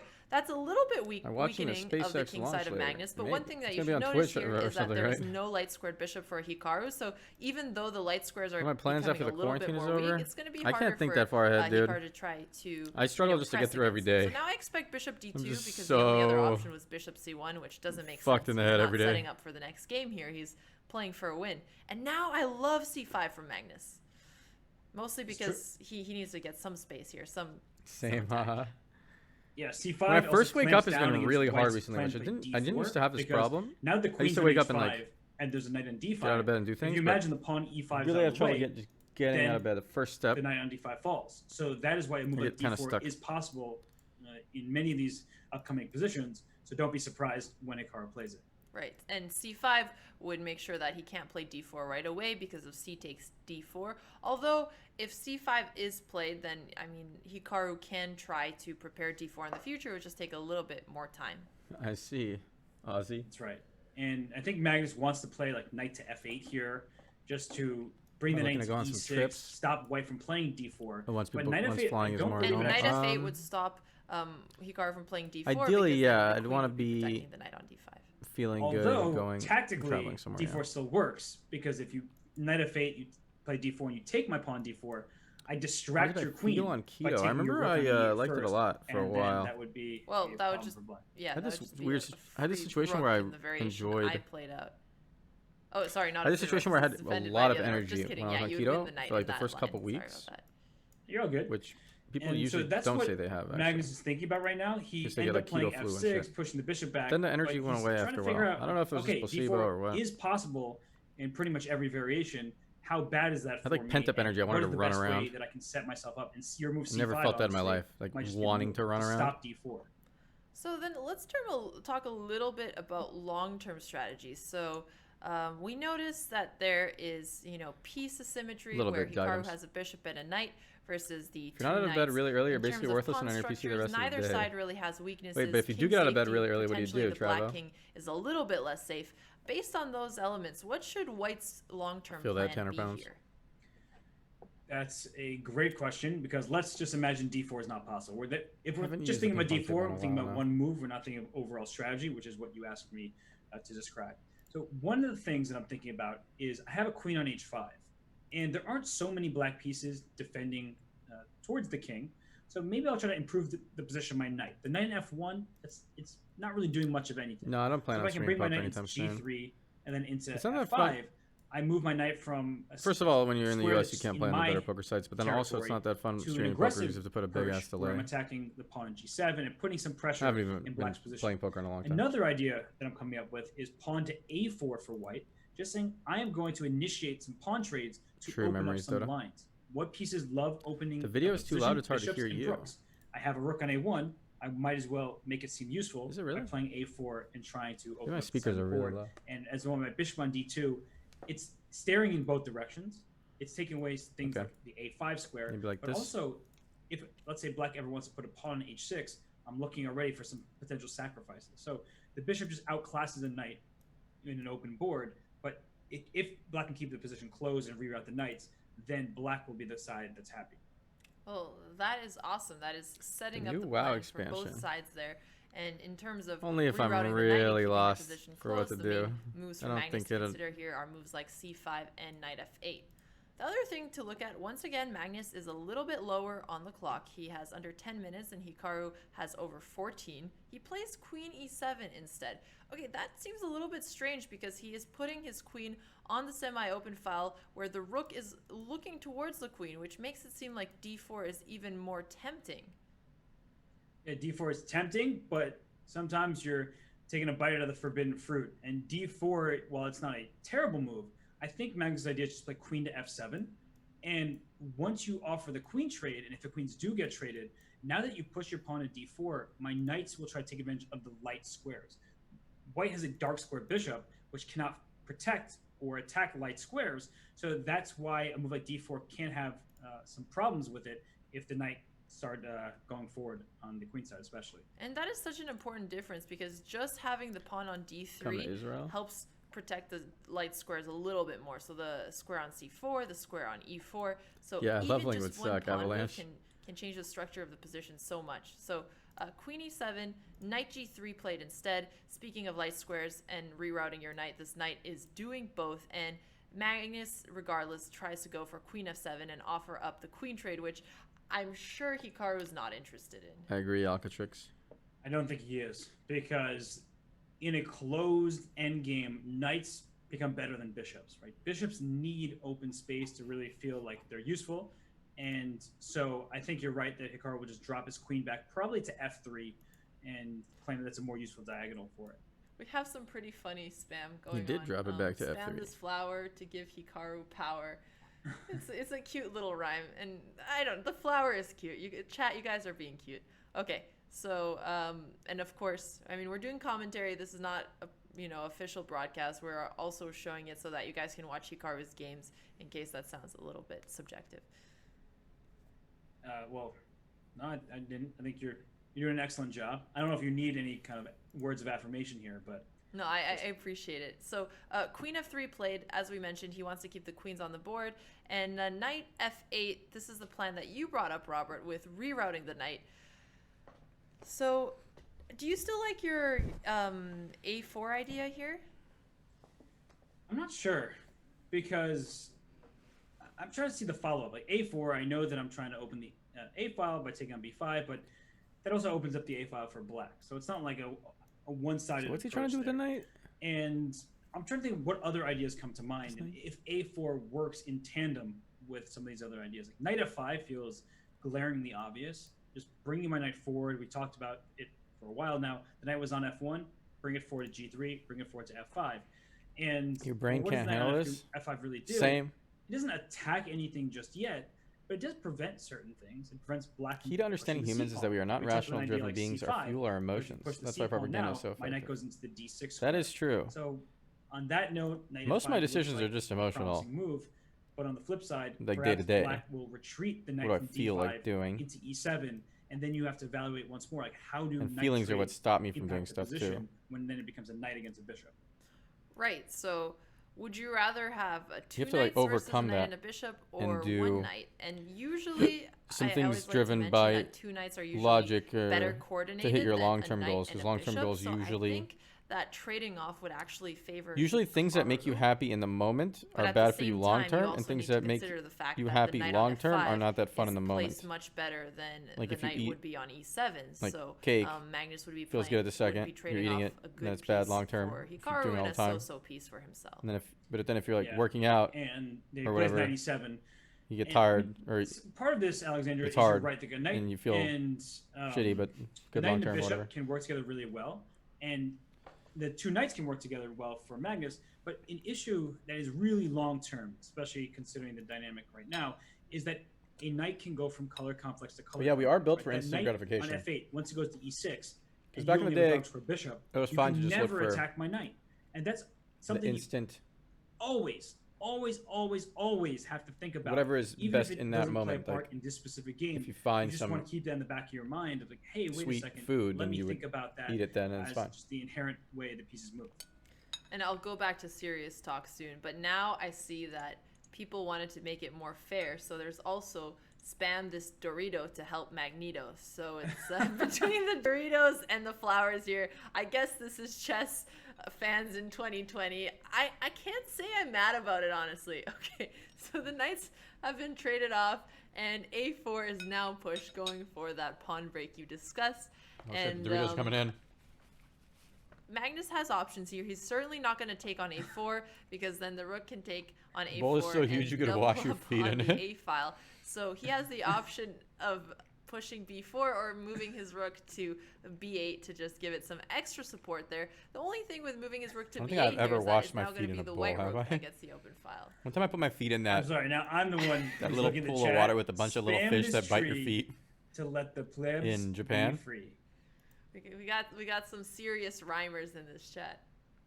This is actually just kind of hilarious. Anyway, the pawns were traded on b5. Now you look, there's a rook on a1. The black rook moved off of a8 because note that if the rook were still on a8 right now, there's a queen on f3 and the rook on a1 would both be attacking the square. So black would have lost the rook there. So that's why Magnus shuffled his rook over. And all right, this is starting to look a little bit more promising for Hikaru in that he can play a move like rook a7 and bring his rook from e1, where it's not really doing anything of note, over to a1 and making use of the open file. Yeah, I do like This is the guy who ate 3.5 One burgers. thing that He needs a Magnus big has bowl. done well is played True. a little bit more quickly because, you know, we saw that he got in time pressure in the first game that I used he to get lost, so and that was a excited little about doing bit of those an eating issue for him. So challenges. he's doing that well. I Rook can't A7 imagine, like, I just looks wake up and I'm like, you know what, guys? fantastic Today for on Hikaru. stream, I mean, I'm just you gonna get your order rook on an open file, 4 the burgers 7th and try to rank, eat them feeling all. really good. But Magnus is also going to be rerouting his knight to e6 at some point, so he's going to be holding on c7. You can't imagine doing What that. plan should Magnus go for Right now. here? Should he just be reactive, or do you think he has more? Simpler really, times. He has to be reactive for the time being, just because it's White's move, and the more immediate pressure will be for White, like rook a7. For instance, you're putting pressure on c7. But I like your point about knight e6. It covers the c7 did it. pawn. It also could threaten to go finished into the wall. d4. If the bishop ever leaves the d2 square and goes off to a new diagonal, Be maybe the right queen back. on e7 will jump over to b4, where it starts hitting some of these queenside pawns. And these are just the counter chances you need to think about in this position, not just get focused on your plans, but also on your opponent's. And Hikaru is the one thinking now. So, are there any options between rook a7, or you think he's just going deeper into that line? Rook a7 feels so natural to me here. I'm trying to think of other possibilities. It's good to not just be focused on one move and one move only. Maybe there's some variations where instead of having the rook on a7, it's better to have it on a5, hitting the b5 pawn. Or rook a6 was played. Okay. So clearly he thinks this is the square, and I'm trying to work out why, but I'm not entirely sure. Okay, so rook a6 makes me think that he could potentially move his rook to c6 at some point, and what that does well is it keeps the c7 pawn stuck. Maybe moves like c5 could be annoying if Magnus opens up the position. That might not be the idea. What else could he be going for? Okay, so the queen moved to d7. Very slow moves here from Magnus. And maybe Hikaru's idea was to put the queen on c6. Okay. So by putting the queen on d7, you're like, all right, I'm happy to trade you on c6 now. It's not really a big deal, as once we trade, I put my knight on e6, as you pointed out before, protecting the I c7 watched Matt pawn. Stoney, yeah, the And eater guy, then the you eating bring- guy. You're getting towards an endgame. I watched him do a really annoying one. He tried to eat rooks, but when you get towards the endgame, you start thinking of bringing your king towards the center and pop towards rocks, the action. like So 100 bags of black pop king rocks. is a quick He's just route dying, from into f7, eating and then, chemicals. over towards the queen side even, whereas the white king, even if I it watched him eat a moves big outward, not ton of too fruit much going on. roll-ups. That was Okay, cool. and Hikaru continues with a pretty intuitive plan. He just doubles his rooks on the open A file. Magnus, same Yeah, he thing. He failed the plays pop knight rock e6, sticky. which is a move we've just kind of been waiting to see when he's going to go for. And now Hikaru has his pieces basically on their optimal squares. So maybe the rook on a7 is a slight improvement here. How can he continue pushing here? What is the next play? I think it's just an aesthetically pleasing position for white, where you have control of the open file, your bishop is looking good, your queen's looking good in f3, hitting the whole diagonal over there. But I really don't feel like there's a way to apply more pressure to black squares, and queen c6 was played. Perhaps Hikaru says, without the queens on the board, now I can go into light squares and try to attack some of your pawns. But this also could be an admission that, hey, we're just going to start trading pieces off, and there isn't too much available for me. Well, I mean, if the queens are traded off, Hikaru does have the better position here. The Blanket two pawns are chill. unable to protect themselves. His rooks are more active, and he also has a bishop versus a knight in a position that is quickly opening up. Alright. So some slight advantages, probably not enough to Here we win go. here, but he is the only one with winning chances so far. Agreed.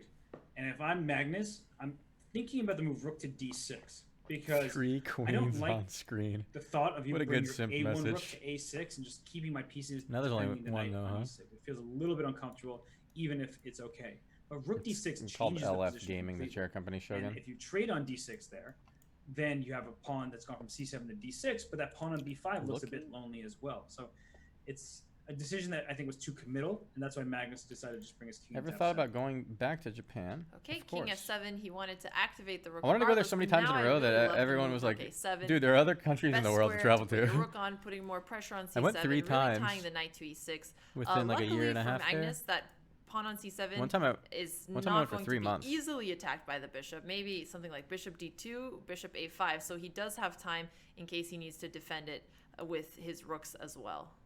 Instead, Hikaru plays rook a5, putting pressure on b5.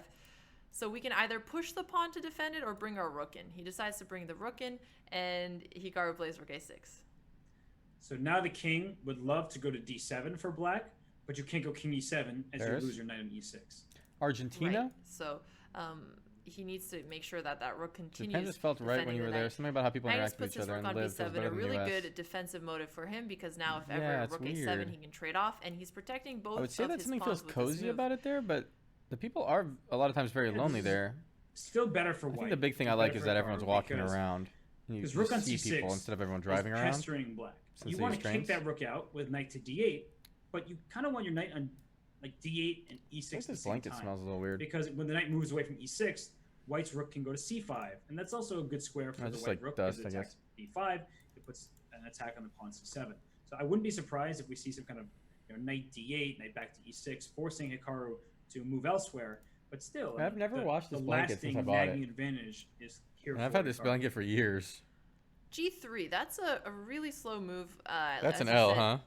Probably holding the f4 So just put it square. in the washing machine? At some point, Hikaru will also want to bring Everyone's his dance king gaming into the real endgame, hard. but he's not rushing with that just because he's just making sure that he's removing some of his opponent's Wait, squares. do I- Now we're going to should I see go the wash plan it? that you just talked about. I fucked up. So where is the rook going to go? He has to go off the 6 file. He has to go to c5 or c3. He picks c5 because it's putting pressure on the b5 pawn.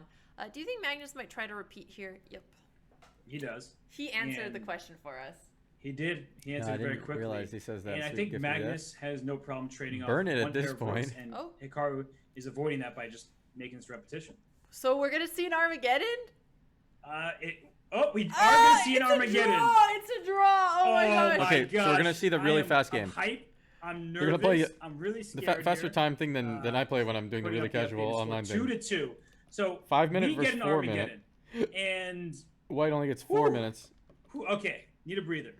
Alexandra, why don't we put up the graphic again? And no increment. Sorry. No, why don't we put the graphic up Yeah, again here to it is. explain Here it Armageddon is. for those Here of you it who is. maybe knew. Oh my gosh. So, it's one game for the entire match.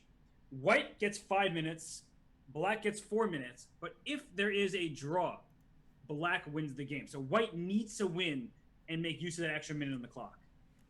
Yeah, and Hikaru is the one who gets to pick what color he is going to get. Does he want white? Does he want black? We were talking about how Why is it a he's draw? They picked repeated their moves 3 black times back in and the forth. past, but he did have an uncomfortable both position want with draw, black in this end in this matchup so far. Any predictions, Robert? Now with how the games have been going, got a little bit more information. I think Hikaru has to take the black pieces. I think he must, because you only need to draw in, with the black pieces, and it's hard to beat Magnus Carlsen. Let's talk about his classical record right now. Mm-hmm. How many games is put his my on feet game up? streak? 112? Something Is this like the that? play? Oh, I don't even that's know. a huge streak. Magnus Carlsen has not lost a classical. That's a long time game of chess since, if I'm not mistaken, July 30th, 2018. Wow, but that is not the case in his rapid games. I mean, he lost one game just today, so it's a very different situation. And Hikaru picked the black pieces, so he is going to have 1 minute less on the clock, but draw odds. So Hikaru chooses black. The And draw next gonna odds. hurt? He Oh, shit, it is, understands that huh? hey, beating Magnus ain't an easy task. I just did Okay, it I'll only do earlier this for a today, and I little did bit. it yesterday Yeah, as I'll try well. to be kinda But let me just side-eye make the- sure that the board. all I need is the half this? point. Alexandra, oh my gosh, Magnus with white, Hikaru with black, a must-win situation for Magnus. But the last time he was in a must-win situation in round 3, it felt like a must-win situation at least. Magnus did win that game. All right, well, Robert, are you sticking to your suggestion that Hikaru is the favorite with something like 55-45% odds? Well, that was before this first game here. Right. And now I'm not sure. I still think Hikaru has to be the favorite because draw is Can't I such a just likely take the result. But if you blanket look off at the my head-to-head bed? between these players, it is in one direction. I could. And I'm not talking about Harry Styles. It's really, really big. Wow, great reference there. I mean, One Direction, are they even relevant anymore? It's my that desktop sounds background. like it's fighting words. it's That T. sounds I actually like have a fighting words. rotating. Come on, it's literally the story of your life. I have multiple Alexandra. rotating backgrounds All right, of and different I'm getting T's. a That just make me feel background okay, cozy. song to put on during this game to make it a And- little bit more intense. What And song is it? Because I can't hear. Well, it is a original song. It's called DK Another World, and I was just it's Hikaru's hype song apparently. Chessbait just sent it to me, so we will have it in the background, you guys, just to make things a little bit more intense. Can you send me the link or something? Yeah, so that you understand it as well. Sorry, Robert. Of No, course. synergy. Sounds. Although if I you listen have to play it, that from then- when you're a kid. Yeah, No, it's but okay. it's very quiet in the background. It's Need a some soothing string song. lights. Those would be. I don't want to cozy. be in sync with the song. You want to do your own thing. I thought you were gonna say you want to be Backstreet Boys. I thought that would be really fun. We just No, do keep playing I off. leave the outdated band references You can to you. barely I don't hear wanna what take I'm that away from saying. you, Okay, Robert. first Because they're I not have this too, I outdated just guess. because you say so. Hello, like hello, hello? Ninja Turtles, Hello, hello, you hello? might say, "Oh, these are Is this outdated. good? Grow out of it. Get old." I got farther mature, from the mic, man." huh? I'm like, no, come on. I'm bringing it Boop, back. boop. Why can't we just bring some of these old school things back? Gosh, Alexandra. No, you're right. I'm sorry. I'm sorry. So, wow, Hikaru gets black. I'm still trying Alright. to wrap my mind around This last Hikaru game gets is black. super fast. It'll I'm be just using exciting. the Armageddon format again because people are tuning in and out. So this is what's about to happen, and I guess while we're waiting for the game, this is not an issue to keep on. That would be Gosh. good. Has died I'm today. just like trying Can I to give you figure advice out. on how to make new friends? Hikaru with the black pieces only needs a draw. Well, I'm Magnus excellent at needs making to friends. win. As you can see, I What always should have each tons side of do? friends You around. made me go full coach So I'm the mode. perfect person to So, ask. Tell me, what do I play, Robert? I think Magnus, he needs to play very quickly and play a position just like he did in Game 3, where it's easy for white to make moves, and even if you're down a pawn, just make it so that Hikaru's life is as difficult as possible. And if you're Hikaru, you probably don't want to repeat the line you had earlier because you're not feeling good about it after losing that game. But maybe he's studying that line right now in the time between games, and he's going to find a way to improve on it. And so I think that actually Magnus will be the first one to deviate. Okay, well that is a very thought out prediction, and I always appreciate. Here we seeing what you go. think there. Do you think we should do another poll Wonder how much longer. and see how the audience's opinion has Mendo changed said, "Let me this dress up last as a game?" duck and spend my days do a sitting poll. on your couch." Right, so let's do a poll. Damn, in that's really both what of you the wanna chats, do? You guys, we'll let You're always you good know at FPS games, though. You can what just chill and fuck shit up the vote is. instead of being a duck. And across everyone's channel, it seems like we have over 60,000 viewers on this game here. So that's pretty awesome to see. All the excitement about Magnus Think about Carlsen Miz having versus Hikaru erectile Nakamura. dysfunction. And I'm curious if the polls change. I didn't know that. Because Really? now with just one game remaining, I'm sure we're in Hikaru's channel. Everyone is supporting Hikaru there. But I'm wondering if we'll see a different result on the poll. Yeah, and I'm getting the results so far. I will wait because there's I haven't, another minute in the poll, used and an I'll let you guys X220 know. I mean, we're still waiting Fuji for the game camera to start, thing. so we have a little bit of time. You just had your first signs of losing hair. Okay, this Drop is a it. very interesting poll result I'm seeing so far. It's okay, man. There's been a shift since before this game on who people think the It favorite might. It'll is. fuck with your confidence It's more than it actually 60-40 fucks with your for life. Hikaru though. so far. If you can based overcome on the votes in confidence my part, channel. then it's fine. I just don't know how to weigh the extra minute. Hikaru's so fast, but Magnus Carlsen's also really fast. Oh man, know. And do you have any predictions for what opening Magnus is going to start with? I know it's hard to. No, be I never played specific, golf. but just for fun, like give it. I played give it mini golf a shot. few times. I think if we go, can you just put up the starting position for a second? The starting position from Just which- move one, like. Oh of a yeah, game. yeah, yeah, Just yeah. Sorry. So I just want to say that earlier today, in the first game, Magnus played e4 on the first move. Right? Yes. In the third game, when he had white for the second time, he played d4 on the first move. So Magnus has already shown a willingness to switch the game on the very first move. And so that is why I'm currently sitting here like trying to rack my brain. What is Magnus going to do? And as I said earlier, with Magnus, you have to expect the unexpected. And so I wouldn't be surprised if he just made a different first move altogether and then said to Hikaru, you better be well prepared and you're going to be on your own 2 feet. It's not going to be a repetition of something happened earlier today because of No, So only maybe she we're can gonna control the see a board, I think, Zomer C4 John. here. it's a dynamite move right from the get-go. That would be fascinating. Okay, Expect well, the I'm very unexpectable. excited to see what he's going to go for. Although, as you mentioned, in the third game he played d4, and that is when he got the best opening position. So if he does repeat one of these, I wouldn't be surprised to see him go for d4 again. I feel like d4 was more to his liking, and it also, especially the type of position he had, there's more optionality. And options can be a bad thing, right? In a classical game, just like, whoa, that's great. I have more moves to make. I have different plans. I feel good about that. But in Blitz, when you have so many different moves and each one has a drawback, you're like, oh no. And then you look at your clock. I just went from 3.5 minutes to 3 minutes and 10 seconds, and you just start freaking out. We've all had those moments where we just look at the clock and we freak out. So, Very true. oh Well, my we gosh. couldn't have asked for a better semifinals matchup here. 2-2, just head to head, very close here. One game where we're gonna have a winner decided real soon.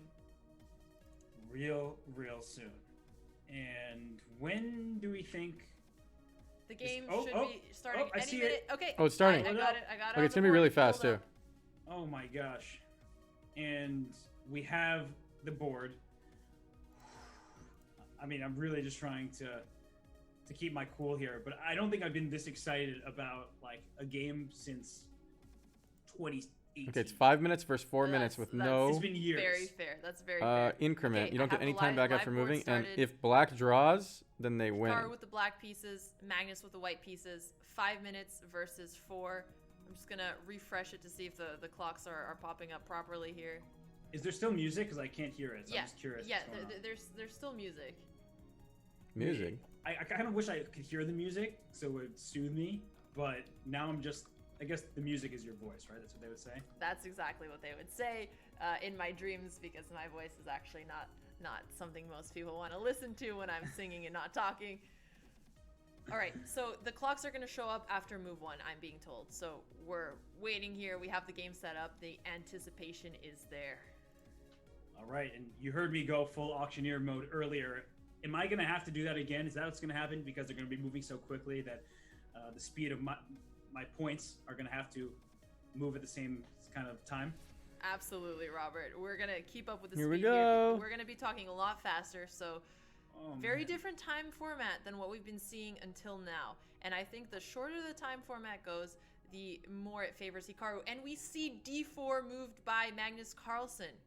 All right, and these moves are going to come in very quickly. So he's going for a similar line. What the to fuck? what's on game 3, It's and updating so get fast. E3 this Like, time.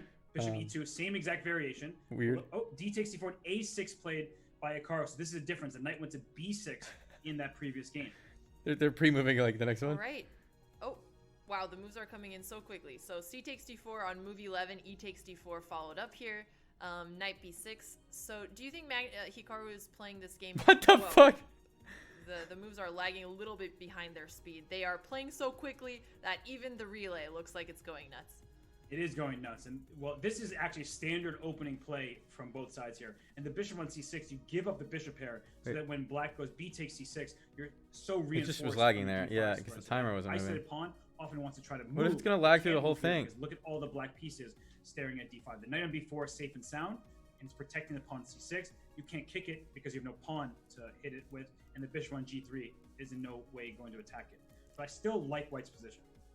Yeah, white has a slightly better position, and Magnus has done a good job at keeping his time advantage. I do like what Hikaru is doing by Hikaru putting only his needs a knights draw, on the though. center with d5. Seems like- Bishop cannot take, because he can also fix his pawn structure afterwards. But Hikaru... I guess Magnus Hikaru could win has on a backwards time. pawn on c6. But Hikaru's really Magnus fast. also has an isolated pawn on d4, but the pawn on d4 is also giving his pieces space and control over the dark squares. And it looks like Magnus is going for some type of kingside attack here. And he's trying to induce f6, because as soon as you play f6, the e6 pawn becomes weaker. Hikaru just drops his bishop back to f8, but watch out for some kind of, if that knight were not on d5, knight f6 check would be devastating. So that is a tactical idea that I'm keeping my eye out on. And actually, bishop takes d5. You have to take with the knight on d5, and then I would take the c6 pawn. Uh-oh, that looked... Sorry, the song changed in the background there. Okay.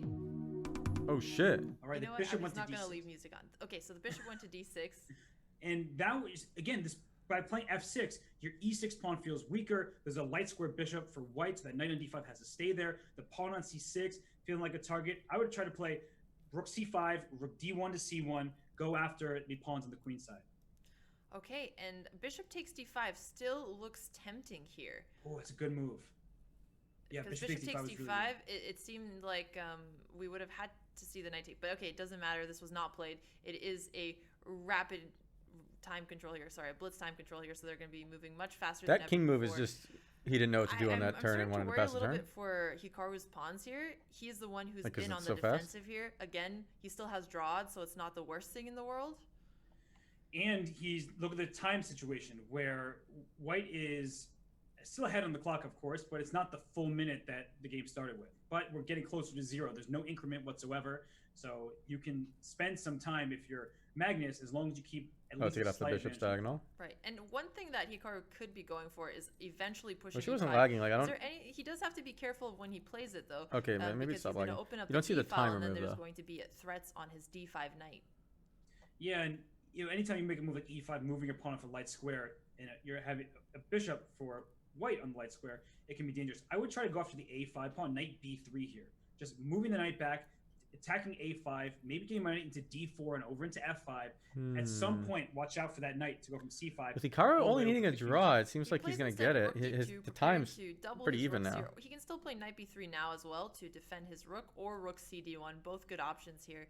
Hikaru is gaining on the clock. He's almost equal here.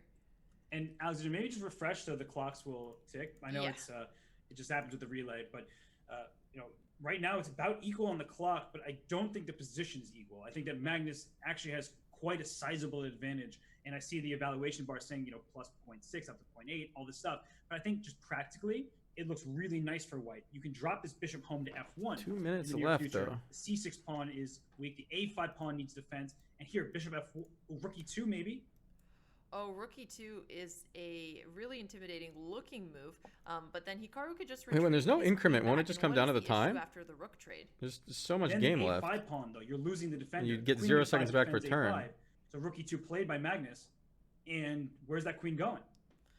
Yeah, is there any way he can continue defending this I feel like pawn at the same someone time? gets there's flagged nowhere before he the can put his checkmate queen happens. That is a safe square to continue. So he has to lose the pawn on a5. 2 minutes on the clock for both of them. So Holy he does fuck, play queen dude. c7. We are going to see the trade-off and the pawn on e5 being stolen there. Okay, so now Hikaru is down a pawn. What are his best drawing chances? His drawing chances is somehow he gets that queenside pawn. But right now, if knight takes a5, knight takes a4 for black, then you steal the pawn back. But white will play pawn to b3. I'm not giving you my pawn on b2.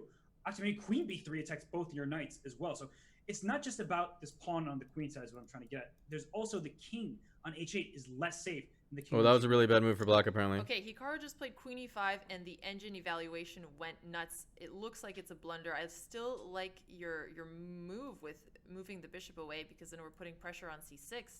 But he's hitting the knight on a5, so that's a little trick that Hikaru has up his sleeve. Is that knight on a5 uncomfortable. You may just So take what on about c6 bishop right f7 away. then, to attack the rook and Oh. attack c6? Although you have to deal with rook f8 threats potentially. But no, then you can't take on c6 because you'll never be able to take the bishop on f7, then the back rank checkmate. So that's actually a really beautiful move, bishop f7.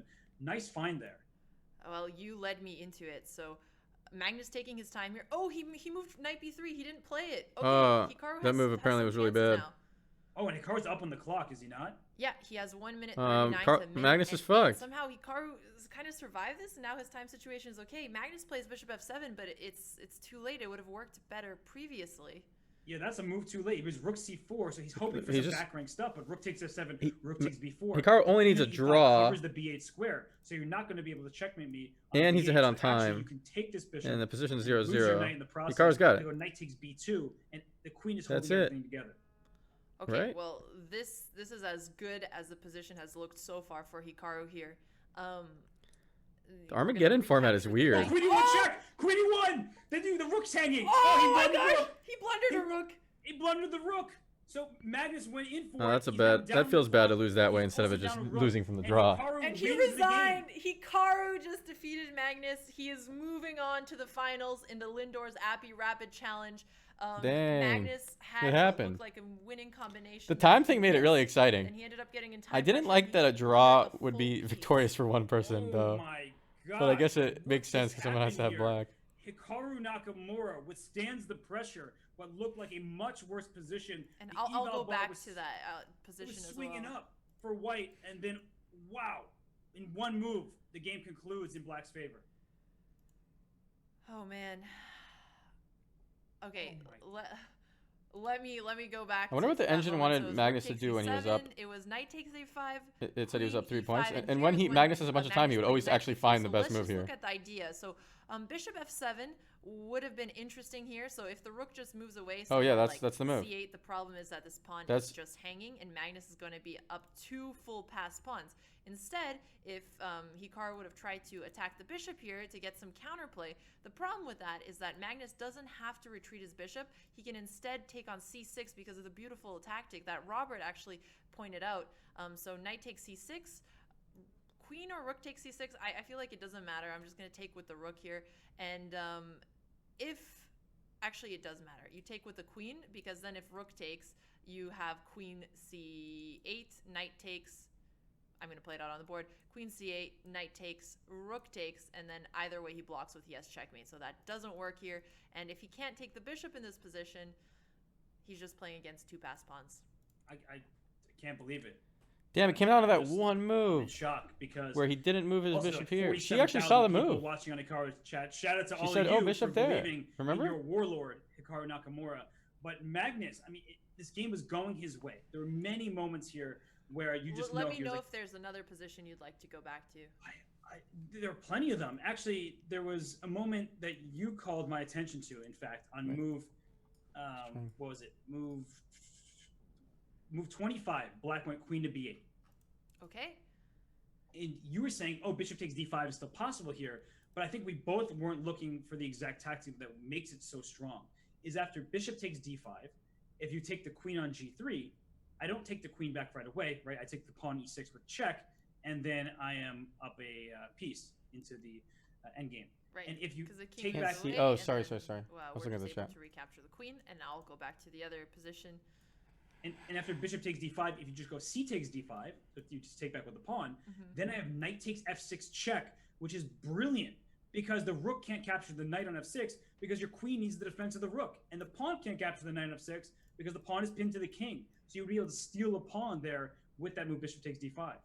Yeah, that is incredible. So, I mean, would there been any other options? Let's say, yeah, you take with the e-pawn. I mean, the same thing happens with the How am I c-pawn and the doing? e-pawn. You can continue to take on f6. And so if he would have taken back with the knight, then c6 would have been hanging. Magnus would have grabbed an extra pawn here. Also looking towards e6, so even if b2 hangs, it's not actually a problem. What a game that was. I mean, seriously, you got to give a huge shout out to both of these players. Oh, sorry. Apparently, I went a little bit too quickly over here. Yeah, I'll definitely replay it. So let's say that Hikaru would have captured the pawn here. The problem is that this rook is defending the queen on b8. The queen is looking towards the queen on b8 at the same time. So you make a move like knight takes f6, which looks silly because the rook seems like he could capture the knight. The problem is the rook cannot move because it is too busy defending the queen on b8 in this situation. you cannot take with a pawn because then your king is exposed. It's an illegal move. If you play something like king h8 here, then he can just move his queen away. He's gotten an extra pawn, and on top of getting an extra pawn, Hikaru also has a worse pawn structure with the backwards pawn on e6, so this is a much better position for Magnus. Ooh, and the position still was better for Magnus, but Hikaru was moving very quickly. And there was that one critical moment as well on move 37 when Magnus thought forever. You were just showing the line, and it's less to me even about the line, but how long he spent playing knight to b3, right? Like he ended up losing all of his winning chances. The engine just shot right back down, saying it's equal. But he spent so much time making that move. He was really desperately trying to find a winning attack and a winning, position, something that he can play for more. And just did simple knight takes c6 there instead. Like bishop f7 was complex, but knight I'm takes gonna c6. let you keep explaining this because I'm inviting Hikaru to the Zoom call. So Awesome. Go ahead. I was just saying that even if not for these complicated lines of bishop moving out of the way, just knight takes c6, you're stealing a pawn off the board, and at the very least, white will end up a pawn ahead. And with Is he good winning sleeping? chances. No. A really surprising decision there by Magnus Carlsen, and a great reaction by Hikaru, understanding that, hey, wait a second, and you're not actually going to get away with this. And I'll just put up the position again. So rook takes b4 was the blunder here. The reason that this is a blunder is because of queen e1 check, threatening the king and the rook at the same time. So Hikaru is about to win a full piece here. Very easy for him. So instead, is this a position you were explaining, Robert, after rook takes f7, what Magnus could have done instead? Well, he could have played a different move, right? Instead of losing the rook, which obviously was bad, he can make a move there like queen e4, which threatens the knight another time, tries to put more pressure there, but you're trading queens, and now you've even material left. Well, You're not even getting the pawn. material yet, because so Hikaru is still up an extra knight here, but the issue is that we have a back rank threat as well as the knight. So Hikaru has to do something about it. Maybe king g8, because if rook e8, then you block with the rook. You're no longer getting checkmated. And once this happens, now Hikaru can finally recapture the knight. And now I'll go back to your explanation. No, that's it. You explained everything I was trying to get at. You have control over the board. You got it ready. And is Hikaru coming our way soon? I can't wait. Yeah, he's going to be coming soon. Let me just...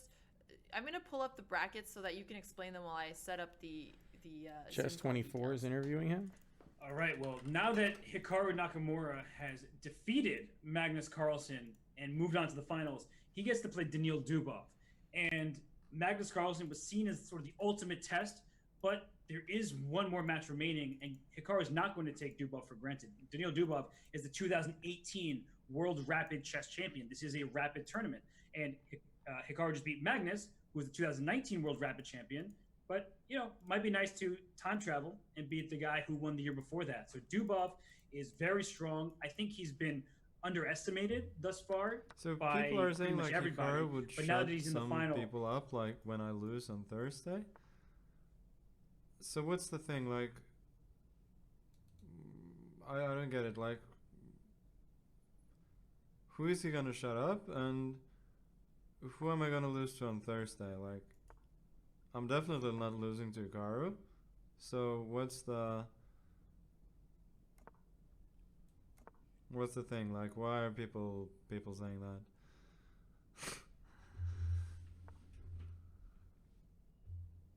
So people are saying like Hikaru. Shit.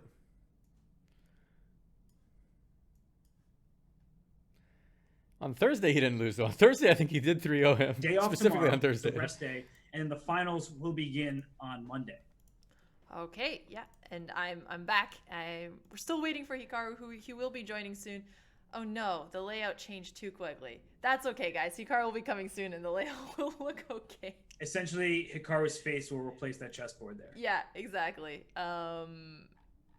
Well, in that case, let's just go to this one. It's a little bit clean. This is just us waiting for Hikaru. You know what? I tried to be smooth about it. I'm sorry, Chad. So if we're just waiting for him, do we wait in silence? Do we just sit here and we've been talking a lot? At least I have. Okay, do I go play now? So should I just? I'm gonna throw it back to you. You put the bracket up and made me talk. I don't need an interview. Wait for Hikaru in silence. We hear him talk all the time.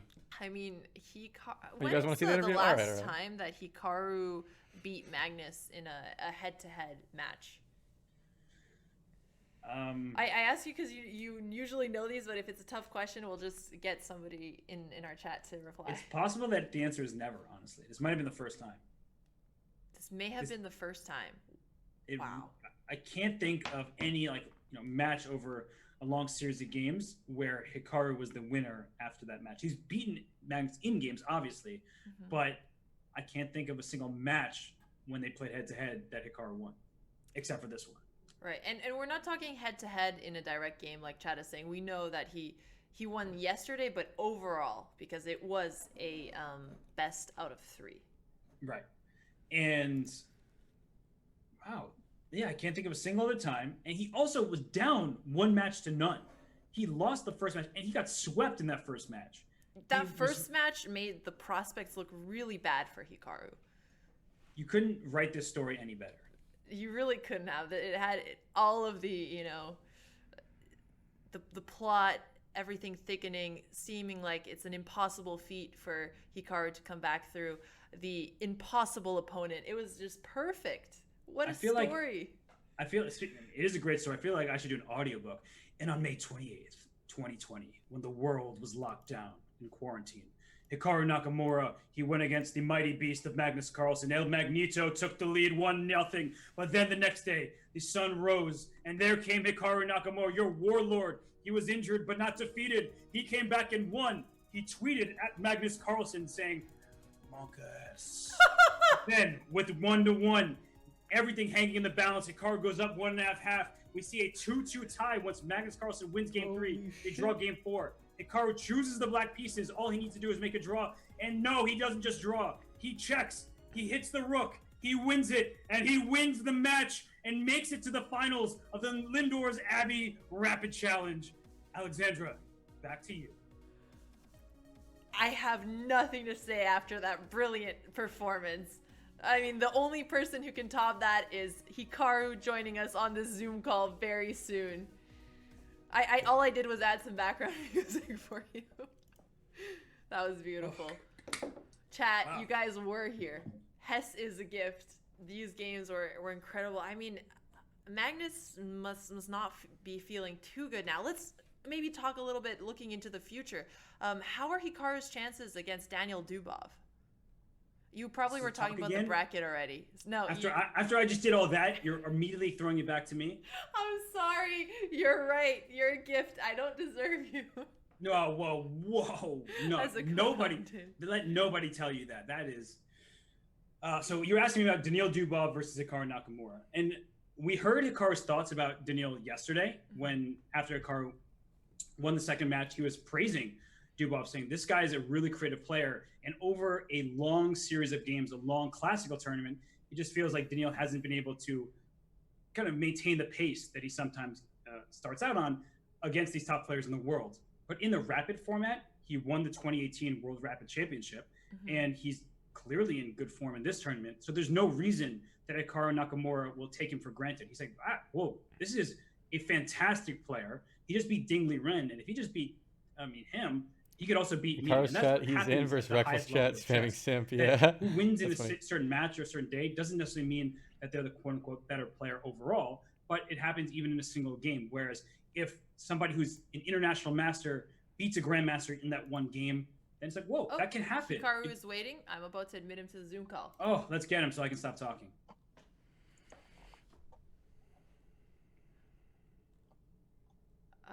Hey, Hikaru, congratulations. We're live. I'm just fixing the scene. I think we should ask you that question. How is it going, Hikaru? Oh, am I on already? Right on? Yeah. Okay. Yep, you're okay, right on. yeah. I guess, I mean, it's taking a little while to sink in, certainly. It's a very, very weird day. I think, like, when I won that second game, you start getting you start feeling really optimistic that good things are going to happen. And then I lost the third game really fast. So it hasn't really sunk in, but I'm obviously very happy. I think the fans are, there are a lot of people watching today, I saw. So big shout out to everybody for all the support, honestly. I think a lot of these people kind of, they sort of inspired me to keep pushing. So obviously after the first day, which was really, really bad, I don't think anyone would have thought that it was possible that I would beat Magnus. So yeah, it's amazing, really. And I'm just glad, even if normally I lose him at least one time, I get a victory. Well, Alexandra asked me that. She was like, "Have you beaten Magnus in any extended match before? Or was this the first time?" Yeah, this was the first time, certainly. I think actually that's in many ways for me, this kind of means a lot more than even if say there are a couple of games that I didn't win, like for example in the World Blitz and Rapid, or other events. But because this was extended, it wasn't just say a 2-game match or just an individual game. Certainly, I think it holds a lot more weight because beating Magnus in a basically in a 12-game match in any format is certainly very rare. And yeah, it's a great feeling. You And sound a little tired. Yeah, I mean, I definitely am tired. I mean, I'll find the energy when I go live in like 15, 20 minutes. But I think yeah, it's just sort of one of those things where I really felt good after the second game, and then to lose the third game, that kind of deflates you a lot. So it's just yeah, I'm definitely tired. It's not easy playing against any of these guys, especially with all the nerves and especially an Armageddon game at the end to finish. But yeah, it's just happy really. well, congratulations again. And in this last game we were watching, when Magnus played Knight B3 on move 37, did you think that he missed Bishop F7? Was that something you were concerned about? Um, I guess the way I viewed it was kind of that I'm probably losing, but I'm just gonna play fast. I wasn't really calculating that much. I was doing very basic like 2 to 3 move sequences, and that's it. I didn't ever really want to use too much time because I thought that if I did, I'd probably just lose the game on the clock as well as probably the boards. So just playing quickly. I had a feeling he had something here, but luckily he didn't see Bishop F7. It's not an easy move to see. I don't think. And then yeah, just after he misses, I think the game was kind of the chances of winning at least were gone. So it's yeah, I'll take it. Well, I have to ask. You got to the Armageddon. You chose the black pieces. Did you always know you were gonna choose black, or did the way the match went in the rapid portion kind of influence your decision? No, I always knew I was going to pick black. Also, because when I played Magnus in the Magnus Invitational in the first game, I think he won the toss and he got to choose the color, and so he chose black, and I had to play white. And I think trying to beat Magnus, first of all, it's very hard no matter which color you have, but trying to beat him in a must-win situation where I think in general, if you can get out of the opening pretty quickly without using much time as black, it's very advantageous. I was always going to pick black in this case. There was never any doubt in my mind. That was always a foregone conclusion. And we saw him make that rook blunder at the end there. Do you think it was just a time pressure situation, or do you have any deeper insights into it that we may not have thought of? Well, first of all, thanks very quickly, since I do have the chat open and I see it. Thanks to everybody for all the love and support. I think we're going to hit 10K subs. You guys are all amazing. Thank you so much. First, let me say that. Yeah, so at the end of the game, so here's what's funny. I didn't actually see Queen E1 for quite a while. So I think I thought for like 15 seconds, because what I was trying to figure out is where can I play like Knight B2? Do I go Rook F7? And then I think somewhere in there I saw Knight B2, Rook takes B4, Queen E1 check, and I realized that I could just take the bishop on F7, which just wins the game. Yeah, you picked up the rook. I freaked out. I'm going to be honest. I was like, oh my gosh, this game is ending immediately. But even without winning the rook there, right? Your position is already looking like it's pretty solid. So Magnus spent a lot of time before he eventually retreated knight to b3 in that position. Hikaru's speedrunning streaming career. Kept the advantage on the clock and made you work for. He hit 10K. Well, I mean, I think the clock was already pretty close to even at that point. I think I might have already been up on the clock. In fact, I mean, the key is bishop f7, knight c6, queen b2, and I'm not sure why white is better actually, because knight c6 is the very obvious move, right. And then queen b2, and yeah, I don't actually know how white's better after queen b2. Well, it's cool, no, I don't even know if white will remain better. Keep but getting I was hot. just looking at that position and thinking that there at least you can play for something. So even if you're not winning on the spot or much better anymore, maybe some kind of I don't know. There has to be some kind of backline threat that I'm not. The 1 seeing. degree makes me But either hot or cold. What the idea was that Magnus can just play for something that just didn't allow you to liquidate and get easier equality. Right. Yeah. I mean, I think bishop f7 is a very hard move to find, because if you don't see the idea with knight c4, then the only moves you're going to consider are knight c6 or knight b3. And I assume what happened is Magnus probably spent a lot of time looking at knight c6 and couldn't make it work, and so he just played the natural knight b3 retreating move. And after that, it's of course the whole thing is gone for white. So you said you felt the nerves. So you tell everybody? I don't know about nerves. I would say stress. It's very stressful. Yeah, that's probably a more accurate way of putting it. But like, when you won that second game, you're feeling happy. You're feeling like, okay, I can do this. Like, do you think, in a sense, that maybe distracted you heading into the third game, or was just a really well played game by Magnus in game 3? Magnus played well in game 3. I also confused the variations as well. And I think in a certain way, losing the way I lost in game 3 was good because I wasn't ever in that game. I think if I had been in that game, like let's say I get to move 15 or move 20, and we get a position like we had in the Armageddon game where Magnus just gets a slow advantage and starts grinding, then I think it would have been a lot worse because then you have the time to realize you had a chance. If you hold that game, you're probably going to win the match. So the fact that I lost, basically just lost without putting up a fight in that third game certainly helped me a bit because then I didn't really have time to think about a missed opportunity, and then in game 4 you just play. So I think I would say stress is the word. I love how Magnus hyped everyone does better gets. than anybody else. He finds It's ways to surprising, keep the and game on Twitch going. people So even when you get think you're out so of the woods, there's excited always for some little someone trick else. you find, You know, and that's I think what it's makes pretty him wholesome. such actually. a great player, but also makes it really Like all really his people hard in to his play chat against him are so psychologically. happy for There are him. many times you think you're out of the woods, you're fine, and then there's some little trick, and you always have to be on the lookout for that. And fortunately I found a way, but it's quite a ride. And on the fourth game, it seemed like you went for a variation that could have repeated. Were you at all trying to force an Armageddon?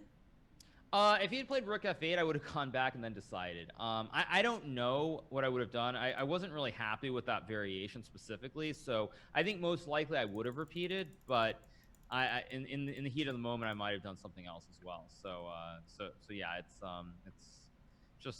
it was great to at least put some pressure on him in this game too, because I felt like I was a little bit better in this end game.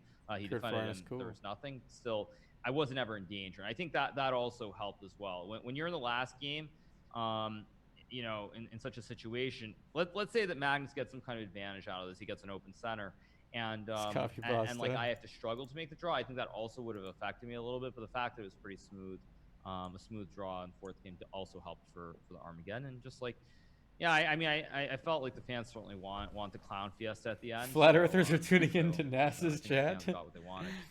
Well, you're very happy, as you should be, but you're probably not satisfied because the tournament's still going on, right? So you have a very strong player ahead of you. How do you get past this? I mean, you celebrate it, you have a day off tomorrow, and it's an amazing achievement that very few people can claim that they've done. But how do you kind of push that aside for the time being because you have such a talented player to face in the final? Well, I mean, I'm going to be busy nonetheless. I don't know about celebration. I have to do some coaching for Twitch Rivals for starters. So I don't know about celebrating at all, certainly, and I'll be streaming later. But yeah, I think Daniil is a very strong player. I'm fortunate that I've played him many times online, so I am pretty familiar with his style. I'm ready to play, boys. So I'm expecting him to do a lot of stuff that I certainly have not prepared for, and where I'll have to find a lot of moves over the board. But again, I think being in the final is great, and I'm just gonna let it sink in and do my usual stuff, and then I'll really start thinking about it tomorrow evening. But for right now, I'm not. That's the back of my mind. That's really not what I'm thinking about.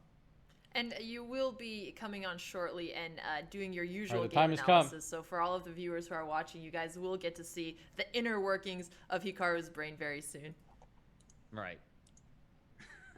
Well, Hikaru, I mean, major congratulations. You had so many people here watching. I think your channel got up to some like 47K, and then there was Forzen was watching, Reckful's been watching, a lot of support for you, and you've really done a lot to grow chess, and I think you've made the people very happy. Yeah, I think certainly it's amazing to see the number of people who are watching chess. I think it shows that competitive chess, even when people can't necessarily understand everything that's going on, the fact that people want to watch something competitive like chess, which is very filled with drama. I mean the games, not the other stuff, but the fact that you have games that are very high intensity, a lot of drama going on. It's just great to see that so many people love the game of chess, and I couldn't be happier that all these streamers are watching as well and just spreading it, because that at the end of the day I think is the most important thing. So just big shout out to Forrest and big shout out to Byron, of course. I mean, long-time friend. Thanks for all the support as well. So thanks to everybody. That's me. Well, thanks so much, Hikaru, to yourself as well. If there's any last words you want to say, if not, we can do the usual switcheroo to get you on stream. Yeah, I'm just gonna go get some coffee, probably make a little bit of food, and I'll see everybody in like 10 to 15 minutes. Yeah, sounds great. Go take a very well-deserved rest. Congratulations All right. again. Thank you. See you Congrats, guys soon. Hikaru. All right, see you. All right. Wow. I mean, you heard it from the man himself. Time to play. Just, what an accomplishment. Really. It was his first time beating Magnus in an extended match. He's just, it's kind of like, oh, look at me. Don't worry, I'm fixing your Lift's got armor. erased. You can see part of my shoulder up top, and then you see me down low. And now I don't know what's going on. I feel like I'm disconnected from my No, body. This hang on. is an out-of-body experience. You're back. Let Yeah, me- I'm bringing you let back, me- Robert. Let me experience it. You're Okay. Here we go. I gotta put the camera here. And then I make this big. And then we're playing, dude. Here we go. What do we... Let's do this. Music, please. Okay. We did the takes. Okay. I don't really know this opener, but you know, I'll figure it out. Now some chess you can understand. Yeah. Now some nice, simple chess that everybody can understand. Some real noob shit. Can I do this? Am I allowed to do that?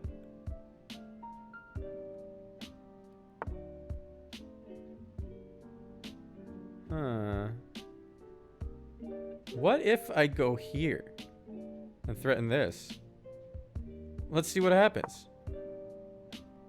Even if he takes that, this is really threatening. I take that, he takes, I take, then there's a fork.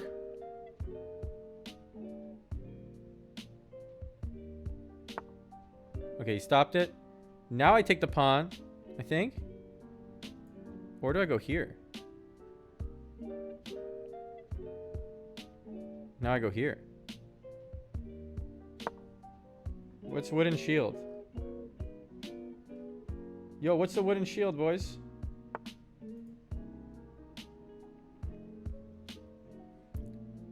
That fork is called the wooden shield. Oh. XQC made the term. The wooden shield. How does he come up with these terms, dude?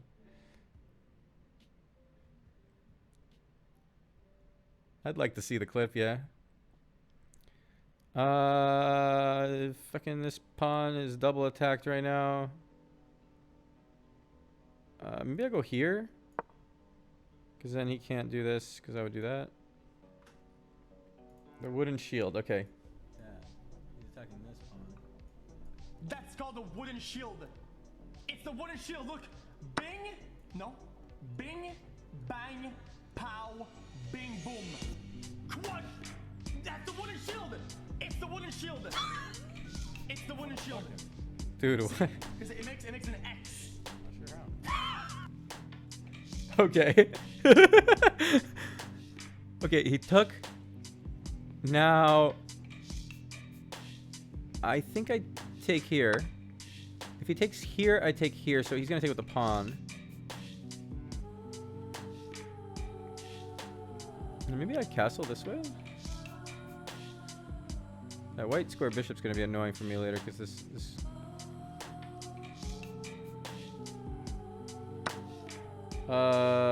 Okay, I take this. Wait, am I gonna get fucked for this somehow? We'll find out. Okay, he did that. For now, he's fine. He has this defender. I wanna castle. Do I want to castle on the left side or the right side? I think I want to castle on the left side. What if he attacks me with another piece on this guy? That'd be kind of scary. He can't right now, right? He could do that. He does that, and then I lose it? Ooh, do I lose it right away? Maybe I have to castle right now then. Okay, I'll castle. You gotta be careful, boys. Now, let's see. I want to get my rook attacking his queen and king like that. It'll take a while to get to that spot, but how do you draw arrows? You have to press the setting up here that lets you draw it and then right click. Okay, I think I go here.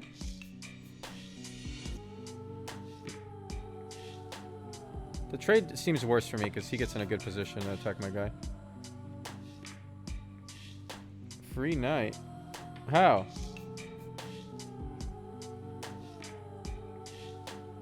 Oh, I dropped my defender on the knight. Oops. Fuck. He didn't see it. Or did he misclick? Why'd he move up one square? Oh, because he's running from that. Dude, he didn't see it, boys. That's why it's great being 900 rated. You mess up, you get another chance, you know? Just a beautiful day. Well, now we have to fix this somehow. I think we want to get this guy on defending. Oh, is he going here? No. Okay, we got this guy defending. If he takes there, you BF2 and take his queen.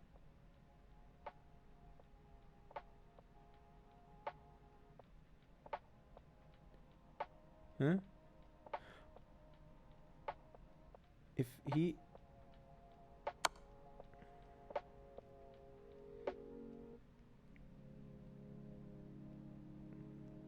I wanted to do this if you're talking about the rook attacking on here, but I didn't. Wait, F2. I wasn't sure what you were talking about.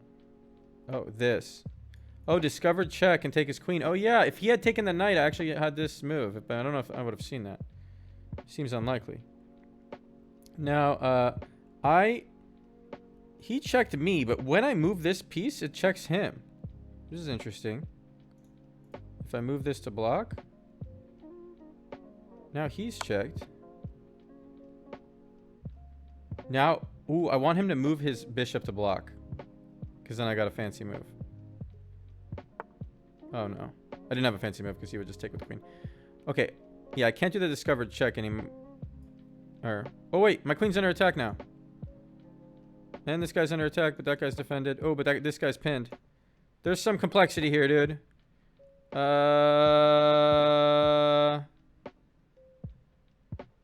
Wait. Thinking.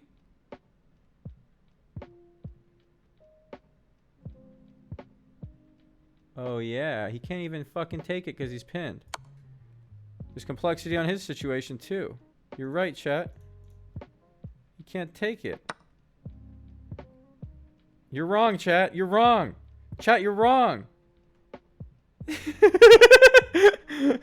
read that move in chat and I was like, they were like, just take. He can't take because he's pinned. He can't take with the knight, but then he can take with the fucking king. All right. That, you know what? We could come back from this, boys. We're only down 6. You know, we got this, dude. Oh, wait, he can just take my fucking bishop now. Oh, he didn't see it. Dude, he could just take my bishop because I can't take that back. Okay, I'm missing everything. He's threatening to kill me. This is awful, dude. There are bad things happening. We lost.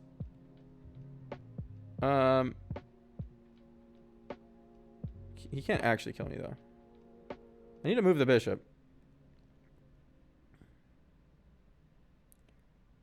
Hold on. It only does it about once a week. But why does it come down to the ground? This? And why does it nearly always My knight's defending that knight. in exactly the same place? And I take the piece that was about to take my bishop. Must be very important. For a sloth on the ground is Wait, almost but what happened last turn? Oh yeah, I couldn't do that last turn because that knight wasn't there yet. Okay. Okay, now we're only down 3. There's a comeback happening here, dude. Oh, he gets my rook. I didn't see that. That move doesn't work. Alright. And then I get a pawn, though. I got 2 minor pieces and a pawn. Right? Or did I get just 1 minor piece and a pawn? Never listen to chat. True. If I didn't read all these chat moves that were seemingly brilliant at first, but then bad, then we were fucking chilling. Wait, what'd he do? Wait. If only I could go here, I could win the game, but it's undefended. Oh, no. Sorry, that's not his king. He didn't take it with his king. I thought he took it with his king. Okay.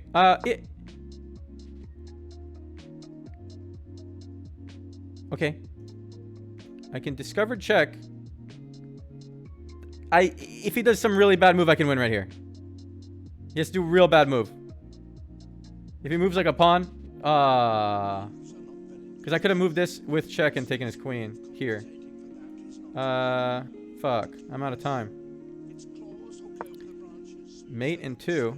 Oh shit, he's going there. Oh fuck. Wait. If only I could attack his queen with the check. I can't. That's too bad. Oh man. I ran out of time. Okay, we were fucked anyway. New game. Bar needs to work on endgame and time. Dude, I need to work on quite a few things. And they're all going to be resolved in this game. The last one game, I learned everything I need to know. I'm just not going to read a move in chat and then just do it blindly. And then I'll win. That's it. Boom. Easy. You know? How could I go wrong?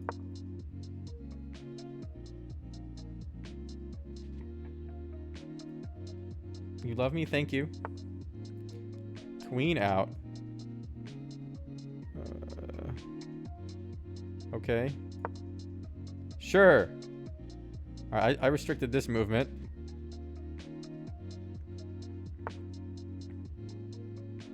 I think I go here. If he takes, I take, and then I'm attacking both the queen and this square makes me go ba-doo-ba-doo.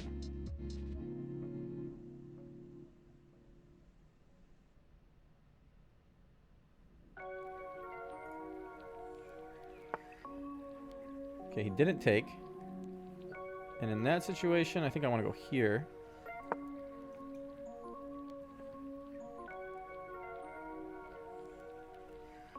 Now, where does he go? In. Okay.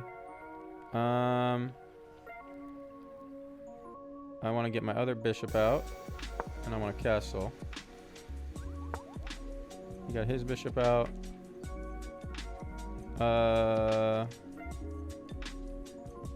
I can leave this tension here. I can just take here and then it's fine, right?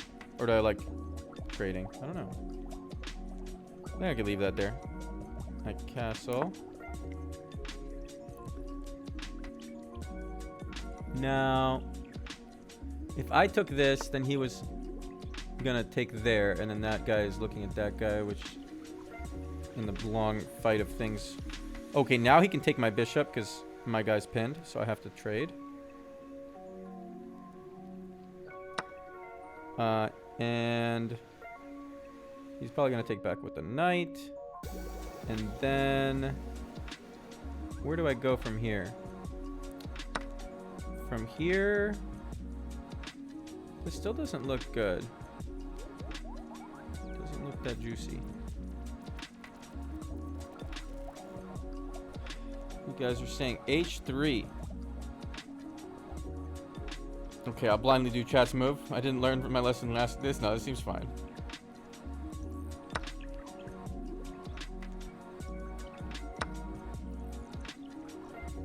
All right, now we need to get our rooks active, but every file is closed. All the pawns are still on the board. That's crazy. I have so many pieces here on this guy. My whole board is on there. Okay, but where's his weakness? Oh. Interesting. I need to go attack this pawn now. I go here. Okay, I'm attacking this pawn. I'm threatening to go there. I'm gonna attack that rook.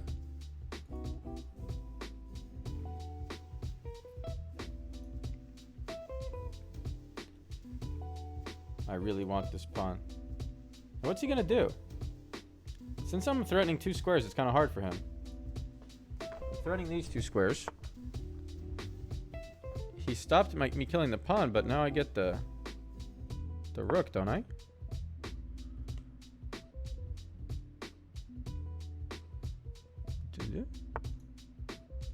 Okay. Ooh. I'm trying to think, instead of instantly taking, is there any way I could fuck this thing? What if I'm really patient and I slow move this up? He cannot get away this turn. Am I insane? He could take the bishop.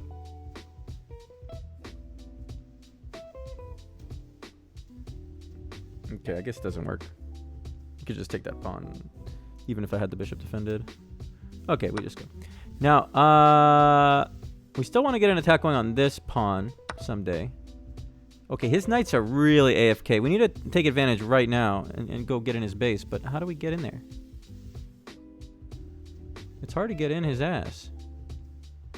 All my shit is trapped. I think I need to just start breaking this stuff. So maybe like this. And then like that. This seems too slow, like all this bullshit. Okay. Oh, I just gave him my bishop. I did it too quick, dude. Okay, it's fine. I like to play one blunder behind. Because, okay, that square's safe. I like to play one blunder behind, you know? To make it fair for my opponent. That's what I like to do.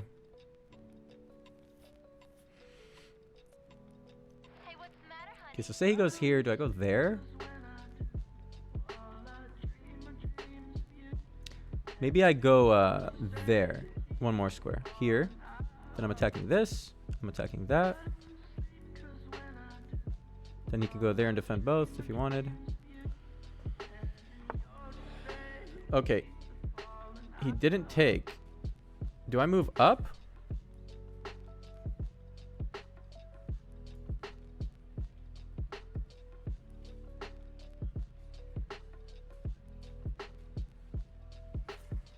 If I take...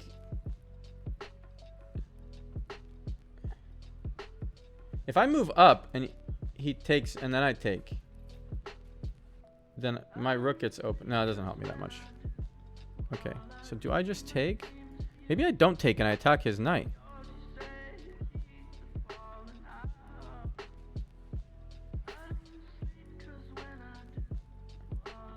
I think I attack his knight and his pawn like earlier. The reason on this square is to also, if he moves his knight later, I can take that pawn, but that's way in the future. I'd rather have instant stuff. Then, but he goes here. He goes here, which attacks my queen and defends that spot, right? And then what do I do? So maybe it wasn't a good move, huh? Okay, now I go here.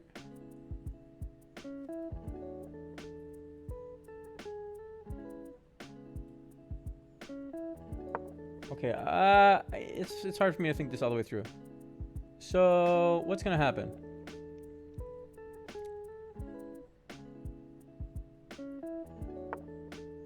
He defended. Now I take this instead of taking that.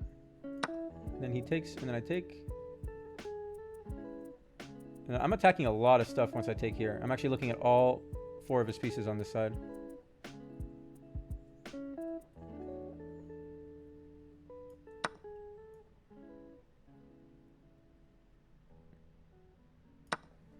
The wooden shield. This is like a different version though. This is like a trident actually.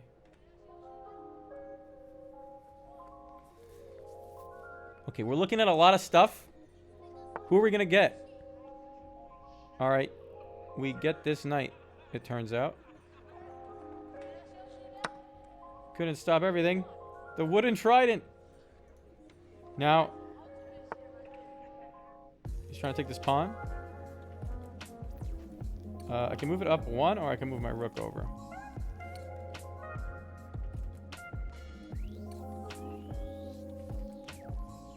Move my rook over, I think.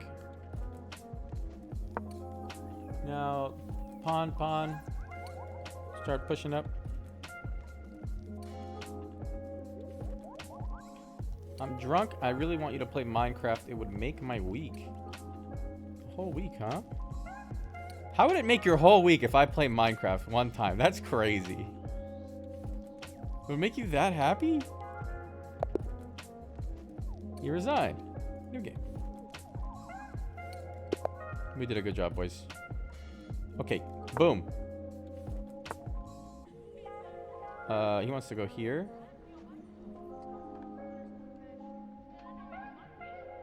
I let it happen.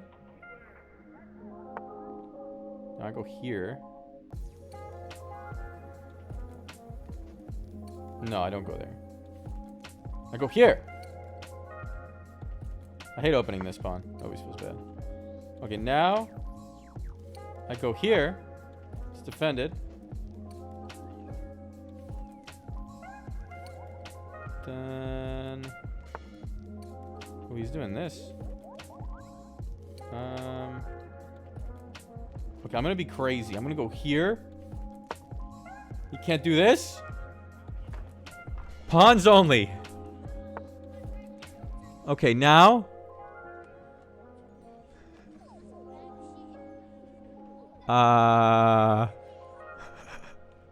Interesting game we have here. None of my other pieces are actually doing anything if I take them out.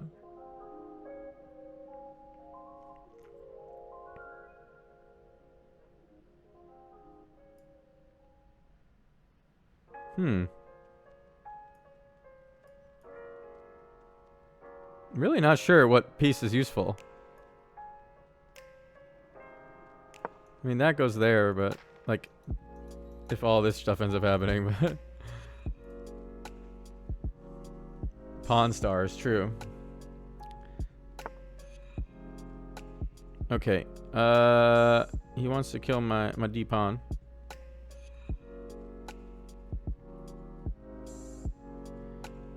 I don't like that.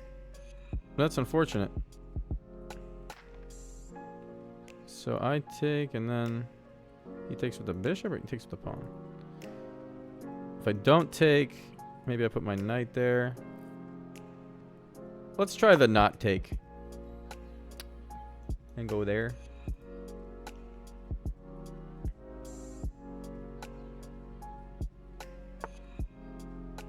Okay.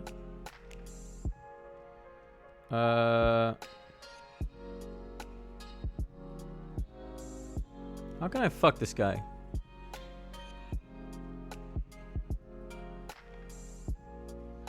I want to give him a good fucking. I don't know. Which bishop is going to do stuff? This I can attack this queen, and he moves his pawn up, and then what happens? I take... He's winning that. Bishop doesn't do much on these squares. I guess here. Okay. G5. I don't think it does anything. I go to G5. He just moves his pawn up one. Isn't that fine for him? Maybe it's not fine for him. I don't know.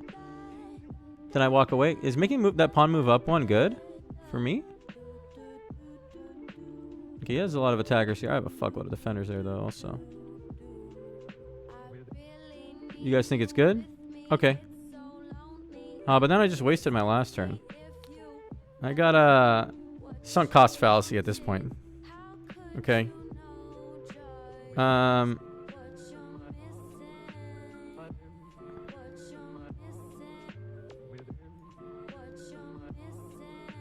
Feeling awkward about this turn. Maybe I start pushing this pawn. No, seems weird. I was thinking to eventually really fuck this square up, but... Okay, my time is way worse than his. That's the case every game, though. Okay, so the trades are beginning.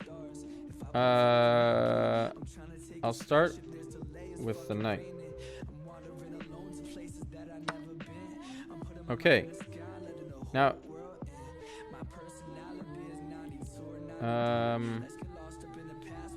this looks good. I want to attack that pawn. How does my hair look so much better now? Does it?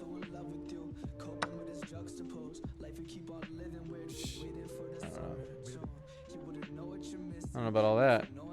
Okay, so we're attacking there. We need to get another attack around it because he's got the queen. Oh, if I take that, he gets to link up his pawns pretty nicely.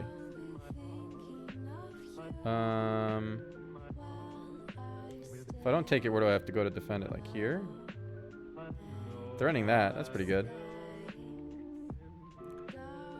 Okay, I'm threatening this, which is really annoying when they attack that square.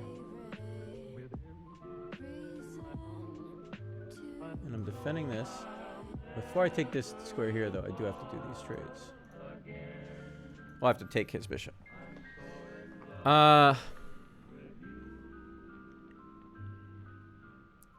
Missed tactic. What did I miss, sir? Okay, he moved it up. He got out of there. God, now it would be fun to have the queen here. I mean, the bishop here. Earlier, if I had made his pawn move there, maybe it would have been good. Oh, but I needed this bishop here for these trades. It worked out. Okay, so... do I just take? Really not sure. Wait, maybe I go like this. This! I want to get the defender off. And if he takes, I have another... oh, he has the queen! I didn't see that. He can't take because I take his bishop. But I can't take because he has the queen.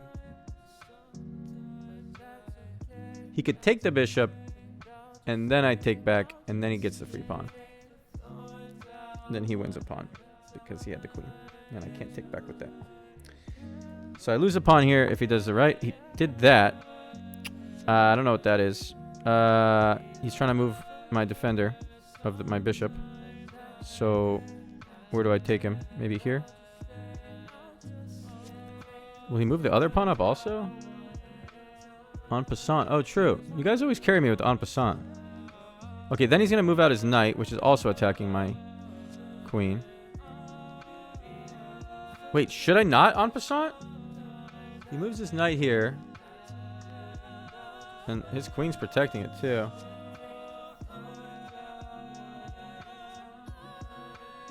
Maybe I just trade. Oh my god.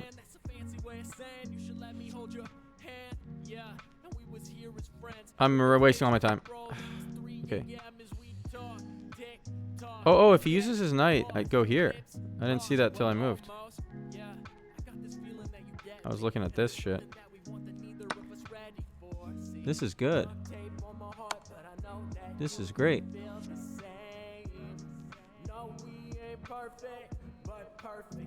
Okay, now what? Okay. Now I take this. He can't take it because he'd be fucked. Okay, now this does not work. I have 1 minute. Question marking a bit. Maybe I go in here. I go in here, I think. Oh, he has 2 attackers on it. I have 2 defenders.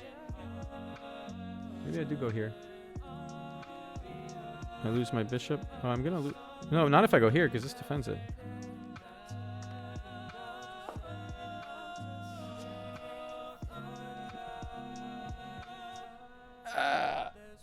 Oh, did I do this?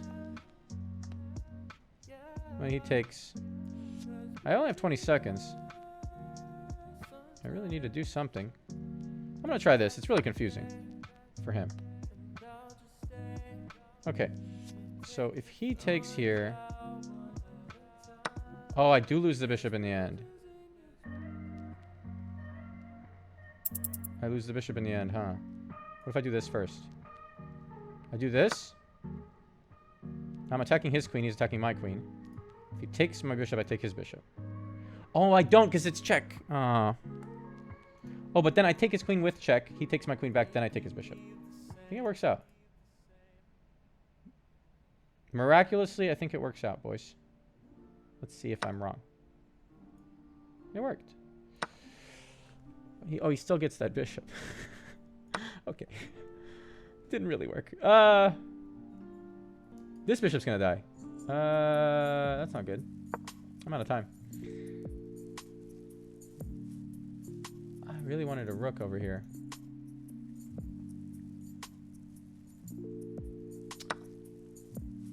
Shit, now I can't castle. Uh-oh. Oh no. Bad news. Bad news all around. Do I lose now? I'm up 1 pawn? I'll take the trade. Now I castle. Wait,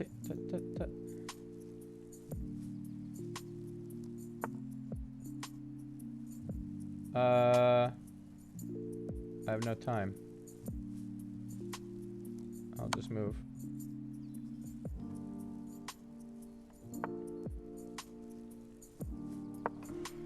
Ah!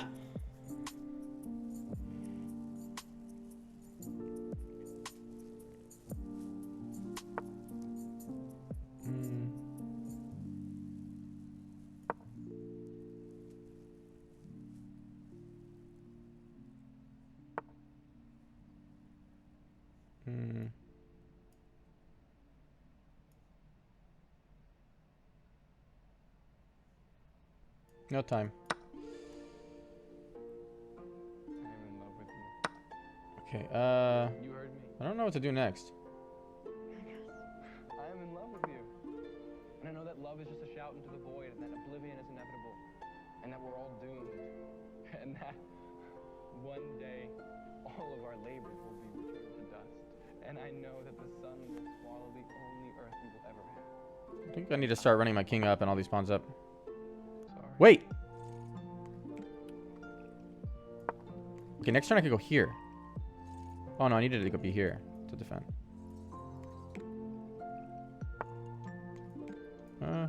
Wait. 7 seconds. Smork?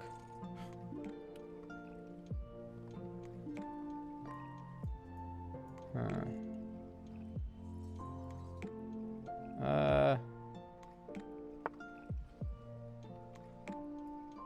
8 seconds.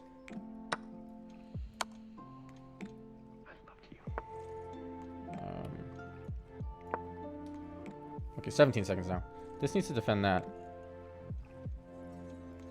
It's kind of scary. That's okay. Okay, now this pawn's defending that. Ooh.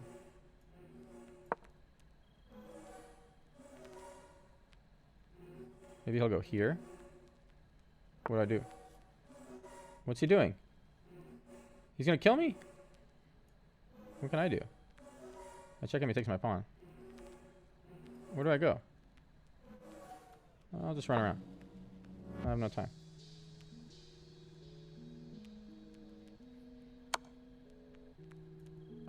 He gets that pawn, huh? That's bad news. Fuck. Okay. That was not good. Damn, I get the other pawn.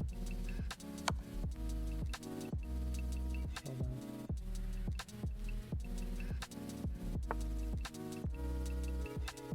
on. Thinking. I have 1 second.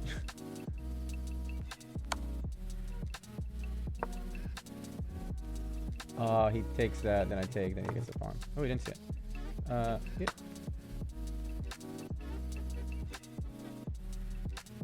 Is this checkmate? I can go to this. Do I go this? I go down maybe so I can block with my rook after.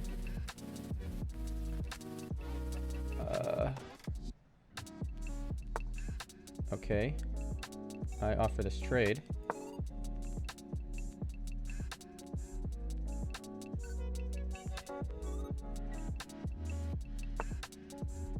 He doesn't want it. I force this trade here? This is forced trade, right?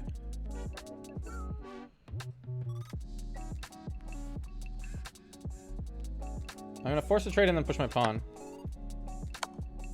He's in check. Then he's gonna go to the final row. Do I go to the final row? No, he goes behind it then.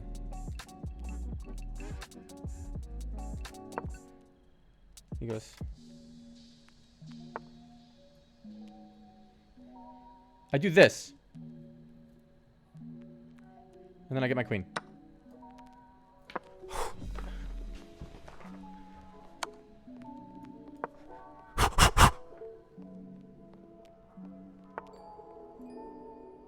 Okay, can I win? Let's figure this out. I have 12 seconds.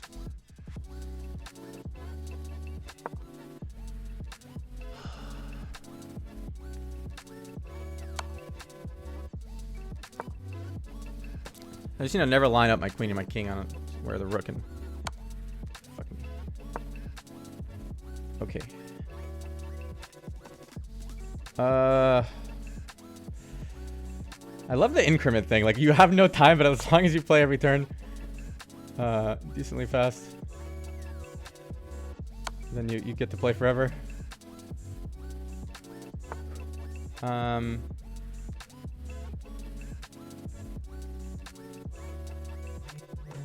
Oh god.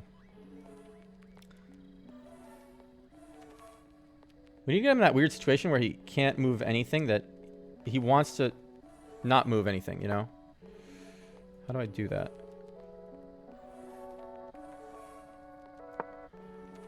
Yeah, Zugzwang, yeah.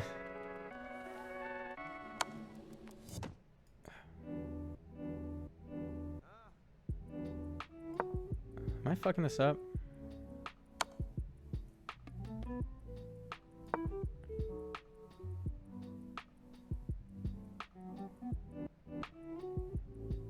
How do I do this?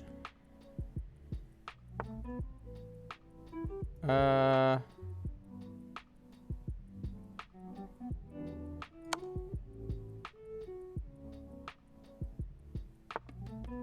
that was good. I didn't notice you could do that.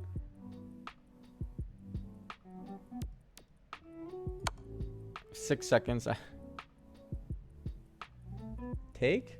What do you mean take? He takes with the pawn.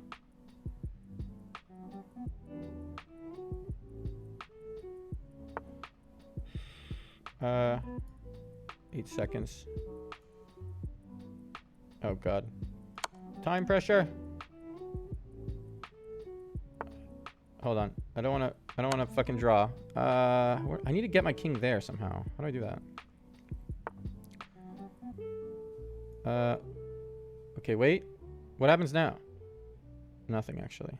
Nothing happens from this. Oh wait, I had the pawn. Oh, I just fucked up. I had the pawn. I had the pawn. I was looking at the. Damn it! I fucked up. Okay.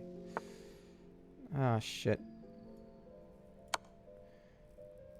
How do I get that to happen again? He fucked up, right? God damn it! I have no time. Okay, I'm gonna. Am I gonna accidentally draw by repetition? I'm scared of that. I'll go somewhere really different. Okay, let's do something else. Let's mix it up.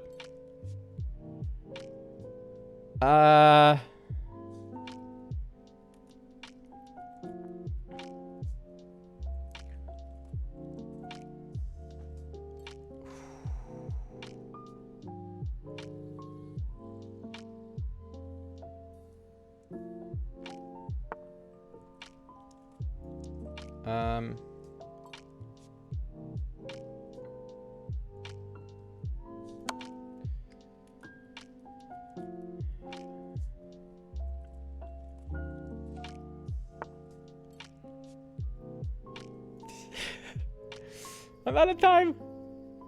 Okay, okay. New strat, new strat. I'm coming from this side.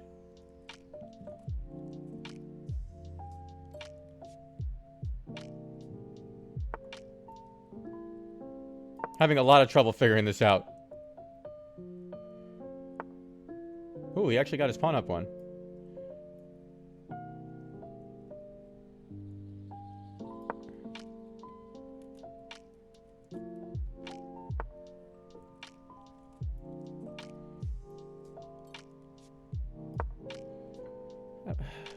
How do I do this? I don't see it. Maybe there's no way to do it unless he messes up? Wait. Can I do something from here? 2 seconds. Yeah, he's gonna move it up again. He's actually getting somewhere, guys. It's not good. Move my king on top of the pawn. My king can't pass this rook. Is the problem. I have 2 seconds. Why didn't it give me time back? Wait, shouldn't it give me 5 seconds back there? Does it stop giving me 5 seconds back after a while? Did it bug?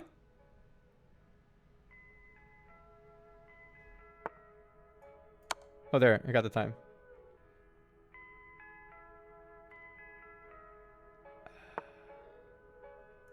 Okay, wait.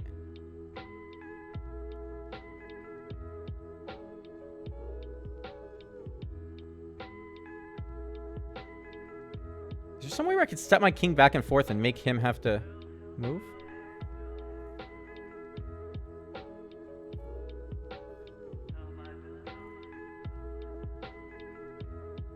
The zugzwang thing, yeah. Okay, he's thinking. Wait, I got next to the pawn. Oh no, I just killed my queen. Oh my god. I got so excited. Oh, dude. Oh my god. Okay, wait. I want to see in the analysis how you actually checkmate that. Hold on. One time he threw and he moved and I could have just taken it and I didn't notice. I had mate in 1. Oh, is this just mate? Oh my god. That was the other natural move too. Holy shit. Fuck. Fucking time. I had more time though. I actually had like 8 seconds when that move started. Okay, hold on. Oh, it restarted. 75 moves. Okay, hold on. It doesn't say it's a decisive victory for white, so what does it think happens if you just keep running it? He fucked up twice, so I could have won. I lost turn, I could have mated, but... Is it never actually... I think maybe it never actually ends if both people play correctly. Right? Okay, so it was that situation where it never ends if both people play correctly, I think. But... He won 2 times. He gave me the win, and then I threw. He gave me the win. There was a turn where I could just take the pawn, like way back here, and then the last turn I could just checkmate. Where was it? It was somewhere around here. Here, I just take the pawn. I win. Like somehow I spaced out. Oh my god! I missed checkmate here. Mate in 1. All right. It's fun. It's fun anyway. Unfortunate that I'm noob.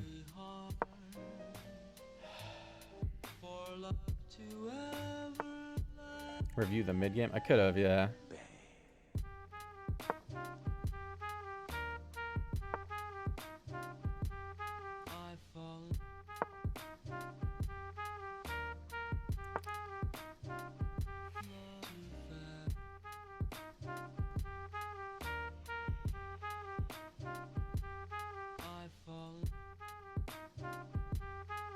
Man,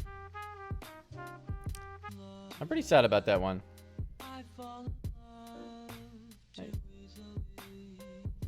And I also don't... I hate when they get the pawns up here. Okay, so I'll take this. I'll take this. Get this on. Oh, he kept the defender. Makes sense. How do I end up developing? If he has this thing here the whole time. Do I have to play some weird move like that?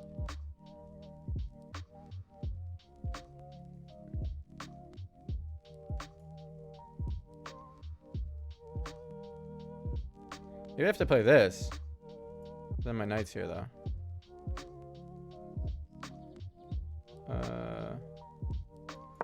I'm not sure. I always feel bad opening up this pawn because then when you castle, you get fucked. Let's see. We need. I'll just get this out this way.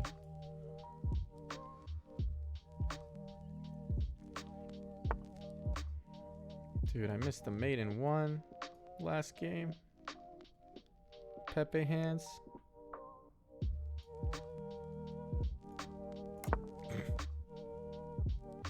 Take d4. Oh yeah, he moved his.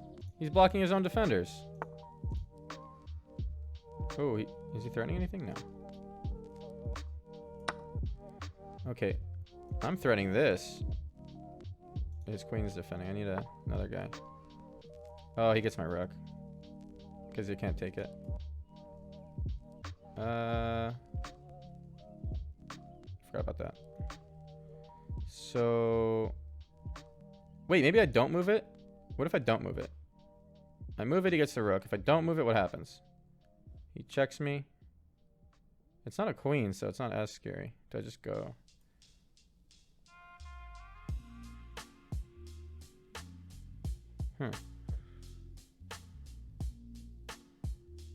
Oh.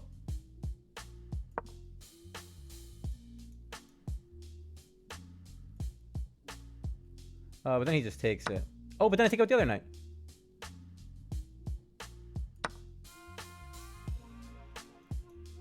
Okay. Now, maybe we're looking to... Stacking my queen.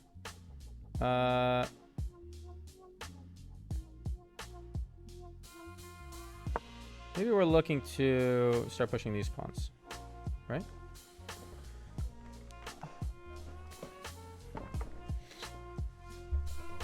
I had a rook fork earlier? Oh, shit. Really? No, because the queen was defending it, no?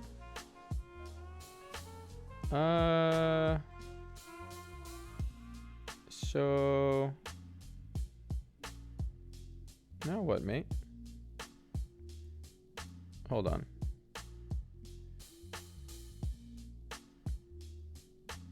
I think I'll go here. This is strong. Dink, dink, dink, dink. A lot of dinks.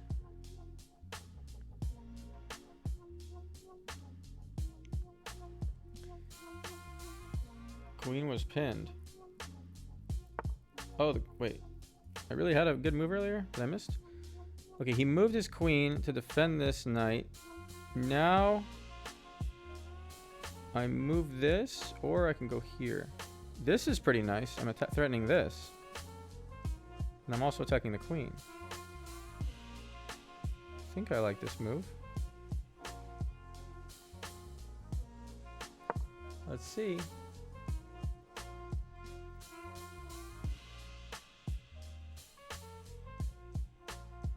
Okay. I'm threatening... Take the queen, and I'm also threatening there. And then his queen needs to defend this knight. He's in a very awkward position. What does he do? I'm not sure. Actually, I have no idea what he should do. I'm trying to figure it out.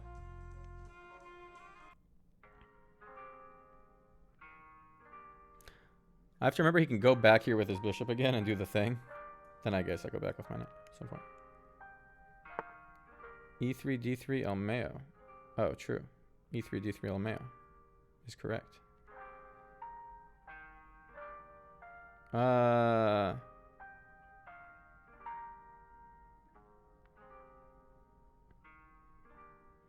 What if I attack this knight again? That doesn't do anything, huh? Wait. Do I go crazy attacking this knight? Or am I worried about this stuff happening over here again? I might have to go back home to protect this square again, but...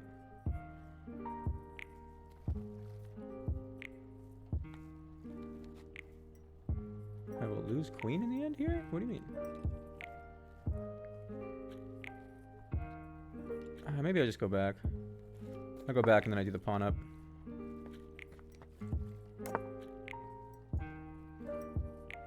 Oh, this pawn up doesn't work anymore. He has another guy. Okay.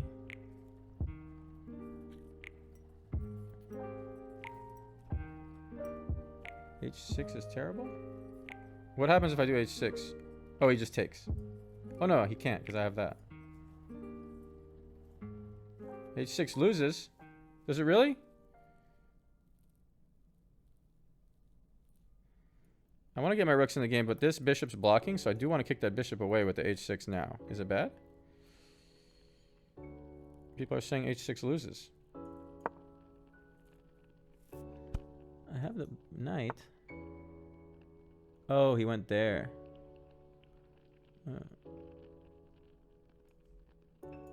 Okay.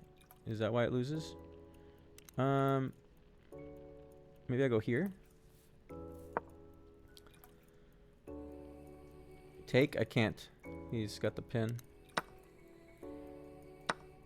Couldn't take. He had this pin here, so I can't move that.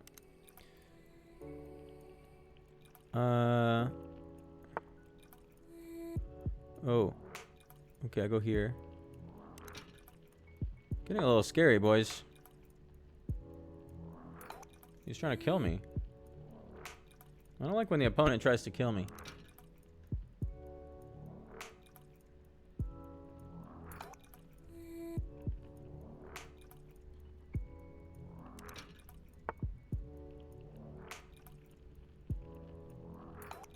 What does that do?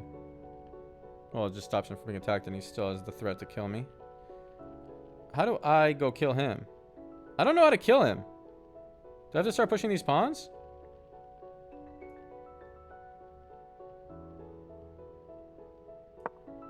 I wish I could go there, but the pawn's defending. Free rook? Where's the free rook?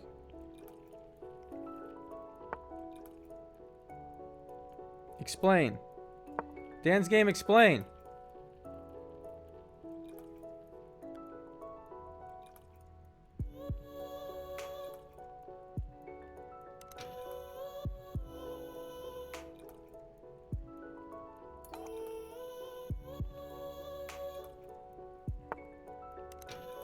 Okay, he ran away. I like that he ran away with the knight because I was scared he was going to kill me with that knight. Wait, what if I go here? I like here, so I attack there. So then I could do this thing.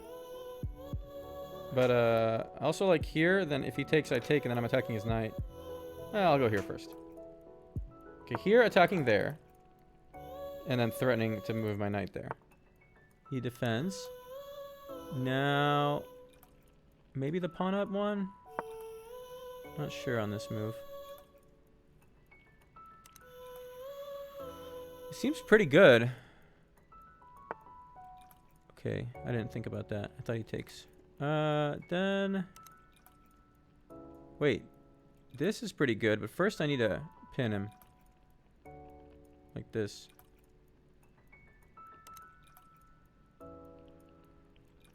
Or can I just go right away? No, not really. Okay, 26 seconds. 26 seconds. Oh, I can't do it now. Can I do... Oh, that I get checkmated if I move that. I forgot. Oh, God. We have no time. You know what's going to happen now.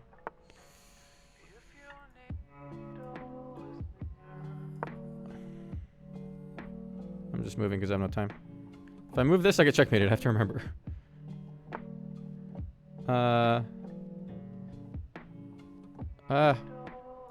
Time.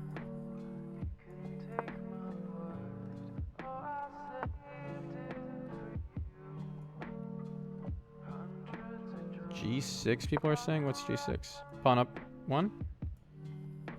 Okay, I could do that. Yeah, I need to free up my knight. Okay, I have 15 seconds. I have 15 seconds.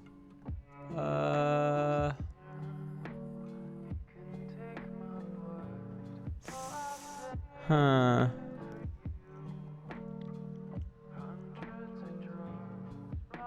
Where's he gonna go? I don't see many good moves from him right now. Ooh. The all-in attack. Can you just kill me? Am I dead? Not quite, right? Ah. No time. I don't know.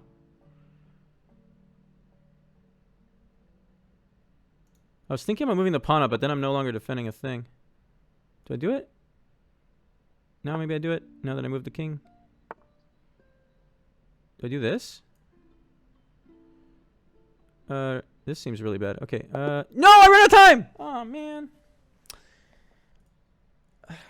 Okay, this is bad. I was thinking about up. Also bad.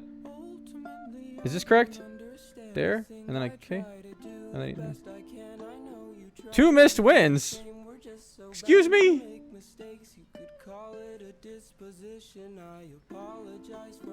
Start doing 10 minutes, you can't handle 5. I enjoy being under pressure, though.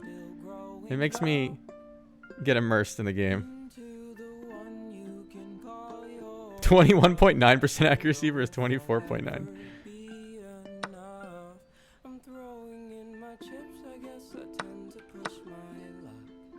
Oh, missed win for him.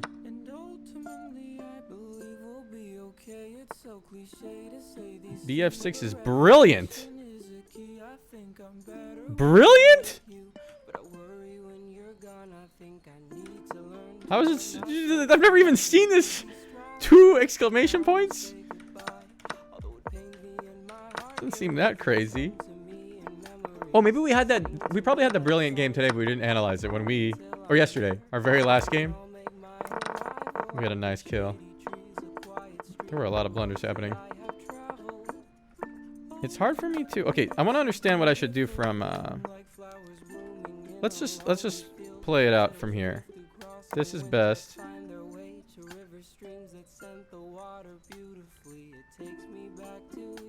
Wait, how do I? Okay, it's just gonna tell me what's best for a while. How do I keep going? Keep going. God damn it, I just want to watch. Alright. It ends up a lot more passive than how I made the game. I did something wrong on over here to let him fuck me so hard. For the whole game, I was under this pressure that he might checkmate me soon. The whole game from like here on, or from here on. Do the retry. It teaches really well. Okay, wait. Retry. We're gonna retry all my mistakes. Black to move. Maybe it's just this. It's thinking real hard. What the fuck? Hello? Mistake. Okay, let's go again. Black to move. Oh, I just take that. Okay. Next move. Black to move. I also just take that. Okay, next move. I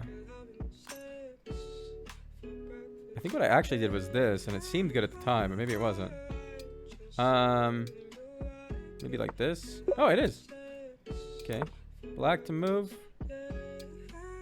That's me. Maybe like, I don't know. Maybe this is also this. No, it's not. Yeah, that didn't end up working well in the game. Does this work? That doesn't look good either. Okay, wait. I don't know. Wait, who's rating me? Nim? I'm rating myself? Hello. It's nice to rate myself once in a while. Okay, this, yeah, because then he either opens up his side or we trade queens and then he opens up his side. I see. Okay, new game. Me, thanks for rating me. How's Nim enjoying his new place? Is it good?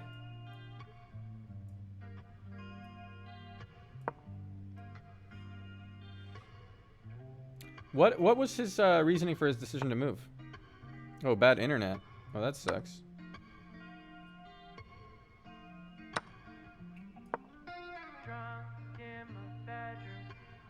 He just wanted a bigger place. He was in the same tiny place for a very long time, huh? He put you guys in the shipping container. Oh, I got his queen. Brilliant.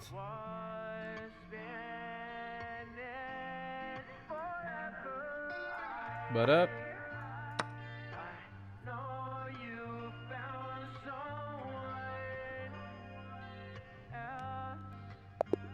You conceded. Alright, that was a quick win after the long loss. The opposite is so shitty feeling. Long, drawn out, and you finally win, and then you instantly lose the next one.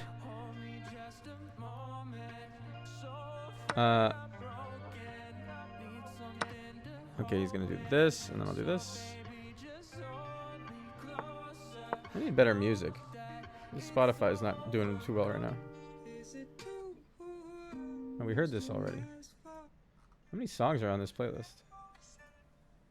Oh, there are a lot. He wanted a bigger place with his GF Yabe. They are preparing a room for the baby.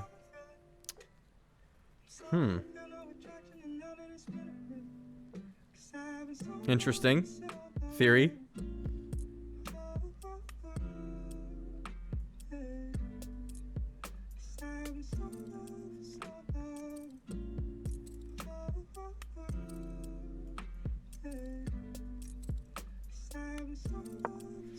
Not yet, Matt Fry. Max Death, it's just a fucking, if you type lo-fi, hip-hop, chill-hop, whatever shit, it comes up. It's the first one. Hope you're doing great, Brian. I don't really watch you, but you're always super wholesome whenever I see videos of you. Oh, damn, that's me he's talking about, guys. Do you guys know he's talking about me?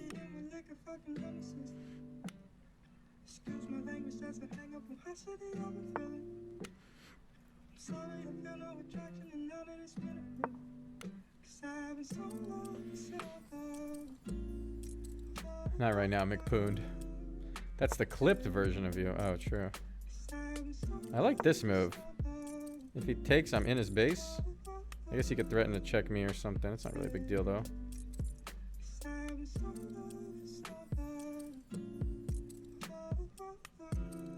really do want this pawn here. What am I versing, forcing? We played a year ago. Like 8 times. Okay, wait. What can I do? I can't take that first, and he takes that, because then my queen's under attack. Can I take one of these first?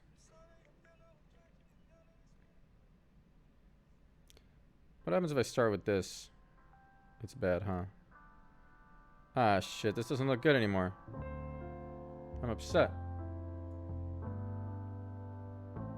Do I just take? No. Okay. Yeah, maybe Force and I'll play again. Reckful, thanks to you, I decided to live, and I'm selling the deal with a blue water sailboat. Oh, sealing the deal. That makes a lot more sense. Getting a sailboat, huh? Dude, my queen's almost trapped.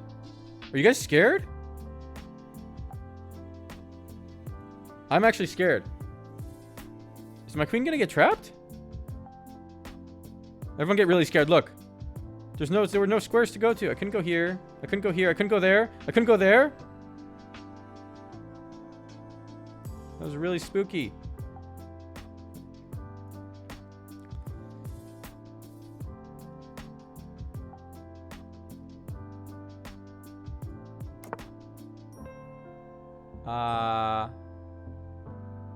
So I need to do that. I am worried. go attack here. Double attack on this guy, and he's pinned right now.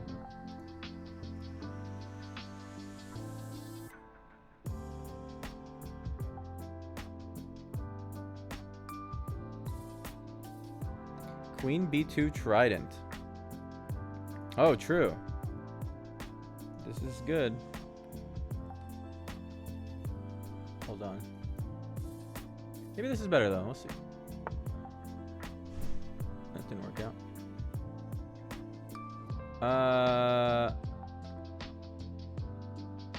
Do I go here? That knight is really annoying. I probably want to kill him. First, I'll kill this knight. No, he's in check, so it's forced. He has to go here, and then... Oh, he didn't take it. Does that change anything, though? Because I have 2 pieces under attack.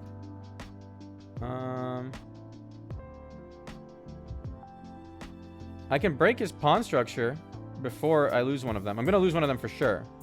But I might as well make him do this first. Because I was going to lose it anyway. I was going to lose one or the other. And now I go here. He's just going to kick me away. It's going to be annoying. Maybe I'll go all the way here. No, I'll go here. I'll go here. Kicks me away. I'll just kill. Okay, now... His king's in a real shit spot. I could kill him very easily. If I take this to take away the defender here. I take this, I take away the defender here. I move this here. It blocks that square. Then I move my queen all the way to that side. But, okay, he still has this there. He still has this. We do need to get rid of that. Wait, first I'll castle. I have big plans. I'll castle. I want to get rid of that guy at some point. Go here. And then we're going for a mate there. Seems like he's always going to have a defender, though, because he's either going to have... Maybe he'll move this pawn up at some point. And fuck it, this is a defender. Okay, okay. Dink. Dink. If he moves the pawn up, the debate. We have to wait for this pawn to want to move up. He's doing something. He stopped me from going here. I don't like that. I'm upset. Fuck that. Fuck you. Maybe I just do this. Is this the worst move ever? It is. Just give him the free pawn for probably not going to actually get that checkmate in the end.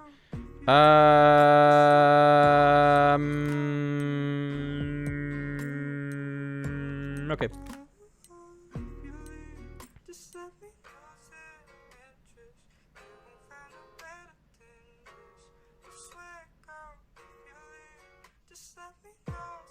We have this currently covered.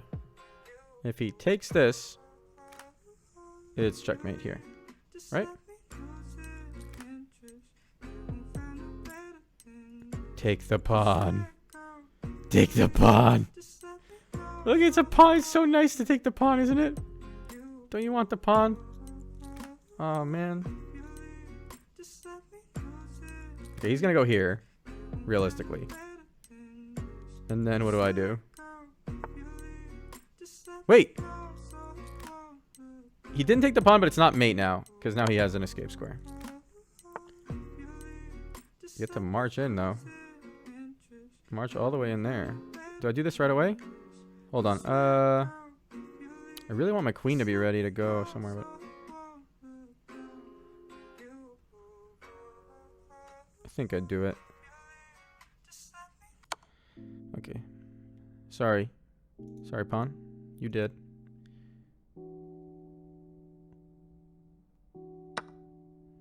Ooh, that's scary. He's got some friends.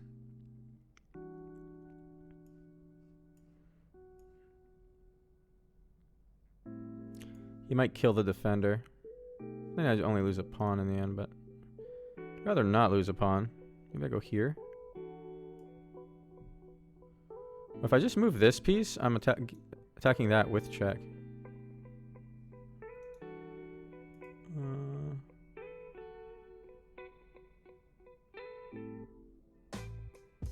Huh. Okay, let's just do this.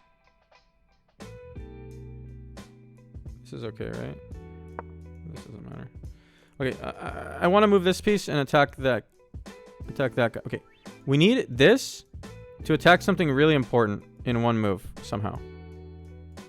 And then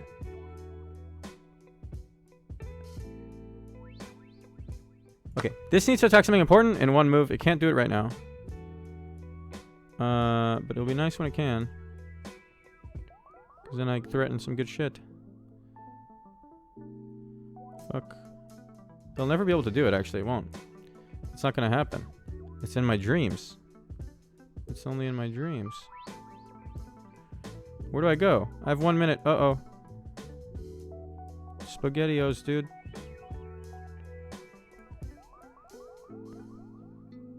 Let's open this shit up. Queen D4. Oh, was this a sick move? Fuck, I just did a real trash move instead? That's not cool. Oh, now my queen's pinned? Oh, shit, man. Bad fucking news.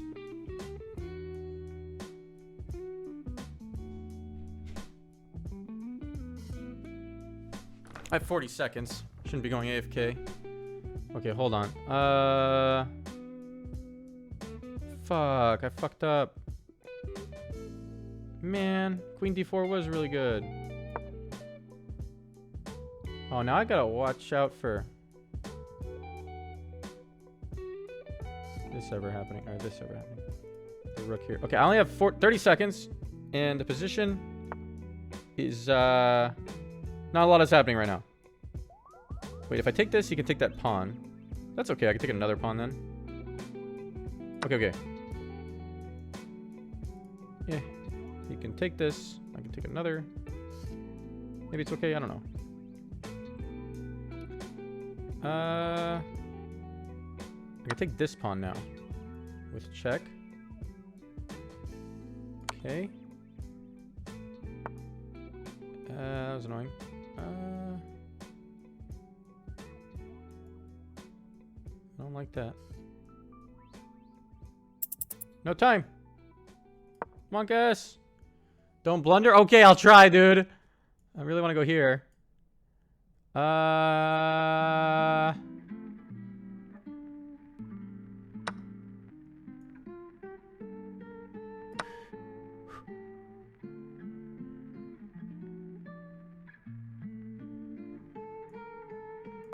Just in case. Okay, he didn't do that. He checked me. Oh shit, am I gonna die? Is this the end of Byron? I don't want it to be the end of Byron. Byron's a nice guy.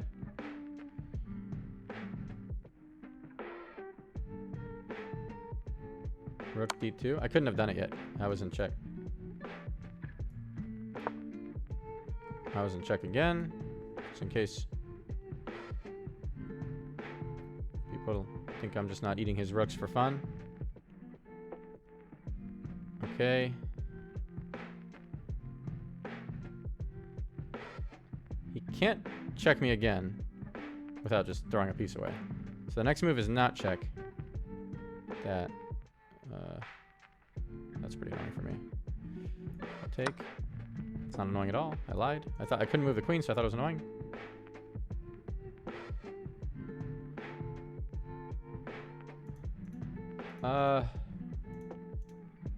Okay. We're threatening to kill him now. So, that's pretty cool.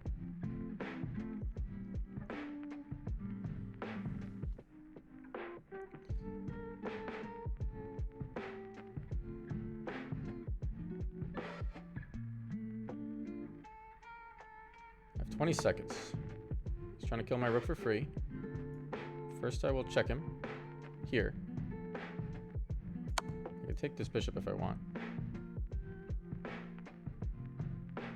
I have to move the rook first though, huh?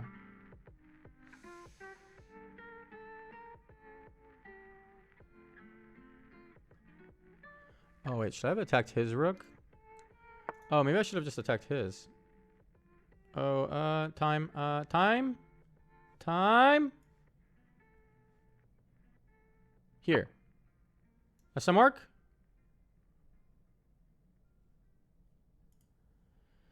I could have done something very differently a little bit ago. He checked me. I'm waiting to smork. He can't check me again without losing this piece. Okay, next move. I'm smorking. That's okay, right? I just go here. Forced. This is forced. And then this. Okay, we're not good. I forgot about that. I have 16 seconds. I go here.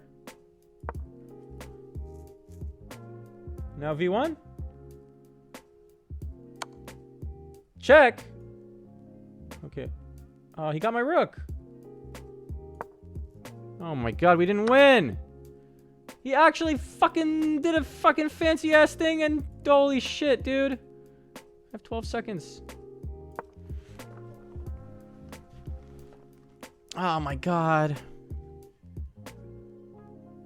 Oh wait, he just gets my bishop. Well, he gets a pawn in the end. And check. Oh my god. I'm throwing. He didn't check. I think he misclicked. Okay, I'll check him to get some time maybe. I'm not actually getting time if I take forever. Okay. I'm defending this guy.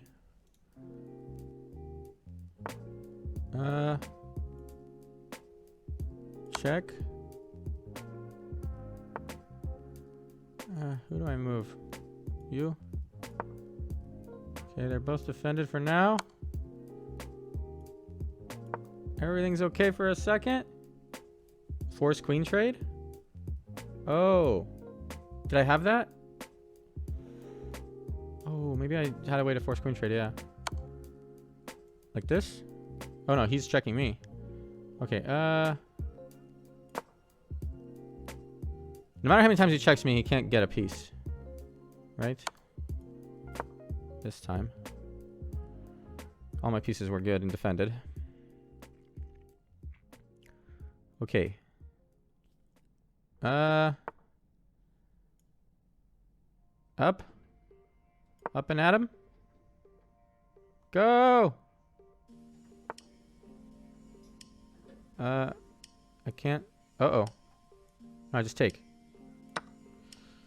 He takes that. I, check maybe? For now. Monk S. Up.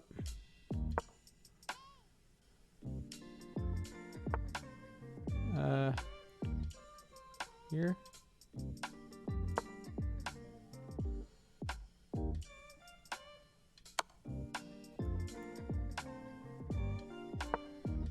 I'm scared. But I'm also excited.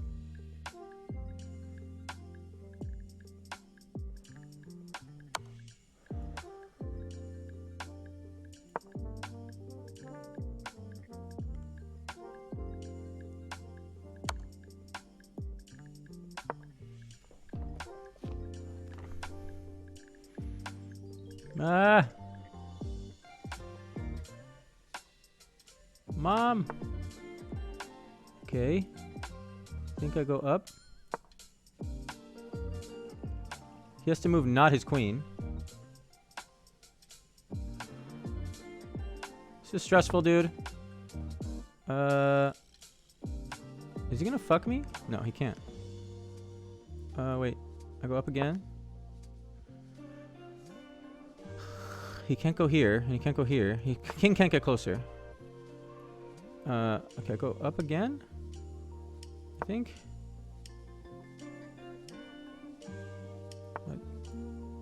I do this now? I think this is it. Right? Isn't this it? Please don't fuck up, Byron.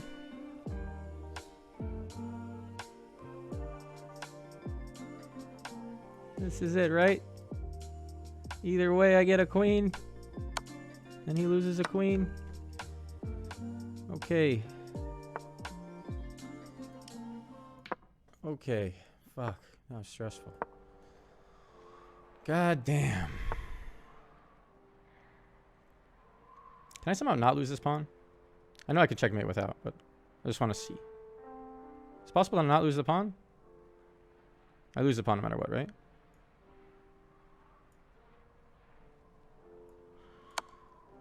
Okay, so now we just... How do you do this checkmate? You keep walking your king at them, get them in the corner.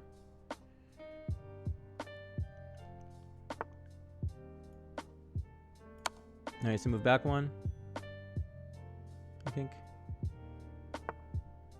Okay, then I go here. Then I chase him down with the king. At some point he has to turn around, and then I check him. Okay, he could have kept going down, but eventually he has to turn around, right? Okay, we did it. Fucking A. A wild game. 8 blunders. Wild. Oh my god.